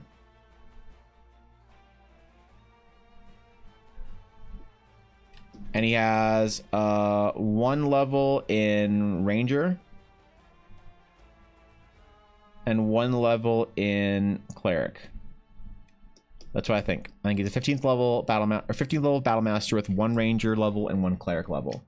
That's what I've sort of settled on. And 13th level battle master would get him what?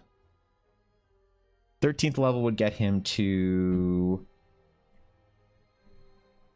Obviously, you had to have Know Your Enemy, Improve Combat Superiority, and no Relentlessness. But that's okay.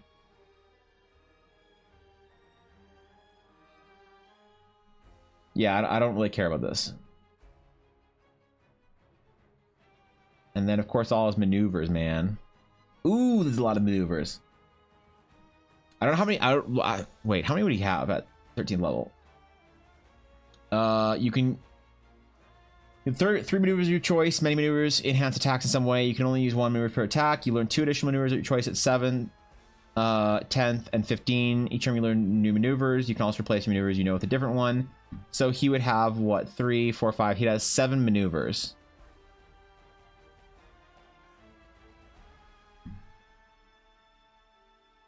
I wonder which ones he'd have, actually.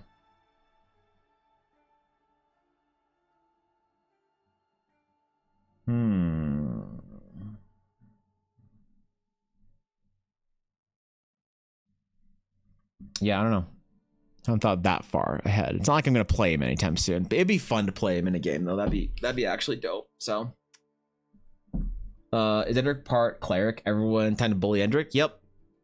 He's the cleric that did it. He's the cleric that found friends. I'm not sure. Either cleric or paladin. One of the two. He's either gonna have one level of cleric or one level of paladin. I want him to have one level of like divine, holy, light-y kind of casting, or monk. So the one level in cleric can either be replaced with monk or paladin, and I don't know what would be better. Monk makes more sense mechanically to pair with a fighter, obviously, but it's not necessarily that I really care about the mechanics of it. Like, I'm not power gaming this. I don't care about like making the most efficient character for whatever. There's also maneuvers in Tasha's book. Is there? Ooh, Tasha's Cauldron of Everything. New maneuvers.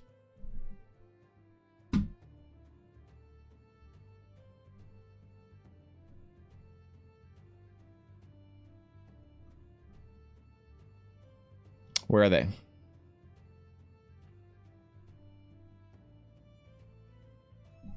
Ambush, bonus to dexterity, stealth checks, and initiative. That's cool. Bait and switch. The ult switcher with an AC bump for good maneuvers. Brace. Okay. Commanding presence. Roleplay doesn't stop when combat starts, y'all. I like that. What else? Grappling strike. Cool. Not my theme, but quick toss. Great for unexpected damage and making a splash as a party trick. That's funny. And then tactical assessment. A mind discipline for battle provides a unique perspective.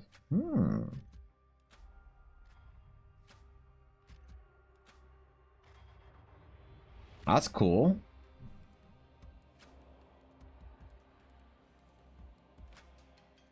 I like that. I don't know what 7 I'd pick. You only get 1/3-ish of the maneuvers available. I like maneuvering attack, parry, commander's strike, maybe bait and switch, maybe goading attack if he's tanky. Sweeping strike, I guess, is cool. I don't know. I'm not actually building a character sheet for Endrick just yet, so I don't need to worry about it. I will eventually, though. I just don't know when to. I like working out, but I hate sore abs. Yeah, that's tough, Venus. You know, you'll get there, though. You'll get there. You won't be sore anymore. Just keep going. Clerics do have some martial subclasses. War Domain and Forge Domain are pretty good options for fighter multi classes. Yeah, War Cleric would be good, actually. That'd be good. War would be fun. I don't really know what you get from Monk that you'd really care about. You know, like what do you pull from the Monk? What do you pull from the Monk tree that would be at level 1 that would be interesting? And the reason why I would give him something like Monk is like to explain, like, I don't know, a training arc that he went on, or whatever. where he like went to some monastery or some shit and trained with somebody and had to take a level of monk because of it. You would get unarmored defense and martial arts. So you wouldn't get your key, which is fine. That actually works.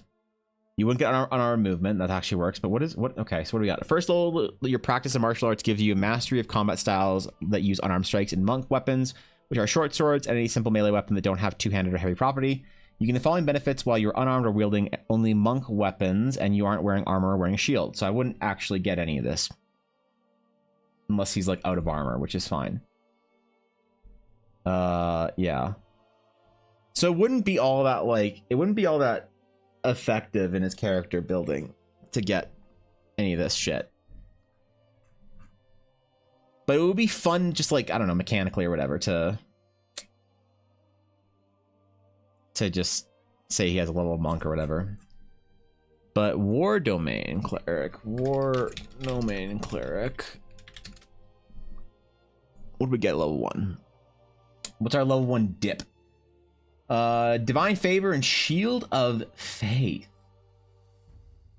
So you don't get your channel divinity, which is fine. War priest. From level 1, your god delivers bolts of inspiration to you while you're engaged in battle. When you use your attack action, you can make one weapon attack as a bonus action.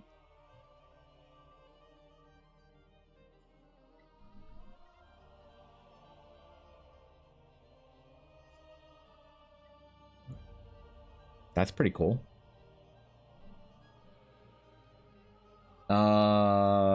Yep. Divine favor and shield of faith. A shimmering field appears surrounding a creature of your choice within range. It grants +2 bonus to AC during the duration.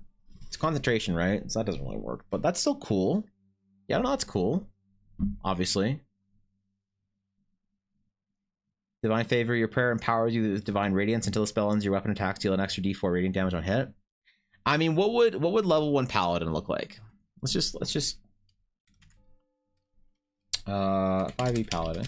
What would first level paladin be? Because here's the thing, man. Paladins are also historically a very me thing for my D&D games. So you get divine sense and lay on hands.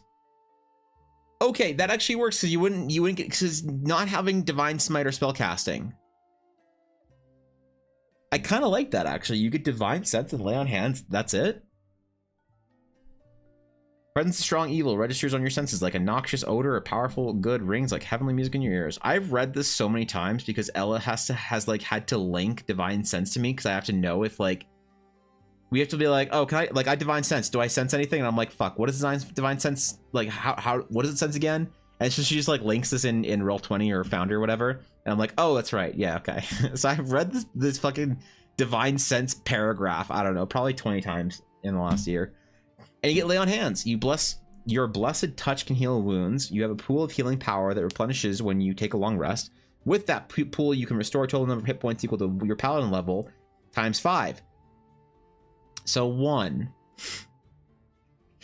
So you get 5 hit points. As an action, you can touch a creature and draw power from the pool to restore a number of hit points to that creature up to the maximum amount remaining in your pool. Alternatively, you can spend 5 hit points from your pool of healing to cure a target. Yeah, so you get to cure one thing.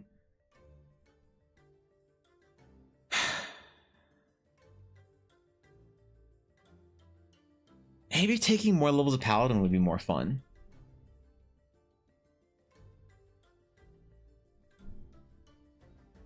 If we had a second level paladin, we would get fighting style, spellcasting, and divine smite. Spellcasting's fine, I don't care about that. Divine smite would be cool. Starting at second level, when you hit a creature with a melee type weapon attack, you expend 1 spell slot to deal radiant damage to this target. And in addition to the weapon's damage, the extra damage is 2d8 for a first level spell slot, plus 1d8 for each spell level higher than the first to a maximum of 5d8. The damage is increased by 1d8 if the target is an undead or fiend to a maximum of 6d8.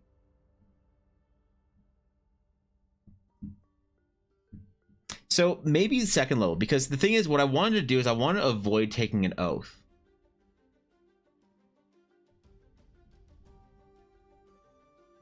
Right? Because I don't feel like Endrick should have an oath.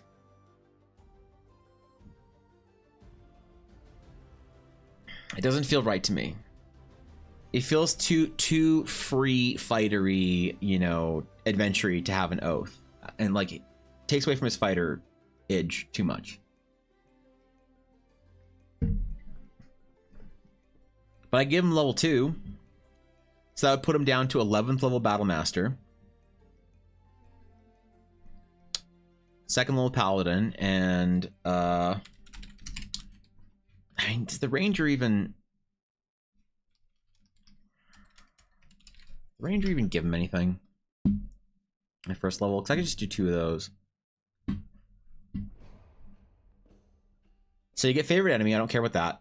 Natural explorer, depth explorer, favorite foe. I don't care about that. Natural explorer. Also, first level, you're particularly familiar with one type of natural environment and are adept at traveling and surviving in such regions. Choose your type of favorite terrain: Arctic coast, desert, forest, grasslands, mountains, swamp, or the Underdark. When you make an intelligence or wisdom check related to your favorite terrain, your proficiency bonus is doubled if you are using a skill that you're proficient in. While traveling for an hour or more in your favorite terrain, you get the following benefits. Difficult terrain doesn't slow your group's travel. Your group can't become lost except by magical means. Even when you are engaged in another activity while traveling, such as foraging, navigating, or tracking, you remain alert to danger. If you are traveling alone, you can move stealthily at a normal pace. That's cool. I like that, actually. I forgot about that. When you forage, you find twice as much food as you normally would, which is just fun. While tracking other creatures, you also learn the exact number, their size, and how long ago they passed through an area. Deft Explorer. At first level, feature replaces Natural Explorer feature. You gain no benefit from the replaced feature and don't qualify for anything in the game that requires it. You are an unsurpassed explorer and survivor in both wilderness and in dealing with others in your travel. You gain canny benefit below, and you gain additional benefit when you hit 6 levels. So you can choose your skill proficiency. Your proficiency bonus is doubled for any check you make using the chosen skill. You can also speak, read, and write 2 additional languages. That's cool. The ranger just feels like the ranger. Okay, the reason why I want a level of ranger is because I feel like he has to have that like outdoor survival-y sort of feel to him.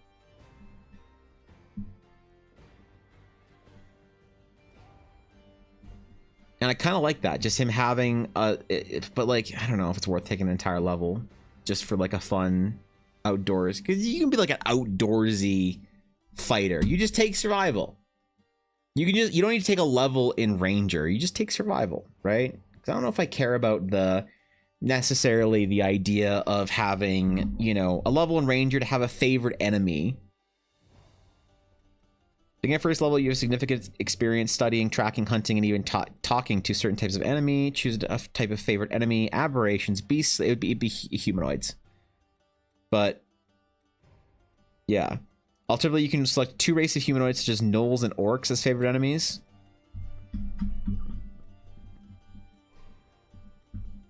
You gain advantage on wisdom on survival checks to track your favorite enemy, as well as on intelligence checks to recall information about them. When you gain the feature, you also learn one language of your choice that is spoken by your favorite enemies, if you speak one at all.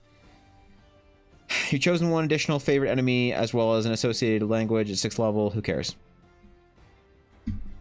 Or favorite foe.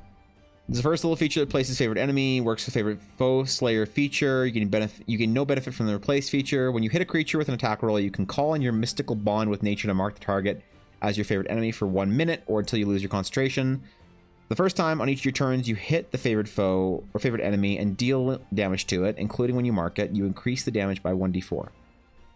You can use this feature to mark a favorite enemy a number of times equal to your proficiency bonus, and you regain all expended uses. Long rest. I don't know. Maybe we just take 2 levels of paladin. We just do 13 battle master, 2 levels of paladin. We could make him 16th level. Give him 1 level of ranger. Why not? I mean, like that's not bad. Like, look, the whole point is I don't want. He can't be too high level. If he was too high level, then he'd stand out too much. Right? He's already standing out quite a bit at 15th level. In like martial proficiency. And if we kind of mix that up a little bit and give him a little bit of paladin, a little bit of ranger, a little bit of fighter, then he's not like a pure sorcerer at 15th level, or pure wizard, or pure paladin at 15th level. Yeah, you got a little fighter in you, you got some, you know, some paladin, you got a level ranger. I kind of like that. I kind of like the randomness of it, sort of building a character out of that, because it implies story. It's like, why does this fighter, who's supposed to be this like legendary hero, why does he have like a level of ranger in him? Exciting. You know, that's like the question or whatever. Yo, roll it together. What's going on, guys? Thank you for the raid. I appreciate it. Thanks, guys. Welcome in. Good to have you. What is up? We're talking about building weird characters right now. It's good to have y'all. If you guys aren't following Roll Together, go over there and do so. It's a good time over there. Does recommend. Highly recommend. Does endorse. Go give him a follow. Thanks for stopping by, guys. Good to see you all. But yeah, we were just talking about my D&D character in my world, in my setting, which is supposed to be kind of a D&D character, not that I adventure with, but it's supposed to be my place in the world. Like it's like an Easter egg for me. You know, you can go find him, you can go talk to him if you want, but he doesn't have any like big story. He doesn't do anything big in the story. He's not like some hero or whatever. The idea or concept behind him is he's already had his adventures. So he's older than me, right? At a certain point in time in my life, he'll be younger than me, but I always imagine Endrick as being like in his late 30s.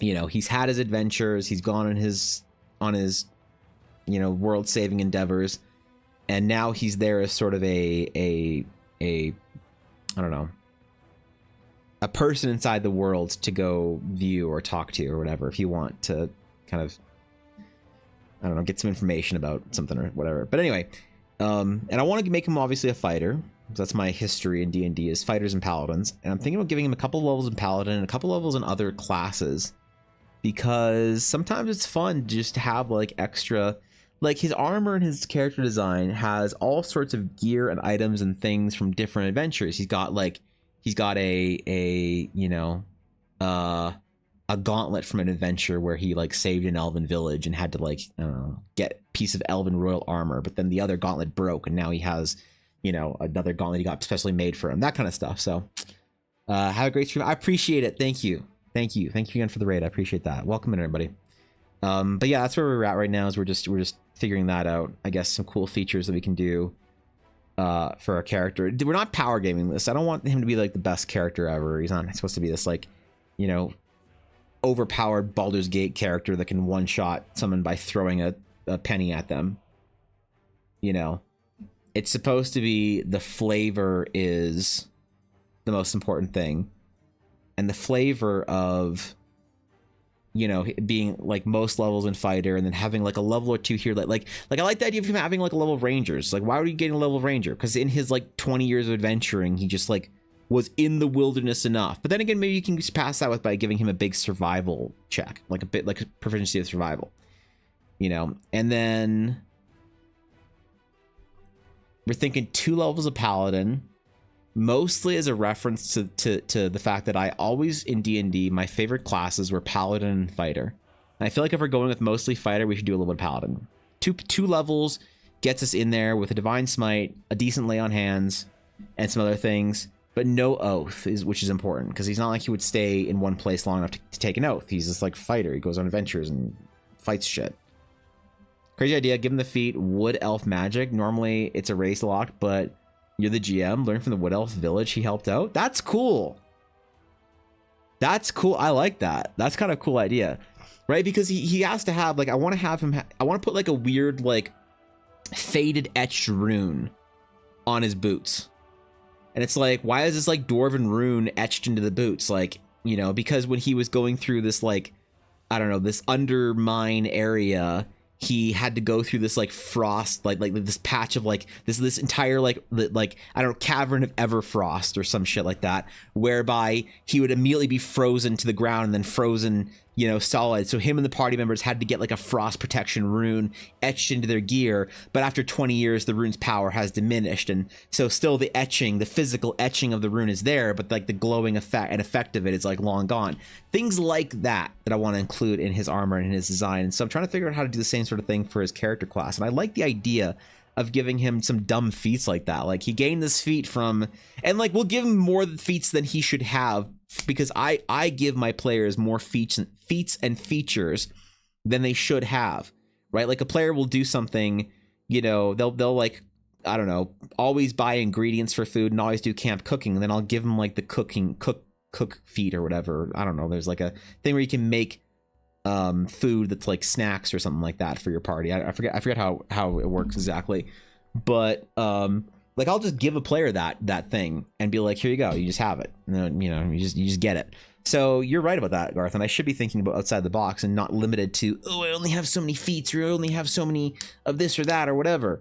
Because yeah, he would have gotten those type of things, and if he was a player in my game, I would absolutely have given him stuff like that, like, you know, like a free level in something, you know, like a, here's your ranger level, or here's like, you're now proficient in survival. It's like, through what means? You're now trained in and proficient in survival. It's like, why? Because you've been in the wilderness and have been so good at it and learned how to do it for the last like 10 years of wilderness travel. So there you go. You just gain proficiency and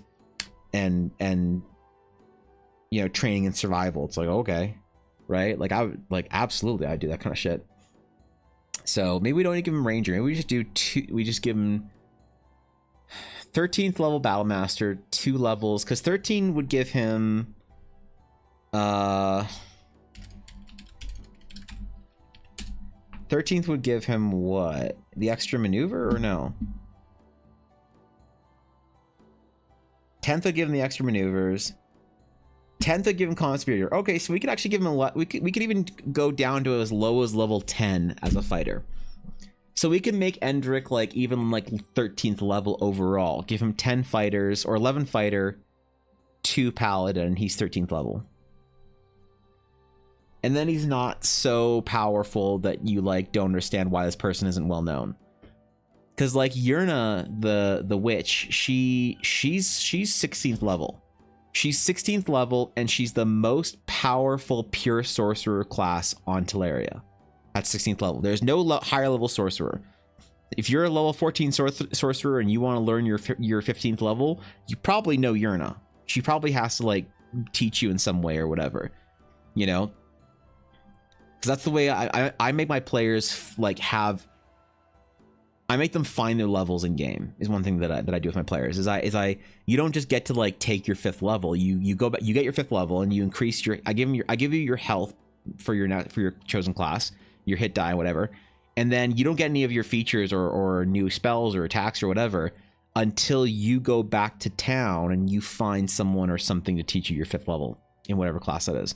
So like, you know, level 1 for like a paladin, you might be in a paladin order, and so level 1, 2, and level 1 and 2, your 1 to 2 you might learn from, you know, you just go out to your order to get some training from anybody. Then level 3, you take your oath and you become a knight of the order or whatever, and you get that from your order. You know, maybe 4th and 5th level you get at your order as well. But if you're like a small paladin order in like some small village or whatever, you know, or some small town, the high lord of the order, the master of the order, might only be 6th level, 6th or 7th level. So they might teach you your 6th level, and then say like when you go, you're like, hey, I've leveled up, I'm ready for more training. They might say like, I've taught you all I can. You know, either go to this paladin order in town or in the big city and beseech them for training, or here's like a library to go study in to learn like the ancient ways or whatever, you know, or here's like a temple to go meditate on your paladinly arts. And as you gain levels, it's gonna be harder and harder and more important for you to find your level, and you have to try harder to, because you're now leaving the local and I don't know, the national or whatever, how you're organizing it, knowledge behind. You're once you're like 8th, 9th level, you're like the most powerful paladin in your country, in your region, maybe. Who knows?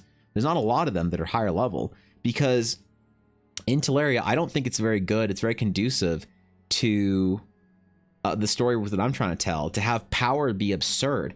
Because I feel like once you have like, imagine you have a world with 20th level NPCs rolling around everywhere. It feels like wars would be fought in a Dragon Ball Z-esque way. You know, the power level is too high at that point for me. And the average individual can contribute less and less and less the higher the average power level is. So there might be that might exist on some worlds, but on Teleria, I want Teleria to be a relatively low stakes, not low fantasy necessarily, but I want there to be some emphasis on higher level characters. It's like this grand champion is the greatest champion coming out of this empire of you know, of aggressors on our lands, they've challenged our champion to a duel. And if you look at their character sheet, those champions are level like 12. They're like the greatest fighters of their generation. They're like, you know, phenoms or whatever. And so they fight each other. It's a big deal because they do battle and they're 12th level or whatever. But yeah, once you're hitting like, because the way I think about it is like, you know, for like sorcerer, source or 5e, like what level are you getting your spells at? You're getting some crazy shit as you level up. You know, you're getting like at, when do you get your sixth level spells? You're getting them at like 11th level. You get a 7th level spell at 13. And like 7th level spells, man, like those are crazy when you think about it. Like if everyone just has 7th level spells just whipping around, even 9th level spells. Once you start getting to 9th level spells, level 17, you are changing reality if you want to. You know, that's the way I see it. Some of the examples of this is a good spell list. Blade of Disaster, Gate, Mass Polymorph, fucking Meteor Swarm, range 1 mile, right? Like, blazing orbs of fire plummet to the ground 4 different points you can see within range. Each creature in a 40-foot radius sphere centered on each of your points must make a dexterity saving throw. Sphere spreads around, whatever. Creature takes 20d6 fire damage and 20d6 bludgeoning damage on a failed save. I mean, power word kill, time stop, wish, you know? So like the amount of people in the world that have 9th level spells, I think should be a small group. Because if this kingdom over here and this empire over here both have like 20 sorcerers and wizards that can cast 9th level spells, that's pretty bad, dude. You know, and that happens at times in the story. It's like this wizard, you know, this Lord Arcanist from this kingdom came up through the ranks and became the most powerful wizard of their generation. And it was said they could conjure the meteors from the sky, and they could speak a word and kill someone. They could stop time itself. And it's like, Jesus, man, you know. Once level of town with Fireball, yeah, even Fireball. Is Fireball 5th level or no? What level is Fireball? Fireball is like a lot lower. Fireball's 3rd level, yeah. So okay, so Fireball's 3rd level. You get it at like 5th or 6th level. Yeah, so Fireball's 3rd level. It's like, man, the amount of people. If you give a bunch, you give a whole bunch of people. Yeah, sorry, I meant what level do you like learn Fireball at? Which is at like 5th or 6th, right? So it's like you have 5th level 5 or 6 wizards walking around that all can use Fireball. You're changing the way warfare is done. So the amount of wizards that you have that are of 5th or 6th level needs to be like a little bit more rare. That needs to be a special individual, not like you know, seen or unheard of, but simply, you know, not like just casual, right? Even as you like go up in levels to 6th, 7th, 8th. 8th level is crazy. You can cast Earthquake, Dominate Monster.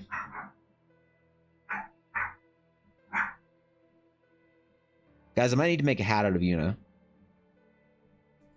Oh, hi. Hello. You came up here for security because there was a sound outside. Come here, Yuna. Come here. Come here. Oh, she actually came here for security, for safety. Oh, I'm sorry. I'm sorry the front door scared you, baby. But yeah, that's the way I always see it. So I always make my players find their levels, and levels in Teleria are the overall like power level of my D&D world. I think needs to be a little lower so that you as the individual can make a difference, right? The more level 20th level wizards you have wandering around, the less the 3rd level soldier matters. So that's the way I see it. The kingdom that has secret wizard college that trains war wizards, yeah, it'd be crazy. It'd be so deadly. It'd be so dangerous to have. You know, hi. You want to just okay? Oh, you want to sit? You want to be on guard mode? Okay.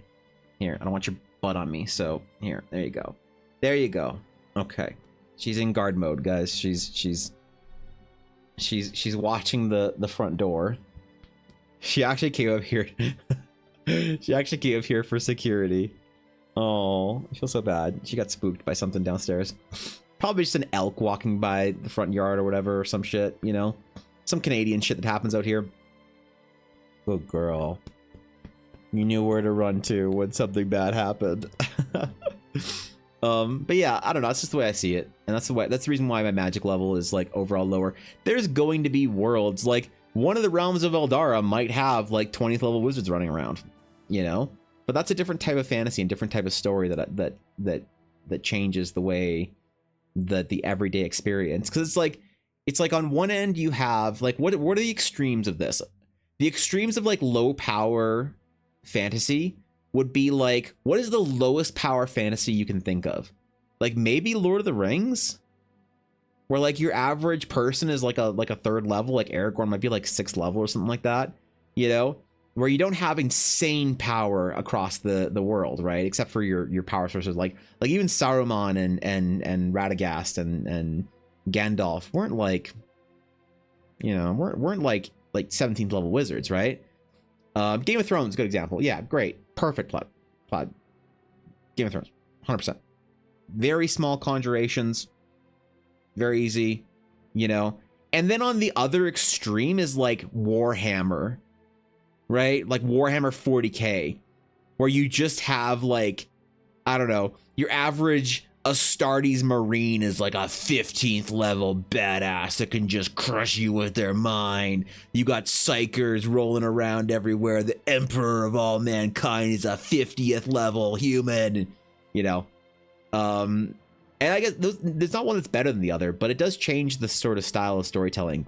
And I think that like Star Wars is interesting because Star Wars is very interesting because like I don't think that the power level of a Jedi is absurd. It's like your average stormtrooper, Republic trooper, whatever, it's like a 3rd level dude, and your average Jedi is like, I don't know, 6th, 7th, 8th, 10th. Of course, the important Jedi are high level, but like the Clone Wars, the Purge, really showed off George Lucas's intent that Jedi were supposed to be like mortal. Like, yeah, I mean, Ki-Adi-Mundi turned around and like 7 clone troopers fucking killed him. And it's like, he's on the Jedi Council, he's a Jedi Master, and like, so characters that are high level, if like Palpatine's like a 16th level Sith and Yoda's like a 16th level Jedi and whatever, you know, it's not like they do change the course of the world quite a bit. But your average person, your average bounty hunter, your average smuggler, your average trader, your average fighter, your average soldier, your average Jedi or Sith acolyte, they're not crazy high level. I think that lends itself way better to this type of storytelling I'm doing. Definitely Game of Thrones is the perfect example of, yeah, that like low magic, low power level thing where it's like, what's the mountain in Game of Thrones? Like maybe like 7th level, you know? Maybe like 8th, 9th level. Maybe he's hit 10th level. I don't fucking know. But it's not like Jon Snow was like a 15th level fighter that can just like, you know, slice people in half with his mind or whatever. So, other extreme is Boruto. Yeah. Old Republic is high magic. Modern Star Wars is low to mid power. Yeah, I agree with that. Fantasy there is Boruto thinking it's important. Oh, I've never actually watched Boruto. It's a great movement when the Jedi were so quickly killed. It showed how they relied on people believing in what they were doing throughout the galaxy. Yeah, that was a great, like definitely people have loved the power level in Star Wars going up. They love like the stories of Jedis being like badasses and Sith being monsters and whatever. But like Star Wars, when it sort of comes to the films, Lucas wanted the fighting of, he wanted the Duel of the Fates to be Jedi in their prime. Those are prime Jedi to prime Sith. And it wasn't crazy. It was some cool ass shit. But it wasn't like crazy, you know? Count Dooku was he's just an old man shooting some lightning. You know, and that was cool. But then yeah, you get stories like for Warhammer, or I don't know some other like high power level, you know, Dragon Ball Z, Warhammer, Marvel. You know, like Marvel. How does Marvel never really made sense to me in a lot of ways. When you have like Doctor Strange would be like a, I don't know, maybe like the 19th level caster or some shit, right? There's no way Captain America isn't like a 18, 19th level character or whatever, right? So, which isn't a bad thing. I just think that it's not what I'm going for. I don't think it's conducive to the adventure, to the beginning adventure, to you putting on your backpack and your bedroll, and you go off into the wilderness, and you can make a difference, and you are good with the sword, or your friend can, your friend that you grew up with is an adept arcane caster, and and she has a spell book that she summons arcane powers with, and she can shoot fire from her hand and call down rain or whatever. I don't know if fucking wizards can do it level 2. But you're baby mode right now, aren't you? I'm sorry you got so scared or so spooked by whatever was out there. You're safe now, yeah, low power level I think is better for the beginnings of an adventure, for the ideas of adventure. It's hard in like a Marvel universe, I think, to be like a basic soldier. Do you really want to be a basic person, a basic human in 40k? Probably not. Probably not. Wondering with Yuna now on Nickelodeon. Yeah, there you go. Wonderings. Like Undead in Game of Thrones, such an insanely high cost for a regular alchemist that when we see hordes of undead later, it impacts so much more how a boom they are. Yeah, that's a good point. Dragons are crazy. It's like if you had 15th level adventurers walking around, those dragons wouldn't be shit. You get mountain lions there? We do. Yeah, we definitely do. We get mountain lions, cougars, bobcats. I don't know. We get a whole bunch of different fucking. And we get more cougars around where I live. Those are mountain lions, aren't they? No, wait. There's a difference between a mountain lion and a cougar, isn't there? Like a big difference in size, I think. Or are they the same shit? I don't know. But yeah, we get cougars around here quite a bit.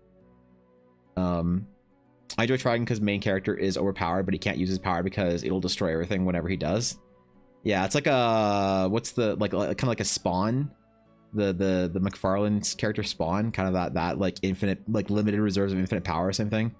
Are they the same thing? I'm not sure. Actually, I don't know. Hold on.